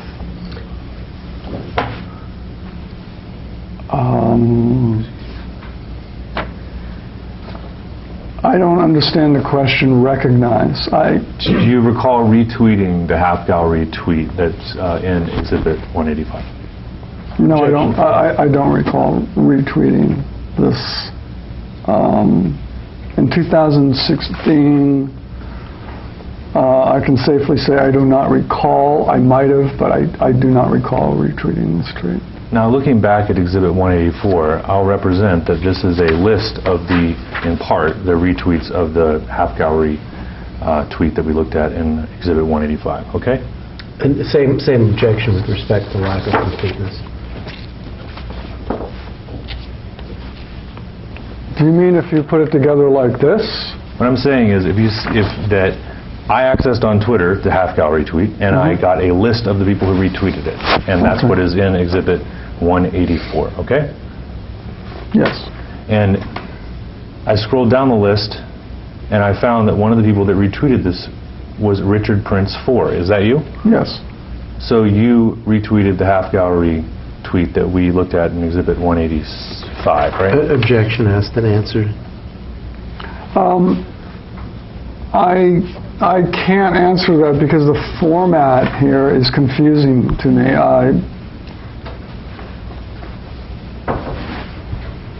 What I'm looking at is that I simply followed half gallery's tweet. I mean, this is the impression by looking at Exhibit 184 that I'm following the half gallery tweet. I can't say that I can't say, and I do not remember retweeting the half gallery tweet. Okay, that aside for a minute.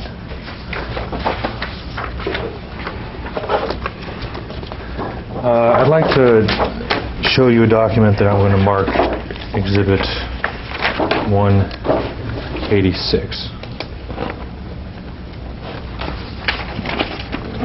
Oops, sorry. Thanks.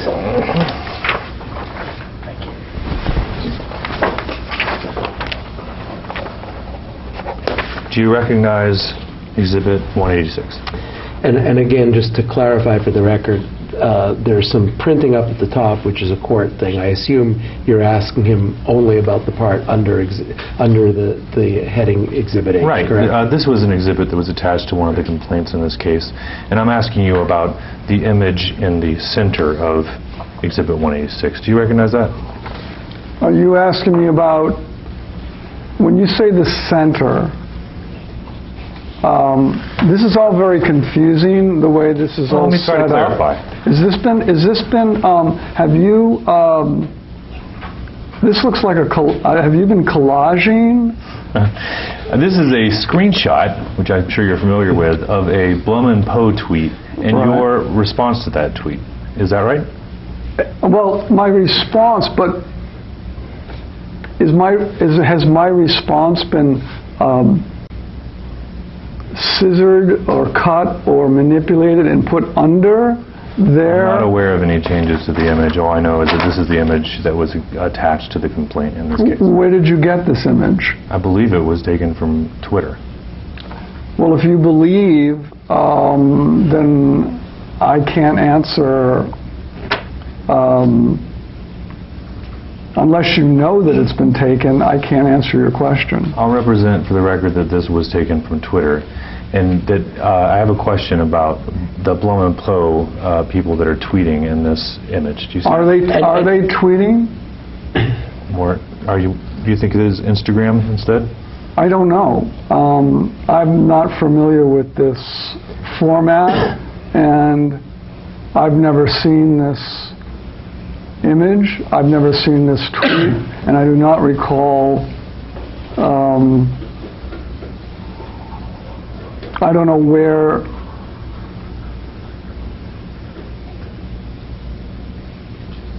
And I'm very. I'm a little bit suspect and upset at the fact that this looks like it's been manipulated. This is something an artist would do. Okay. I believe. I've just never seen a tweet formatted like this. And for the record, I'm going to object to the extent that this appears, at least to the witness, to be a compendium of two separate things. Do you recall Blum & Poe tweeting about the New Portraits book being available for order online? No, I don't. And do you recall at all commenting on the Blum & Poe tweet about the New Portraits book being available online by saying, "Cool book, where do I get one"? No, I don't recall that.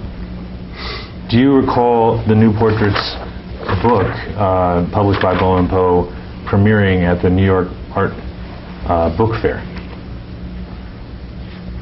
Objection to premiering.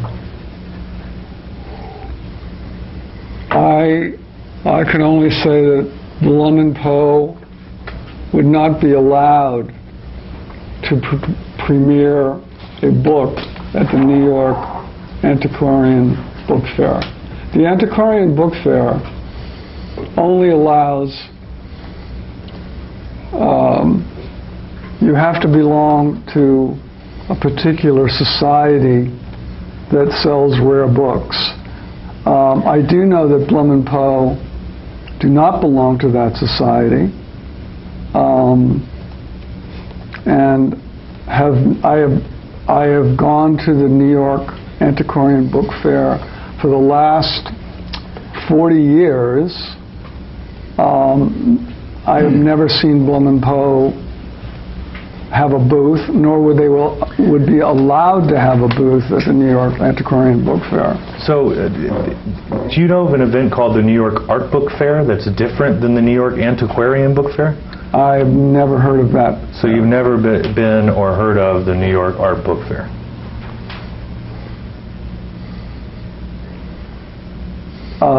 It is called the New York Antiquarian Book Fair. Okay, and so the New York Antiquarian Book Fair is the book fair that I am familiar with. So you were not aware that Blum & Poe was selling your book at a book fair in New York in any way, shape, or form? Objection lacks foundation. I'm not only not aware, I'm aware of the fact that they wouldn't be there or allowed to sell. Sorry, I'm not asking if they were selling the book at the New York Antiquarian Book Fair in New York. I'm asking if you have any knowledge as to whether Blum & Poe was selling the New Portraits book at any book fair in New York. No. No, I'm not aware of that.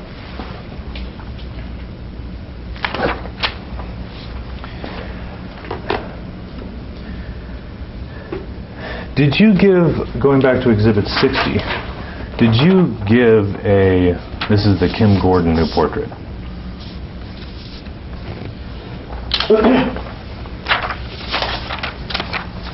Do you have the correct exhibit?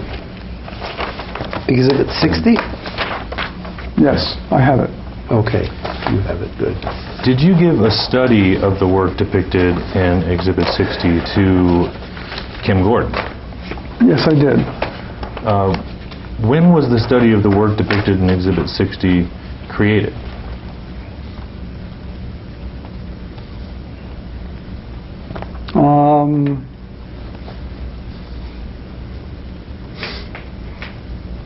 To the best of my ability, I believe it was created somewhere around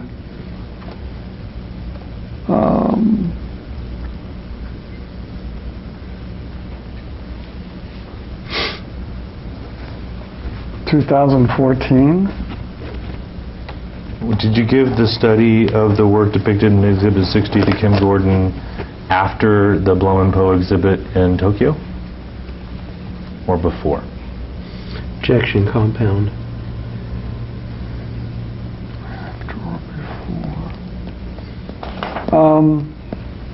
I might have given it to her before, or I might have given it to her after. I don't recall. Where was the study of the work depicted in Exhibit 60 created? Was that here in New York? Yes. And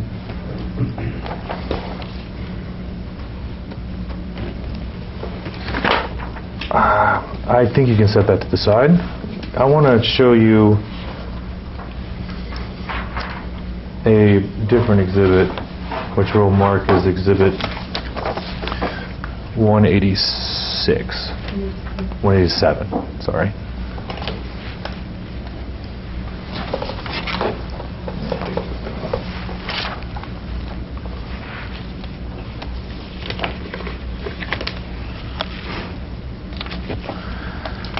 There you go.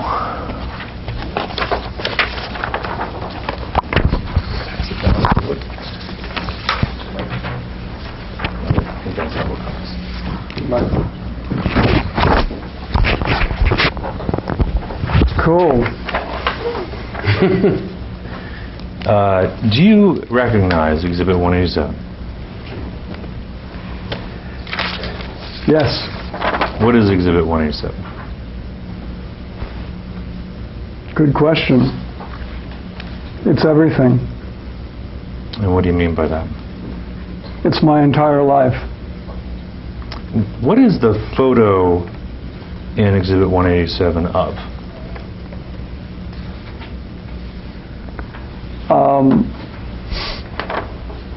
It's art history.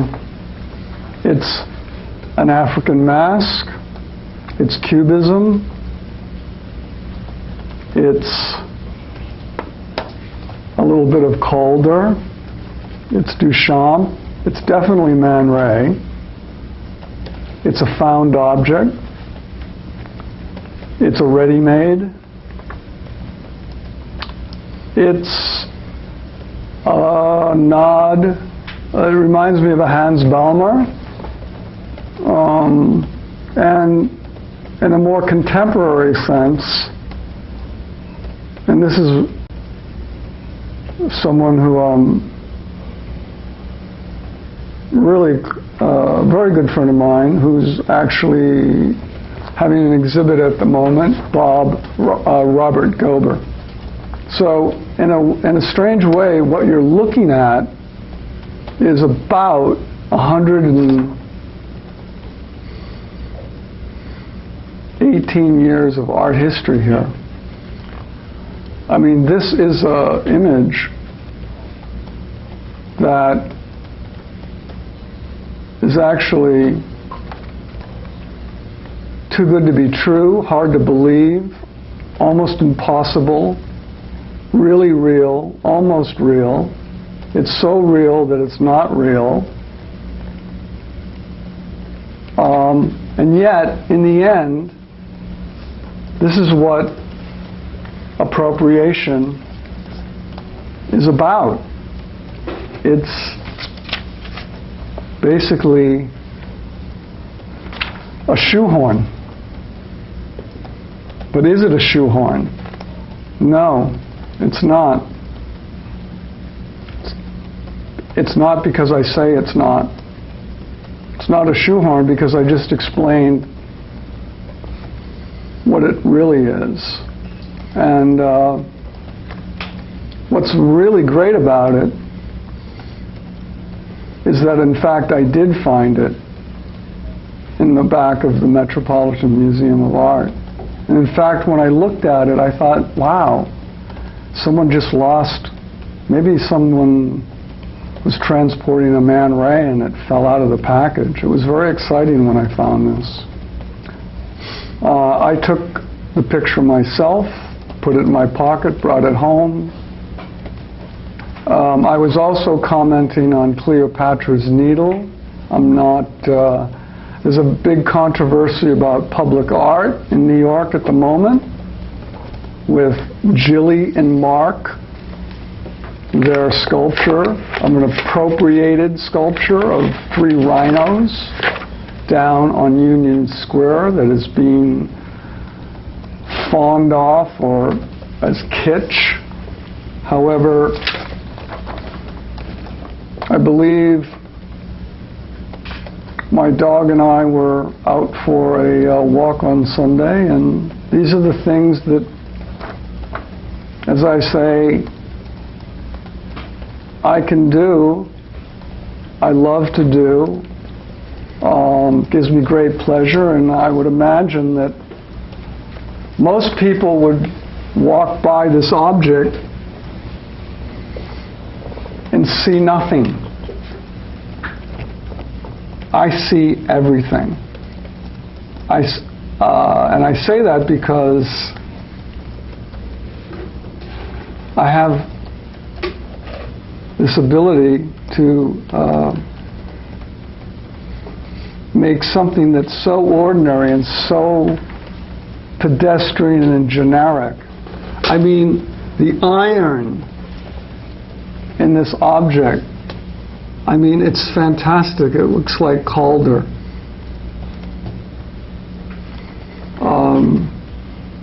And it's just plastic in the end. I still have it. I will always have it. It's NFS. It's not for sale. And I was actually thinking about bringing it here today to explain what appropriation is. But you brought it. So when you say thinking of bringing this to my deposition row this week, you were referring to this deposition? In this particular instance, yes. Okay. Why don't we take a short break and we'll come back. Okay? Moment, please. Watch your microphones. So, Yeah, I've done it. No one's ever gotten that one. I will correct you. One moment.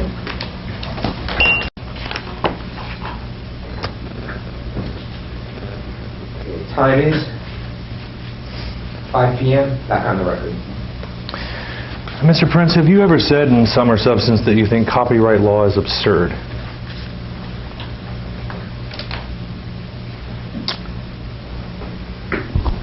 I don't believe I have, no. Do you think the copyright law is absurd?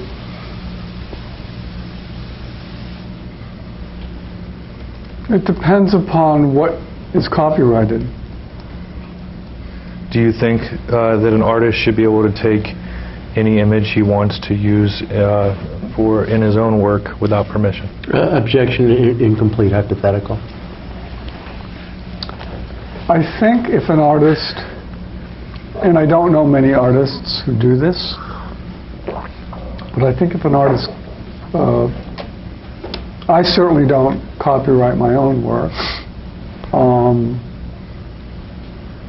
I tell a joke based on an old Milton. I think it's either Milton Berle or Henny Youngman. Take my art, please. Based on his old joke, take my wife, please. I really believe it's a free concert when it comes to my own work. Now that's my own work. That's my attitude. That's been my position.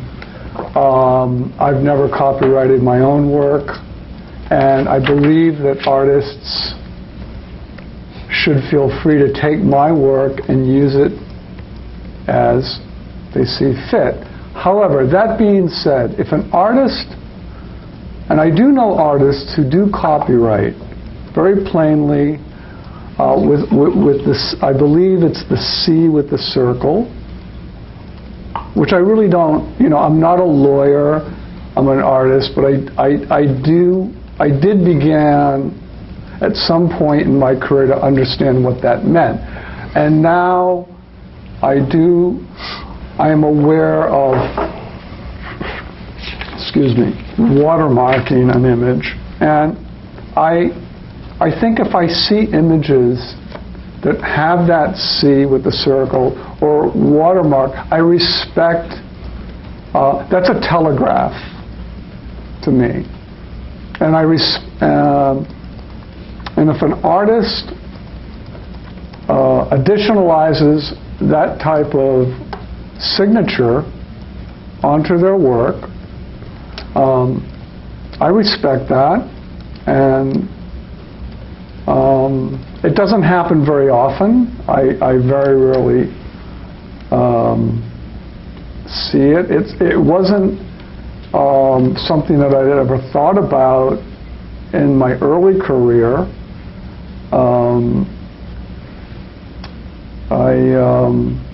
Because when I arrived in New York, the type of art that I gravitated toward was such radical and independent work that nobody really needed to copyright their work because nothing was selling. Nothing sold. It wasn't the point. The point, it was in the making. When I arrived in the 70s, artists like Lawrence Weiner and Vito Acconci, who later became friends of mine, older artists became mentors, Bruce Nauman, there wasn't a market. It wasn't like today. Now, I do know one particular artist who did copyright his work. I believe it was Keith Haring. And I actually bought a Keith Haring many years ago. And I respect, he's on a borderline. He's the kind of artist who I would call a borderline artist. He did a lot of commercial work for hire. I don't engage in that type of work, but if I see an artist, again, as I said earlier, it's not my intention to be the last thing I want to do is piss anybody off, and it's not my intention to be controversial. But therefore, if I did see, and now I have become aware, which is a recent phenomena, of especially in the medium of photography, where apparently images are watermarked, and apparently that. I don't exactly know what that means, but it has been suggested to me that that's a form of copyright, but traditional. I mean, I think artists who make paintings.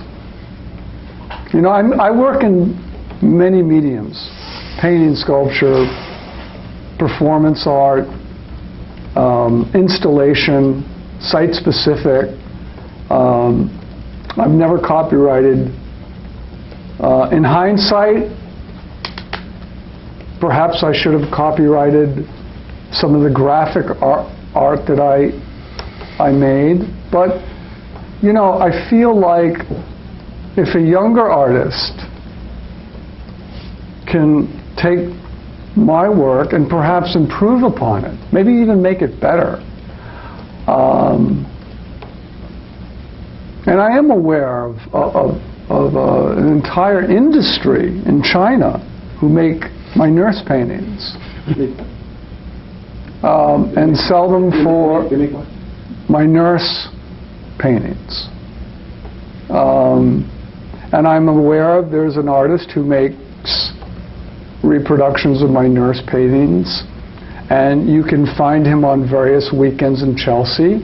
And I remember going up to him and looking at a painting of mine, small, Washington nurse, and I looked at it and I said, hey, you know, that's pretty good, and I bought it. I congratulated him. I had no problem with it. I believe art, and I really do believe art should be shared. And again, in the end, you know, It's about the signature. The nurse paintings that are being sold in China that are exact replicas of my nurse paintings are not my paintings.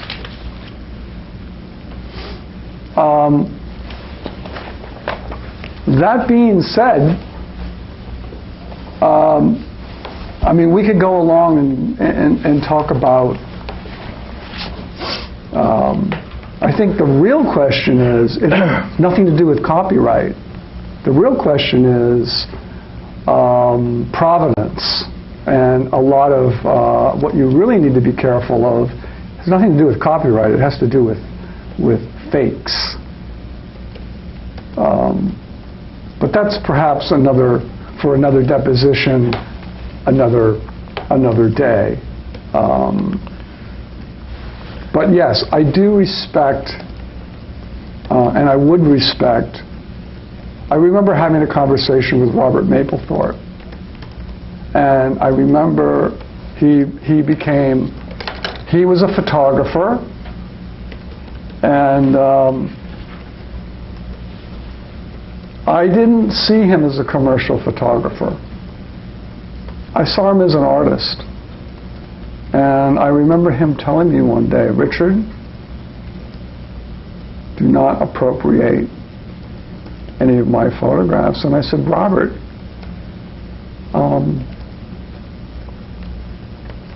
that's not something that I'm interested in doing. You're an artist.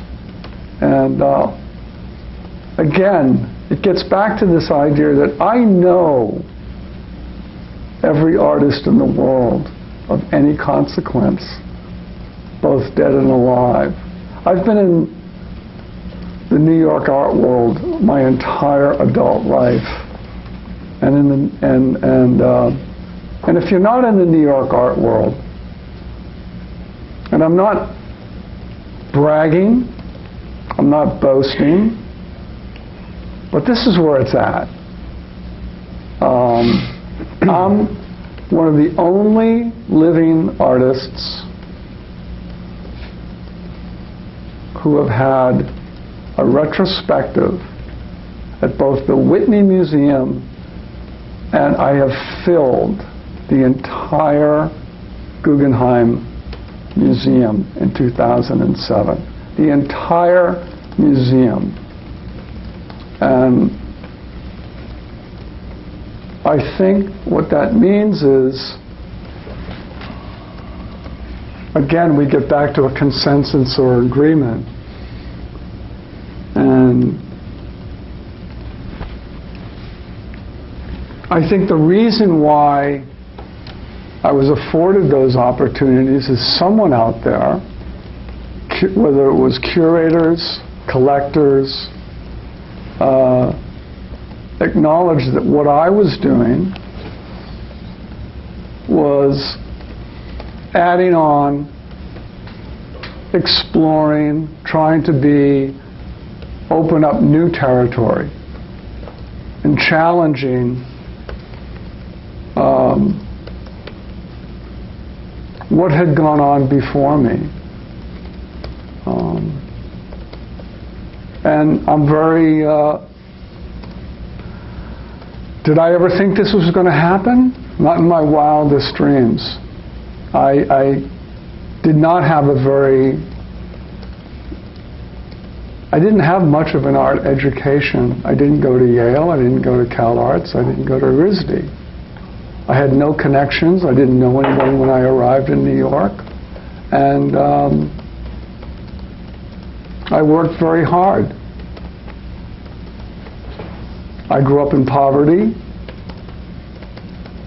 and I didn't sell any art till I was 47.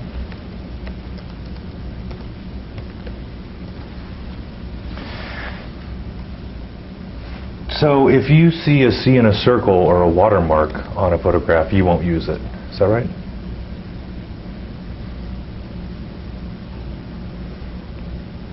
It wouldn't interest me. Do you believe that seeking permission to make use of another artist's work would inhibit your own work? Well, that's an area where we call collaboration. I will get together with a fellow artist, and that's a different story. I do very few collaborations, but I have done. I've collaborated with many artists over the years, and we get together and we talk about it, and we give ourselves. I ask permission from them, and they ask permission from me, I suppose, if that's the way you want to put it. But basically, we respect each other, and we've probably known each other for many, many years.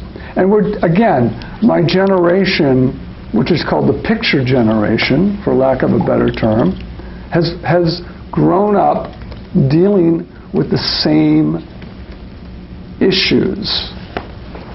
And one of those issues, for lack of a better term, was appropriation. And I wasn't the only one involved in going down that path. I had a lot of fellow artists who were doing very similar kinds of things, not the same things that I did, but we were,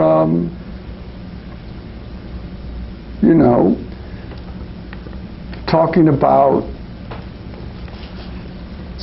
we came from similar backgrounds. We moved to New York because we wanted to get away from where we grew up, and New York was the place. It provided freedom, and ultimately, for better or worse, in the end, an artist is the one person in society.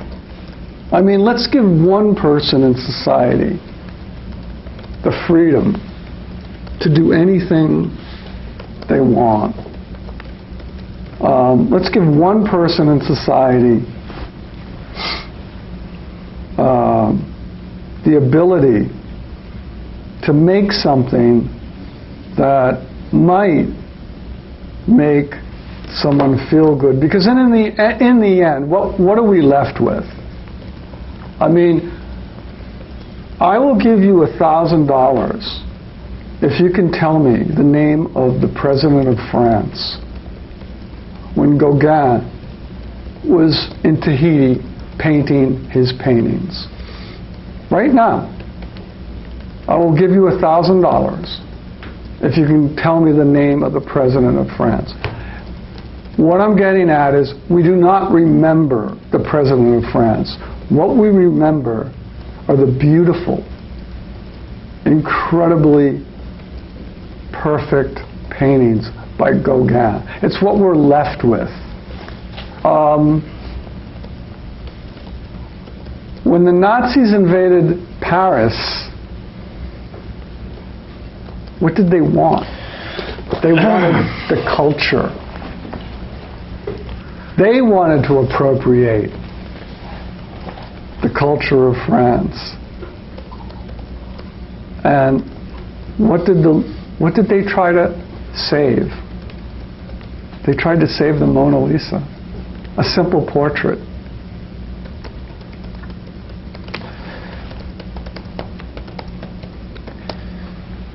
Do you believe when you were making your new portraits that having to seek permission to use the photographs you found on Instagram would have inhibited your work? Objection asked and answered.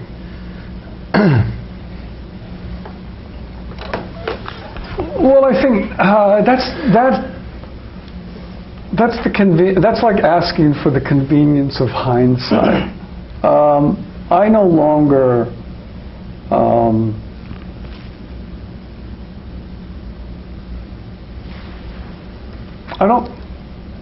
You know, this is what's so strange about this deposition or this situation I find myself in. I don't have anything to do anymore with making Instagram portraits. I think a lot of the fun was taken out of it, and I've moved on to other things. And right now, I would love to make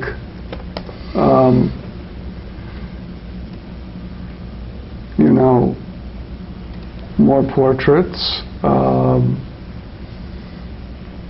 but at the moment I've gone back to making joke paintings, and that's another example of a subject matter that was totally foreign to the art world. I mean, can you imagine in 1986 when I made my first joke painting? Nobody had ever, I mean, jokes were something that you heard, and you heard them in a nightclub. What I did was I changed the hearing of a generic Borscht Belt joke, jokes that I grew up with, listening to comedians on the Ed Sullivan Show. And what I did was I took their jokes. I didn't ask permission. However, and I painted them. I painted jokes. And I believe the jokes are right up there with Rothko. And it's interesting, I am trying to ask permission as we speak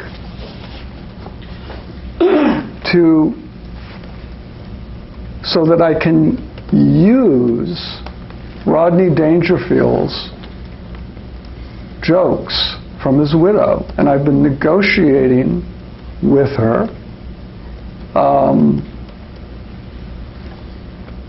for the last 8 years.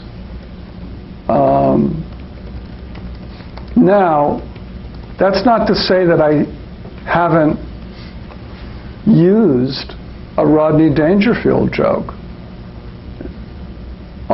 And that's not to say that I don't continue to use a Rodney Dangerfield joke.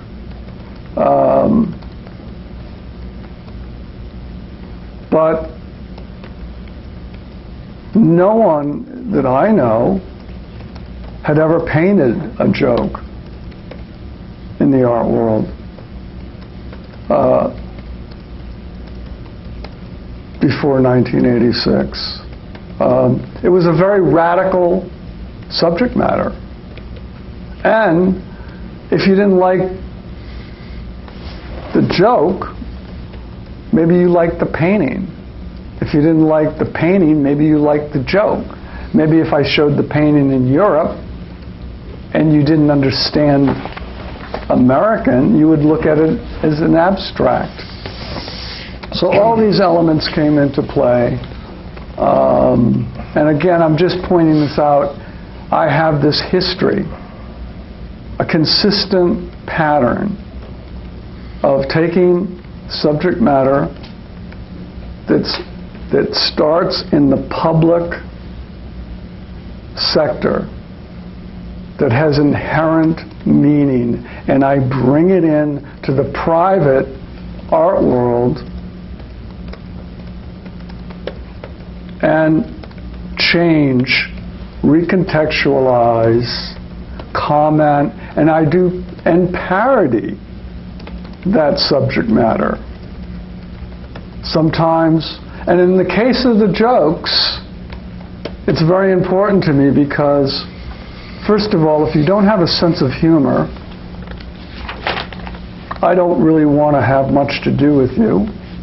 And for me, it's also politically important because a sense of humor is a way to survive. It's a survival technique. And It's a way for me to survive this afternoon. If you were to lose this case, would you continue to do whatever you want with respect to appropriating images to use in your work? Objection. I cannot speculate on that cause for that answer causes for that's almost an impossible question to answer because it's theoretical. Have you ever said in Sum or Substance that when it comes to copyright you don't really pay attention to the consequences?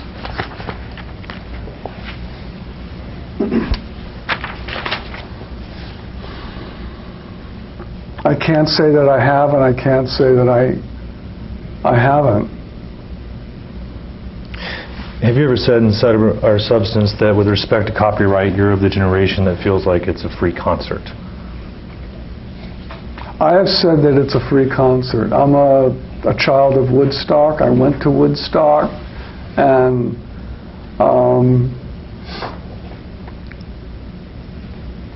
it's in my DNA.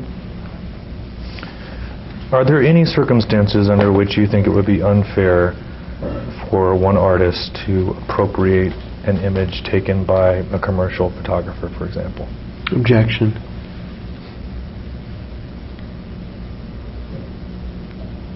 Well, I don't really know that much about commercial.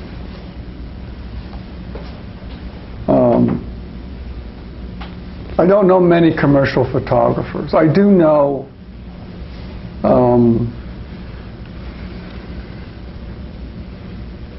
some fashion photographers. And I do know they have a hard time. I know some of them very personally, too. They're very good friends of mine.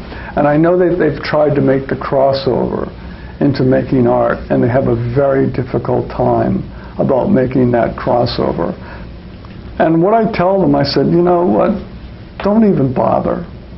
The art world's a really difficult place. It's a really hard place. You're not going to do what you do best. Stay in the commercial world. Take your, a commercial photographer, for instance, I remember having conversations with Helmut Newton, and he was a terrific commercial photographer. But commercial photographers are assigned. They're told what to do, and literally after they take their images are art directed. Meaning they're changed.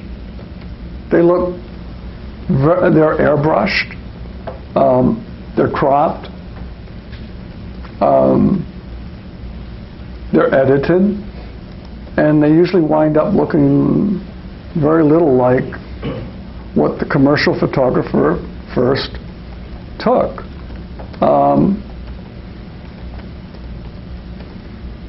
But there's a difference. And I think that is the difference. Where the artist, for better or worse, is on his own. Nobody tells me what to do. I'm the one who wakes up in the morning and makes the decision whether to make a photograph, a painting, a sculpture, in ways in which it could be either accepted or non-accepted, or possibly liked or unliked. I have been absolutely criticized. I've actually been rejected. I cannot tell you how many times my work has been rejected, ignored, kicked out, not part of what's going on. The entire decade of the 80s, I was not very popular. But it was never my intention to be popular. The only goal I've ever had is to do exactly what I want. Ultimately, that's the only thing an artist can do. If you're a real artist, you just do exactly what you want. Because in the end of the day, at least, there's some integrity involved.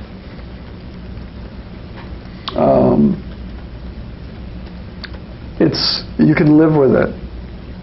You're not making any compromises. You're not listening to anybody else. And you have to be very careful. The art world's very fickle. It can like you one day, love you, and then hate you the next. I've had if I was kicked out tomorrow, which I very might well be, by the powers that be,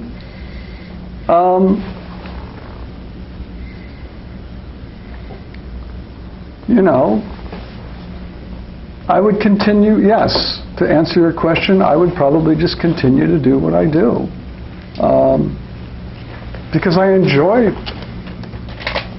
doing what I do. I have fun doing what I do.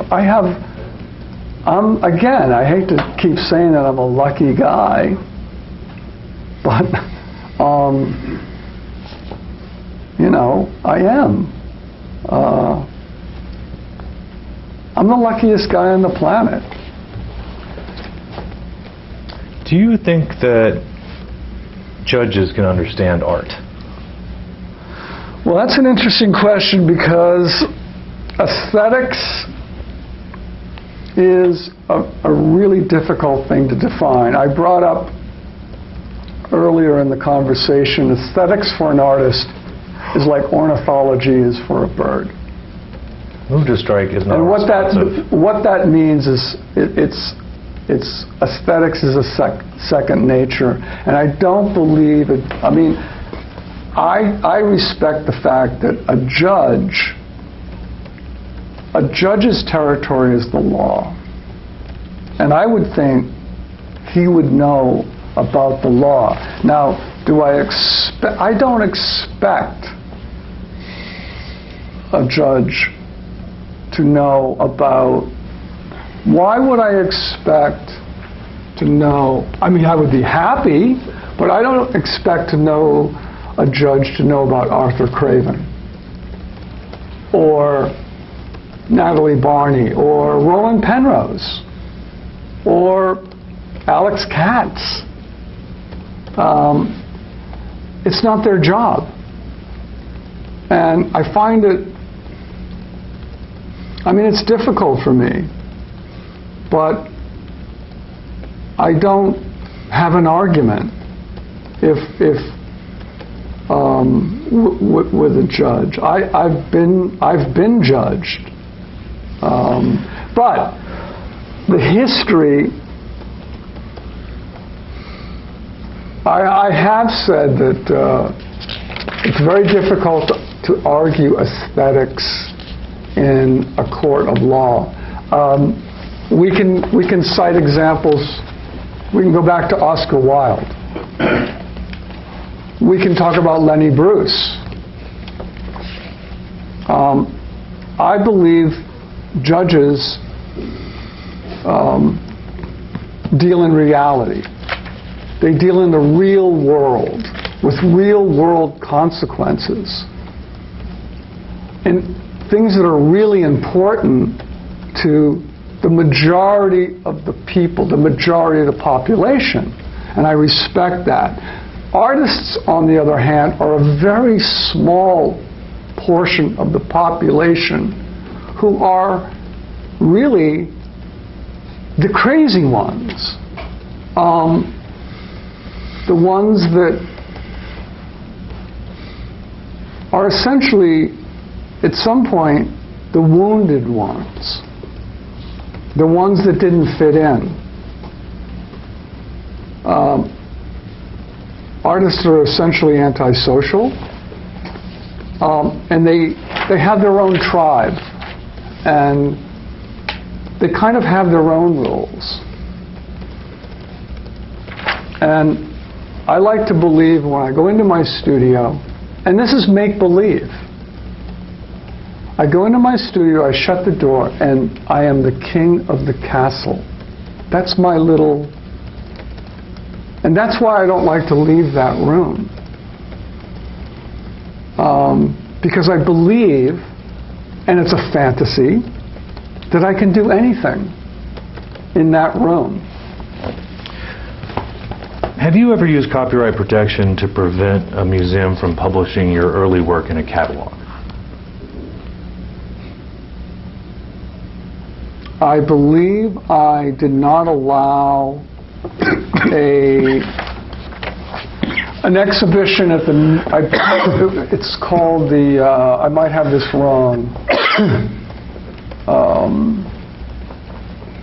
Something to do with Neuberger, the Neuberger Museum. Is that... Am I right? Did you ask the Neuberger Museum not to print your early work in their catalog because of your... Was it the Neuberger Museum? I'm asking you, I don't know. I don't know, but I do recall, I believe it was the Neuberger Museum. I asked them, I did not give them, it wasn't about giving them permission, it was more about punishing them, because the work that they had exhibited was taken from me. I made it when I was 19, and it was student work, and I was embarrassed by it, and I didn't want it. And it's really kind of funny in hindsight that a lot of people actually liked it. I might have made a mistake. Maybe I should have let them reproduce it. But it's interesting that catalog, when you open it up, there's a lot of text, but you don't get to see what they're writing about. It almost became another artwork. But yes, there was the one instance that I didn't allow. You know, that's just sort of trying to control my own, shall we say, destiny, my own career. I didn't like the idea that I knew. I mean, it's a much more complicated, and there's no point in going into it, but it goes back to a situation where I got myself involved, where we have this thing called consignment in the art world. And unfortunately, when you're a young artist and you consign work to a gallery, you usually end up either not getting paid for it or you never see the work again. And that's happened to me many times. It's essentially, you pay your dues. And every young artist has gone through it. But I was in a position where I could refuse them not to reproduce work which I thought was inferior, that did not represent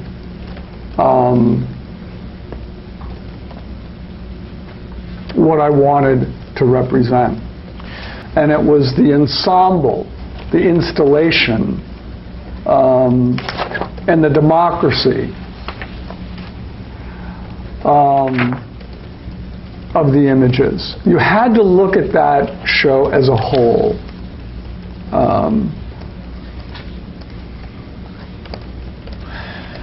I'd like to show you an exhibit which I'll mark as Exhibit 188. Also, when you do get a good breaking point, we'll take a break if we can. Okay, let's try to get through this document. We'll take a break. Sure. What number is this? 188. Do you recognize Exhibit 188? No. This is an amended answer that your lawyers filed on your behalf to Mr. Graham's complaint. Would you turn to... Did you review this document before it was filed? No. Will you turn to page 14 of the document?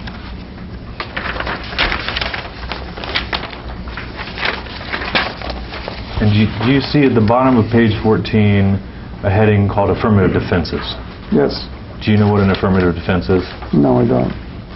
On the next page, do you see the seventh defense that states that defendant acted at all times in good faith and in reasonable reliance on fair use precedent? Did you see that? I see that now. Do you have any idea what that means? No, I don't. When you made the new portraits, did you rely on fair use precedent? And I want to object to the extent that you're asking legal questions to a lay witness. You've propounded interrogatories for the factual basis, which is the proper mechanism to get this. Keep the objection to form. Can you answer the question, sir? No, I can't because I'm an artist. I'm not a lawyer. Do you have any understanding of fair use? Please don't cut him off. The witness was in the middle of a sentence when you asked the next question. Do you have any understanding of fair use, sir?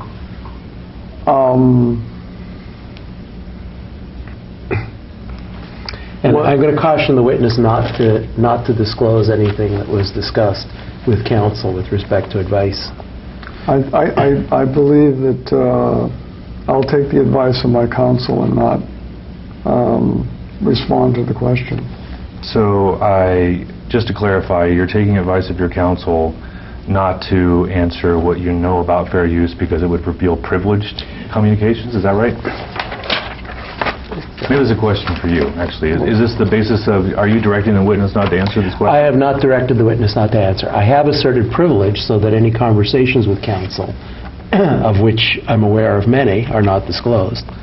Do you have any understanding of fair use that comes from any source other than your discussions with counsel? I do not have any understanding of fair use. Do you think that your use of Mr. Graham and Mr. McNatt's photographs in your new portraits was fair? Objection calls for legal conclusion. You can answer, sir.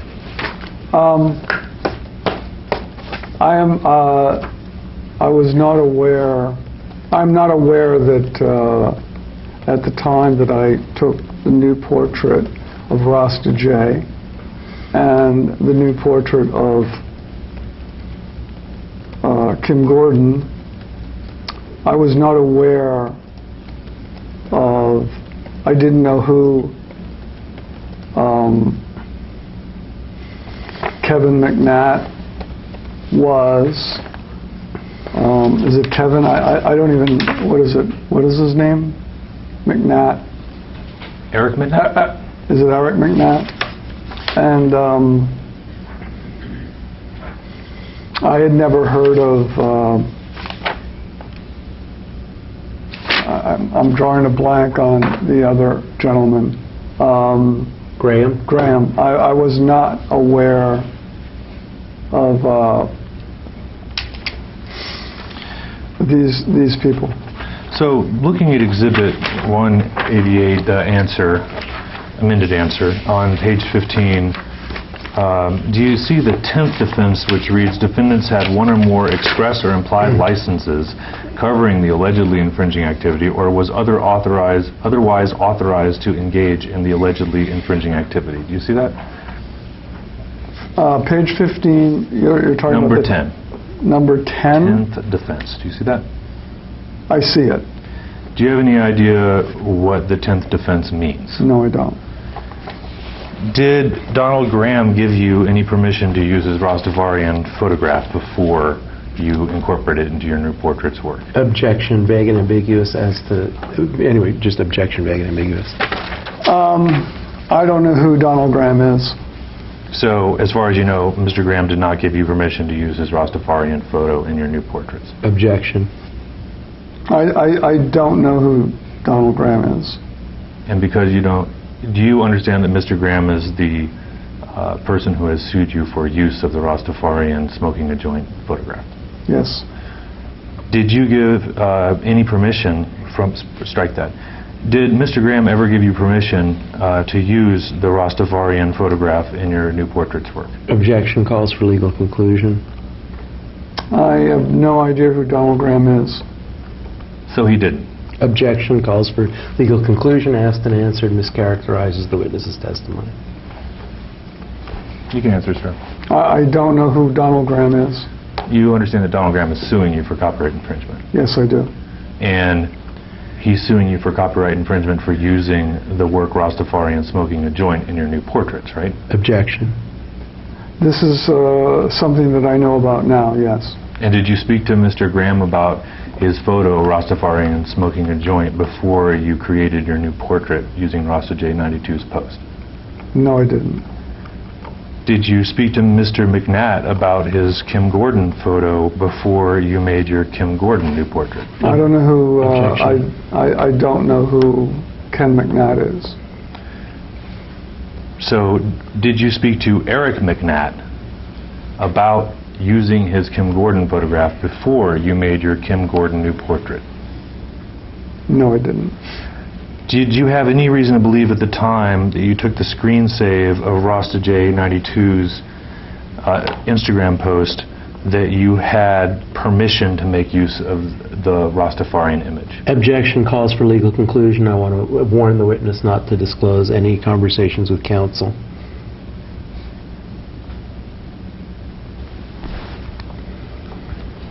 You can answer. I was told I was not to answer. Are you by instructing the counsel. witness not to answer? I am not instructing the witness. You know what? Maybe we should take a break because I think there's some confusion from the witness about what it is when I assert attorney-client privilege. I want you to fully answer the questions to the best of your ability, but in doing so, I want you to not disclose conversations you had with counsel. I don't need to take a break. I don't understand the question. I think this may be a good time for a break so we can confer about okay, let's take a short break. of what you can and Let's take can't a short say. break. Moment, please, watch your microphones. Here now marks the end of video file number 5. It is 5:53 p.m. Well, no, correct. One moment.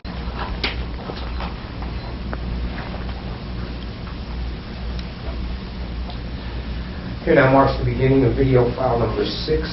Time is 6:03 p.m. We're back on the record.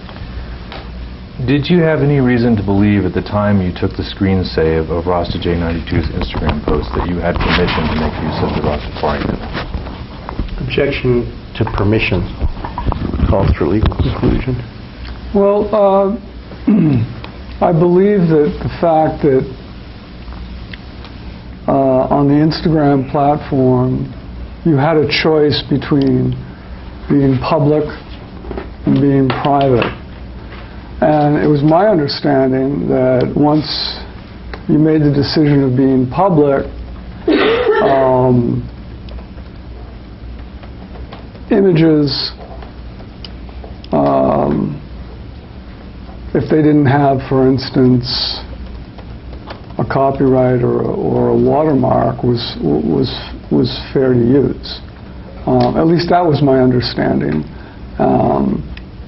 I've talked to my, again, I'm an artist, I'm not a lawyer. I've talked to my, this is why I have lawyers. This is why I pay them, and this is, they advise me on these things. But at the time, I did understand that if you did not want your images used, you had the option of being private. It was very clear on Instagram. And the idea of being public implied that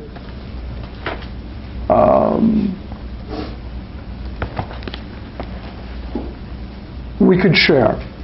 And that was something I was comfortable and happy with. And I believe that in terms of going back to the fact that I had to think back about the Carew case and the fact that I won it. So I think under those circumstances,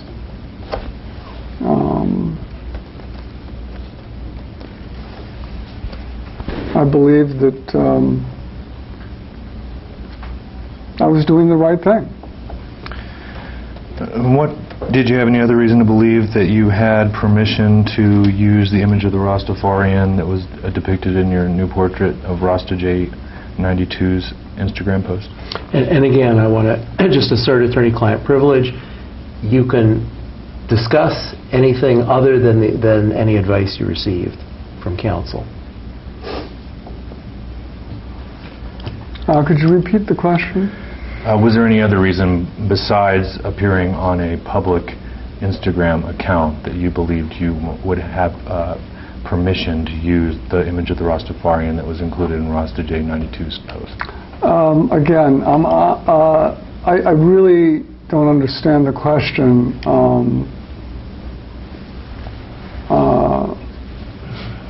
I'm not a lawyer. I'm an artist, and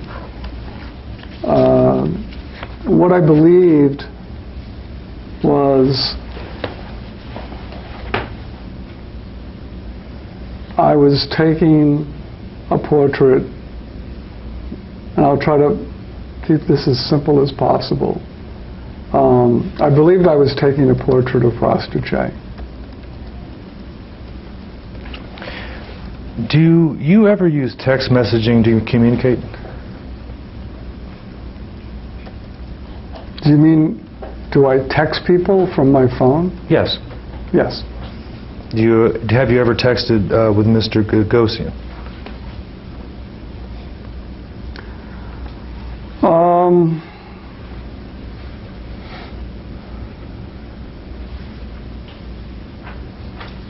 It's a good question.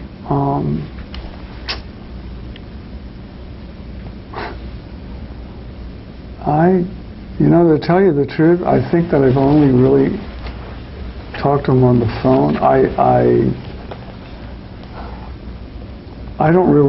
actually don't remember texting, but I'll just say I might have. I don't remember texting. Most of my communication with Larry has been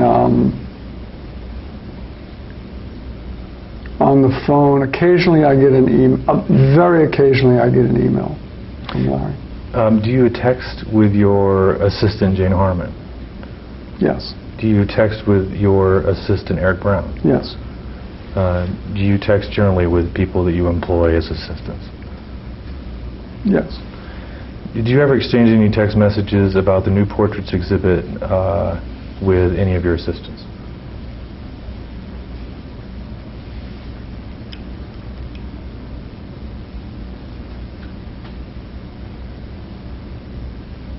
I'm not sure.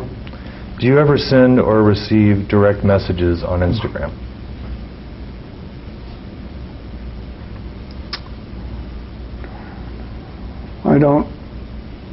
I'm not familiar with that way of communicating on Instagram. Are you familiar with messages on Instagram? No, I'm not. Are you familiar with direct messages on Twitter? Yes. And do you ever send or receive direct messages on Twitter? Yes, I do. Do you keep any hard copy documents concerning your artwork?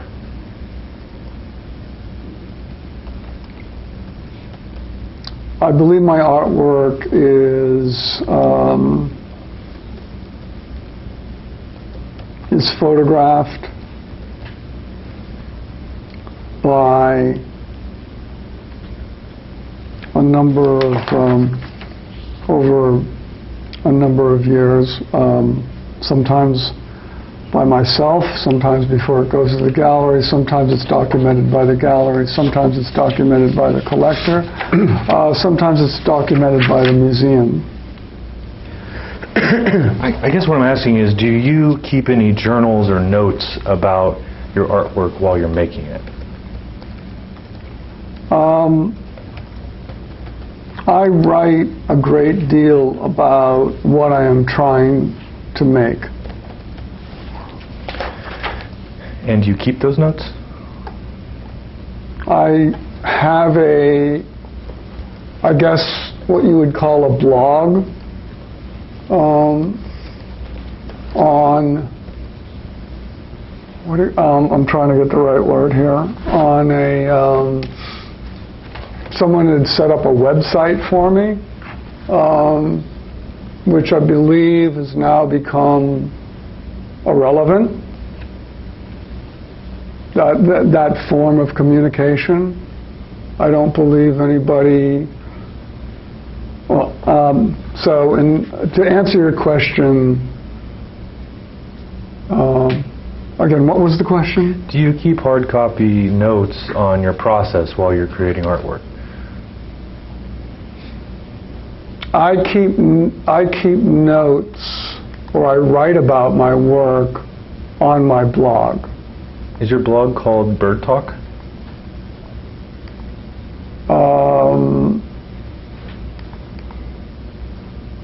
There is a section on my website that's called Bird Talk, and if you click on Bird Talk,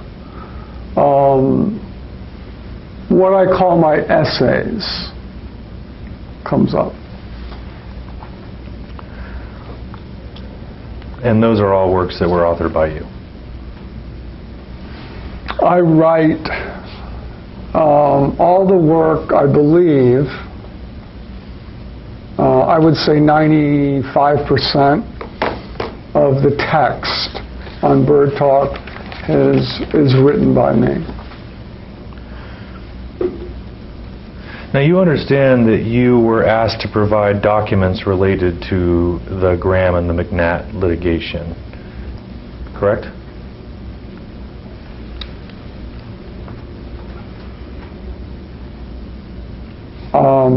That is something that I've discussed with my counsel, I'm sorry, that's something that my counsel discussed with me, I believe. And again, I want to caution you, I know it's hard to draw these lines. Don't disclose anything that we discussed. Anything that's attorney-client privilege you shouldn't discuss. Okay, what's the question again? So, were you interviewed by an attorney about what relevant documents you might have to this case when you were asked to provide documents related to the case? Objection. Go ahead. I don't recall, I might be wrong, but I don't recall being asked to provide. I might be wrong, but I don't believe I've been asked to provide documents. Do you recall being instructed not to delete or destroy any relevant documents you might have to the issues in the Graham and McNatt case? No, I don't recall being asked that. Were you given any document from your lawyer telling you what documents that you should provide to them, or, sorry, let me restate that. Were you given any document by your lawyer telling you what kind of documents you had to provide in this case? That's a very confused, I don't understand that question. Did you have to search for documents relevant to this case yourself, or did your lawyers do it for you? Objection, compound question. Either or assumes those are the only two possibilities.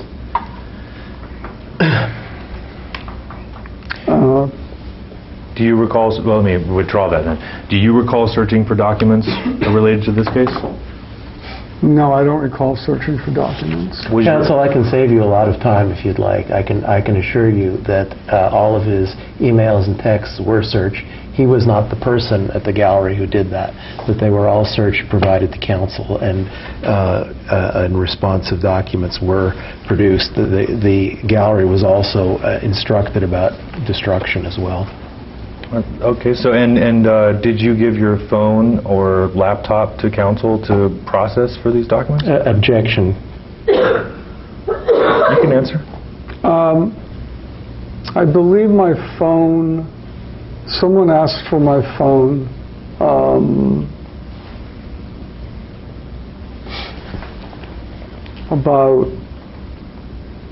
I can again help you. I There's think someone the at the witness gallery. can- the witness can answer the I question. understand, but the witness is a lay witness. He has a gallery where he has employees who do these things. These things were all done. You might want to ask him who was responsible rather than asking him whether he did it when I've already represented to you that this was handled in a corporate fashion. Okay, the speaking objections are unnecessary, so It's not- I'm just trying to I'm save you asking time. Mr. Prince the question. So I will ask Mr. Prince next. Did you, anyone in this case ask you, let me strike that. Do you recall being asked for access to your Twitter account so that your DMs could be collected?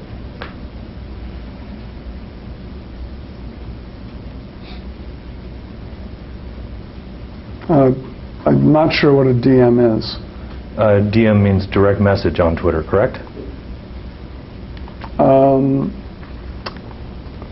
I don't recall being asked to provide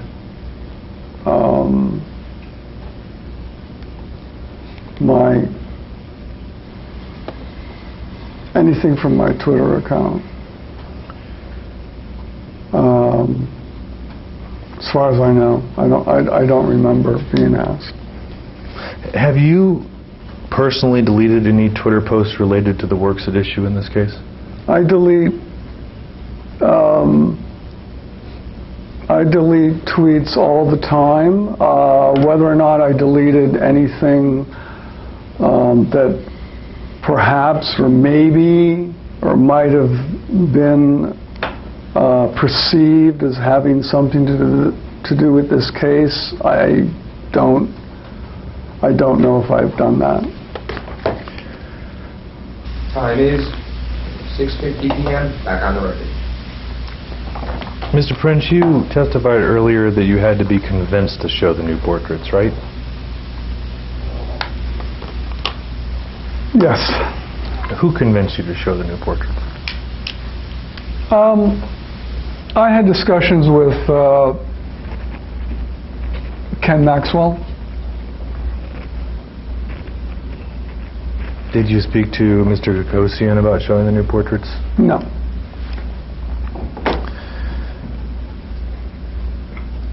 Was the Rasta J92 new portrait a commentary on copyright law?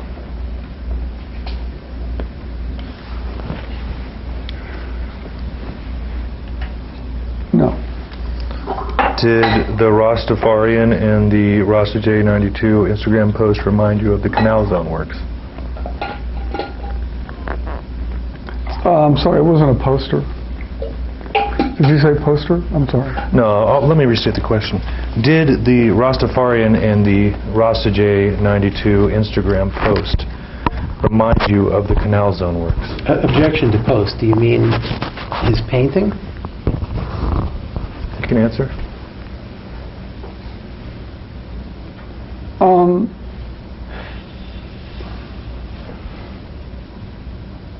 Yeah, I don't understand the idea of what you're talking about when you say post. When you found the Rasta J92 Instagram post, Yes. and you saw that he had posted a picture of Rastafarian, Yes. did it remind you of the Canal Zone works? Yes. How did it remind you of the Canal Zone works?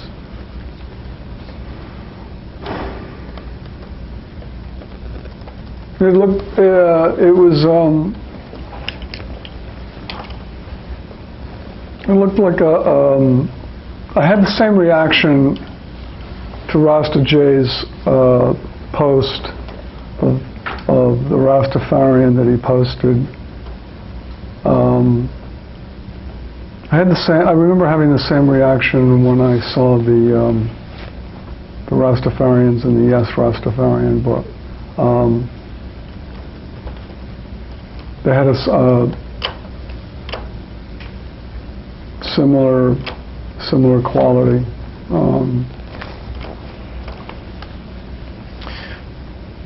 Was your new portrait of the Rasta J92 post a commentary on the Canal Zone case?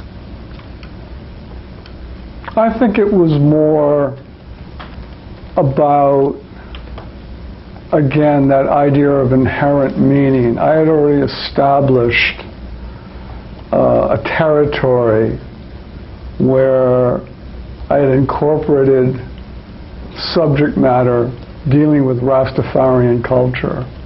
And when I was led to Rasta J, which was, again, when you're on Instagram, you discover people usually by accident. I wasn't necessarily looking, but when I found Rasta J and I went through his feed, it simply reminded me of the Rastafarian work that I had started back in 2003, and I thought it was a cool way to, simply a very cool way to keep that body of work relevant, up to date. It was a new way of continuing that subject matter. So your new portrait of Rasta J 92's post was a reference to the Canal Zone works? In part, it was a reference. Was the Kim Graham, I'm sorry, withdrawn. Was the Kim Gordon new portrait a commentary on copyright law? No. Did the Kim Graham new portrait have anything to do with the Canal Zone works? Objection, Kim Graham. Sorry, you're right, withdrawn. It's getting a little late in the day. Did the Kim Gordon new portrait have any connection to the Canal Zone works? No. Okay. Do you recall us discussing the Blum and Poe book of the new portraits earlier? Yes. Do you make a distinction between true artists and commercial artists? Objection, vague and ambiguous. I don't really think about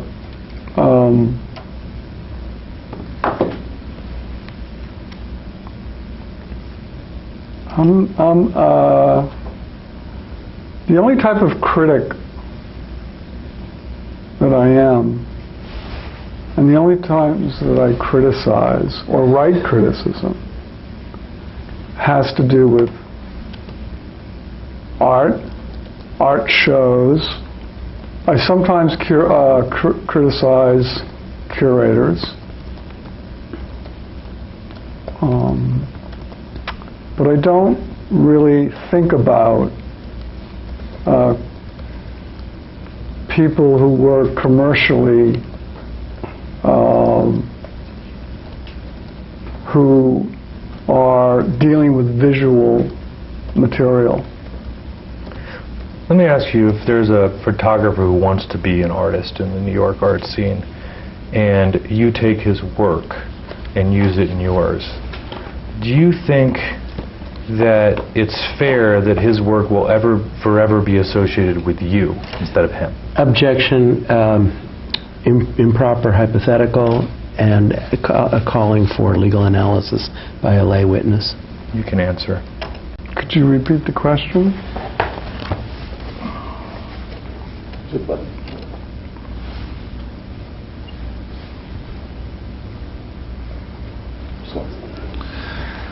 So my question is, if an up-and-coming photographer who wants to be an artist in the New York art scene has his photo taken by you for use in your artwork, do you think that it's fair that his work is forever associated with you rather than him?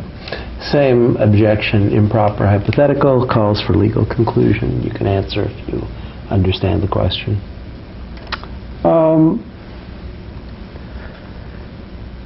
Define up-and-coming.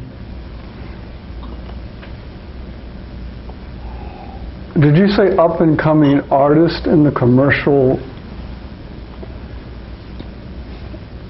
world? let's just say there's a photographer who wants to be an artist in the New York art scene, and you take his work and use it in your work. Do you think it's fair that his work is forever associated with you rather than him? Same objections. Improper hypothetical calls for legal conclusion.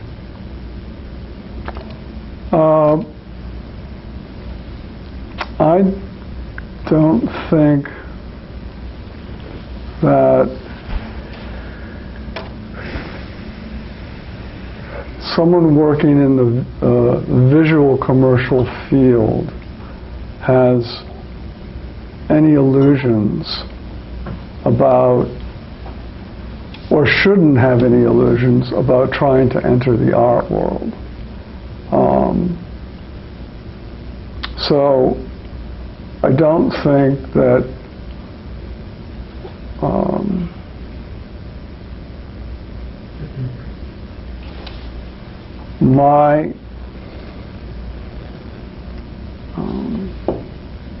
my situation really would have absolutely no impact on their career.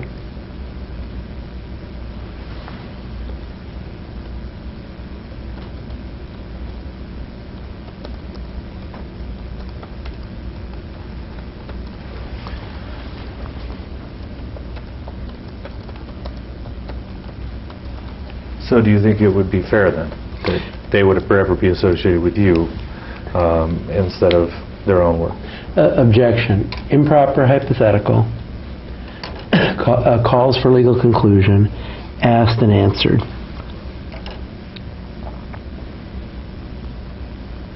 I think you're giving me far too much credit for having an impact on what other people choose to do with their own careers. I can't imagine, or I actually believe that nobody pays attention to what I do. And I know that's hard to believe, but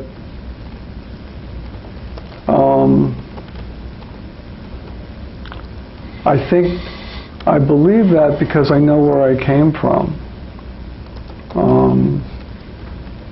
And I'm always surprised that anybody pays attention to me at all. Because in the end, I don't, when I start off making a new body of work, I don't expect anybody to react to it, pay attention. In fact, I've had at least 12 shows in the last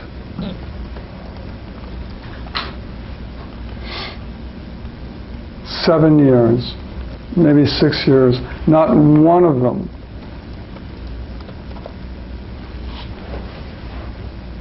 has been reviewed, as far as I know. The only people that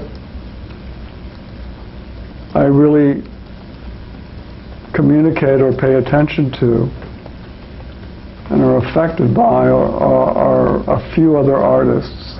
I'm what they call an artist's artist.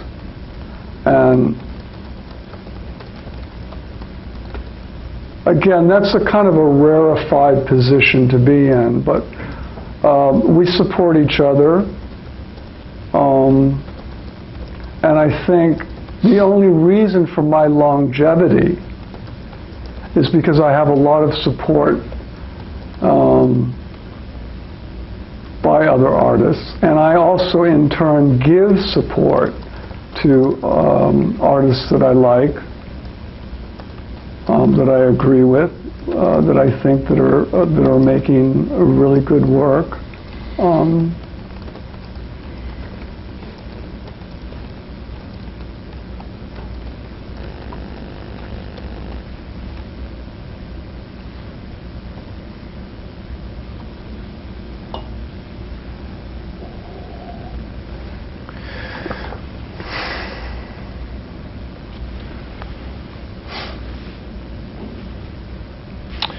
All right, Mr. Prince, I've actually come to the end of my questions, so we have made it through. Is there anything further from opposing counsel? I may have one or two questions. Hold on. Yeah, I may probably have a couple of questions. I'll reserve the right to redirect if there's a... Certainly, certainly. Mr. Prince, have you made any reproductions of the two Instagram paintings at issue in this case since the time that Mr. Graham and Mr. McNatt objected to your use? Objection to form. What's the objection? Go ahead. No, so I can rephrase the question. What's the objection? Use. Ambiguous. Okay. Mr. Prince, you understand this case involves the challenge by Mr. Graham and Mr. McNatt to your alleged use of part of their photographs in your paintings, correct? Yes. Okay. Have you made any reproductions of the two Instagram paintings at issue in this case since the time that Mr. Graham and Mr. McNatt have objected to your use? No, I haven't. Do you intend to make any in the future? No, I don't. I don't have any further questions. Anyone else? Okay, one moment, please. Watch your microphone. Now, Mark, the end of the video, comment number 6. Oh, wait, I'm sorry. I forgot one issue. We have just a housecleaning let's issue? go back on the record. Yeah, let's go back. I never shut down. Okay, never shut down. Okay. We have one housekeeping issue. On one of the exhibits that was marked, Mr. Prince wrote handwritten comment. And so I just want to replace that now with one of the copies that's around the room with no handwritten comments, and we'll just make sure you confirm that they're the same exhibit. Is that really? Because it's more valuable. You can resell it. All right. No, but I'll personally retain the copy that you wrote on, but no. No, that's okay. We'll take it back. No, I just want to make sure that we have. It was, I believe, it was Exhibit 177. I wrote Lord Buckley. Lord Buckley. These are my copies. All right. Let's see. if we Which can find I it. will. Which yeah. one? 177. We can expunge Lord Buckley from 177. It sounds like a Monty Python skit. We will be expunging Lord Buckley from 177. You still on our record? Yes, we're still on the record. We're expunging Lord Buckley. Wait. Okay. If nobody can find it, we'll just leave it. It was an email. It looks like an email with Lord Buckley on it. Okay. We need to find the other one, though. Do you have the one that actually says Lord Buckley on it somewhere? Oh. Well, then I don't. Those should be my copies.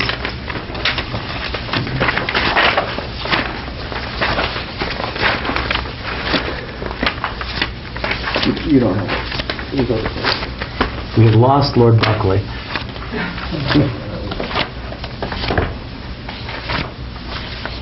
All right, we'll find it, and we'll just accept it. I will make a representation for the record that the writing on Exhibit 177, What happened? the term Lord Buckley, was added by the witness during the examination. right here. Okay. There you go. All right. Okay, we've now found Lord Buckley. I'm sorry, I wasn't supposed to. That's okay. Shall we go off the record now? No, not yet. No. We have to fix Lord Buckley.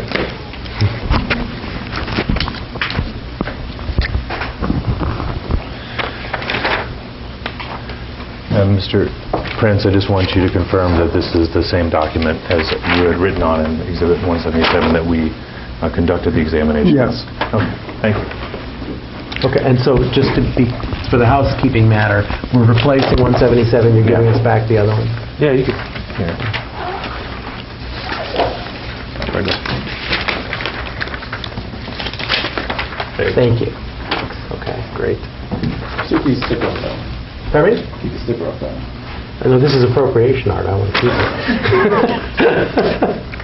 Okay, all right, I assume we can go off the record, thank you. Yes, thank you. Thank you. One moment. That was all humor, by the way. Okay, now mark the end of the video, comment number 6. Let the record reflect humor. Time is 7:10 p.m.